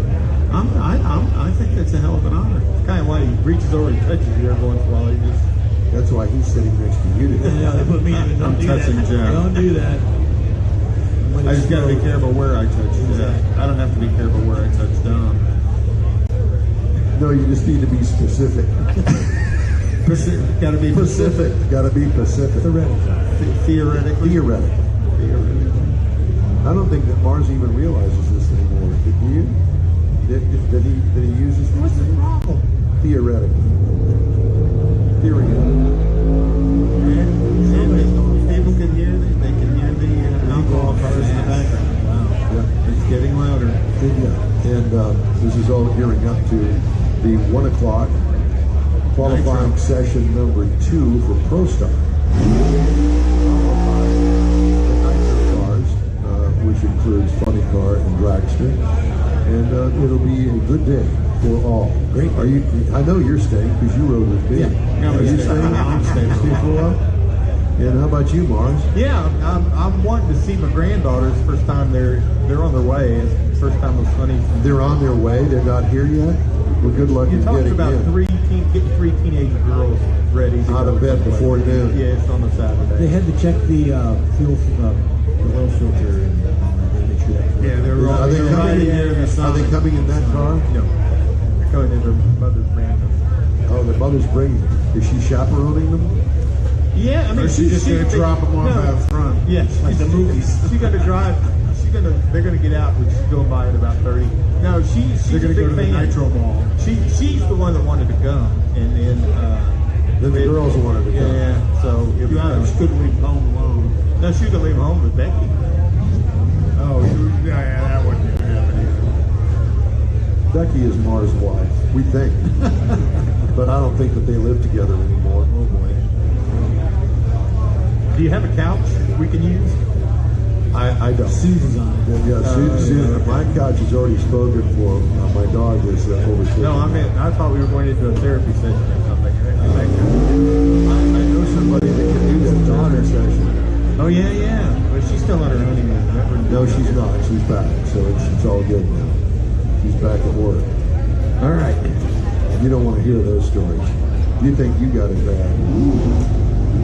She's probably not going to tell them what we hear either. No. Well, as long as she doesn't use names, I guess it really doesn't. It would be in her book. But I will tell you this: as her father, I have heard stories that what? Really? How? And those are just from your first 3 wives. You threw that softball up there. I did, and you went for it. And slugged it over the park. And it was good. I liked it. Yeah. What are your plans, Jeffrey? Ride with you? Yeah, we'll dismantle this and see what the day brings. Well, we're not going to dismantle it right away because we're going to go get something to eat. Okay. And we need to. A couple of us need to go get tickets. Get armbands. Oh, Yeah, we need to do that. Yeah, they just weren't there when we did, so yeah. All right. Well, very cool. This has been quite a day for us in this program. Thank you very much, Seth Angel. Thank you very much, Baytown Raceway Park. Yep. And let's not forget all of our guests. Yes, our wonderful coordinator. Toyota Gazoo. Yes, that would be Lisa Kennedy. She did a great job. Allie Bland with the NHRA. Thank you very much for working with us on all of this and getting us passes that we needed to get in here. And let's not forget Josh Hatchett. He's the guy that's sitting over in the scoring tower in the media center over there. Yep. I have not met him yet, but at some point today I was going to stop by over there and say hello. Cool. And because you will be sending him, Mr. Mars, all of the proofs of the show, Mr. Mars. You want just we'll talk about it later. Let's just stuff with Conrad. Define our terms. Exactly. So, at any rate, sun shining. I'm planning on coming back tomorrow as a spectator. Yes. Are you? I am. That's the plan. You coming too, Jen? Yeah. Because you're riding with him. Well, granddaughter and Kathy. Yes. I don't know as if we're riding together. Okay. Tomorrow. I don't know. Yeah. But you bringing the Corvette? I'm not bringing the Corvette. Maybe you get a couple of passes down the track. The Corvette is over at John Gray's, and it's getting massaged. If you recall, a few weeks ago when we had him on from Gulf Coast Auto Show, he said, "Bring me the car before you go on the Hot Rod Power Tour in Texas." Yes. He said that on the air. So I want to see you do the tire warm-up burnout. I'm not going to do that. I'm not going to do that. Why? I'm not trying to beat anybody, break something, and I understand that the rear axles are subject to breakage. And the half shafts on Corvettes, you get a good tire on it and do some bike launches. Yeah, I don't want to have some half shaft going crazy in the back of the car. Well, you have to be towed, and the wheel goes off to the left, and you circle.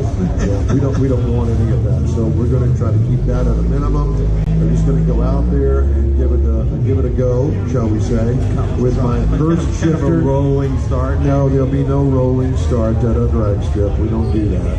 It will be with a light and all of that. Oh, okay. Yeah. And I'll let you know what I do, maybe.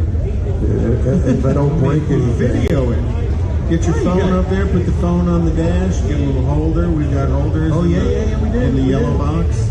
And video it for us. We put it up. Or we can take a GoPro and slap it on the top. And then you could look like a... You're not invited to go with me. And then you'd look like a street outlaws, guys. Okay, this is kind of a mini little vacation for me, so you guys just have to sit still. All right, we're going to take a quick break. We're going to wrap up today's show right after this. Father's Day weekend, Saturday, June 18th, 2022. It's the next Tailpipes and Tacos Cruise-In, and you're invited. Tailpipes and Tacos Father's Day edition will be at the same Loopy Tortilla in Katy, 8 to 11 a.m. on Saturday, June 18th. It's the only place cruisers compete for trophies and other prizes. Enter your vehicle for Best Hot Rod, Best Classic, and Best Modern Classic. Tailpipes and Tacos is Houston's coolest cruise-in and is your opportunity to see the best hot rods, show cars, classics, and resto mods, and get Loopy Tortilla breakfast tacos and adult beverages. There's no entry fee, and cars will automatically compete for custom Loopy trophies and other prizes. It all happens at the Loopy Tortilla Tex-Mex in Katy on the Grand Parkway at Kingsland Boulevard, just south of I-10. Kick off summer with Tailpipes and Tacos Father's Day edition, Saturday, June 18th. The In Real Time Car Talk Show will be there too. Celebrate Father's Day, the start of summer, and the return of Tailpipes and Tacos. Saturday morning, June 18th, 8 to 11. We'll see you then, weather permitting. Tony Stewart Racing joins the NHRA Camping World Drag Racing Series, and his drivers, Leah Pruitt and Matt Hagan, will face off against NHRA stars including the legendary John Force Racing Team. Don't miss this battle of horsepower and performance. It's the final NHRA Spring Nationals event at Houston Raceway Park. Don't miss it this weekend. This is your last chance for Nitro action in Baytown.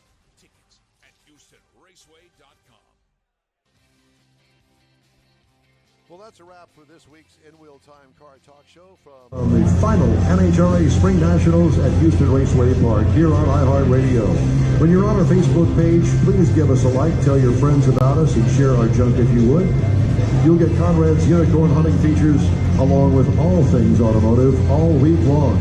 There'll be some fun stuff in there for you too, including upcoming events, cruise-ins, and other goodies. The In Real Time Car Talk Show is on 24/7 on iHeartRadio, the app, and online. And despite our ages, we're still having a strong, steady stream live on Facebook, YouTube, Twitch, and InRealTime.com every Saturday, 8 to 11 Central. 30-minute podcast available from your favorite podcast provider 7 days a week. The In Real Time Chief Engineer is David Ainsley. Our Marketing Advertising Manager and Video Technical Director is We Need More, Jeff Zekin. The booking agent and podcast editor, Mike Out of This World Mars, and his royalty king, Conrad DeLong. I'm Don Armstrong. Special thanks to Lisa Kennedy with Toyota Gazoo Racing North America and Seth Angel with Houston Raceway Park.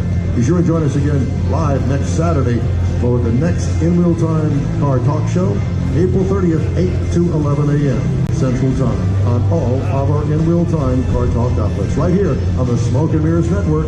So long for now, everybody.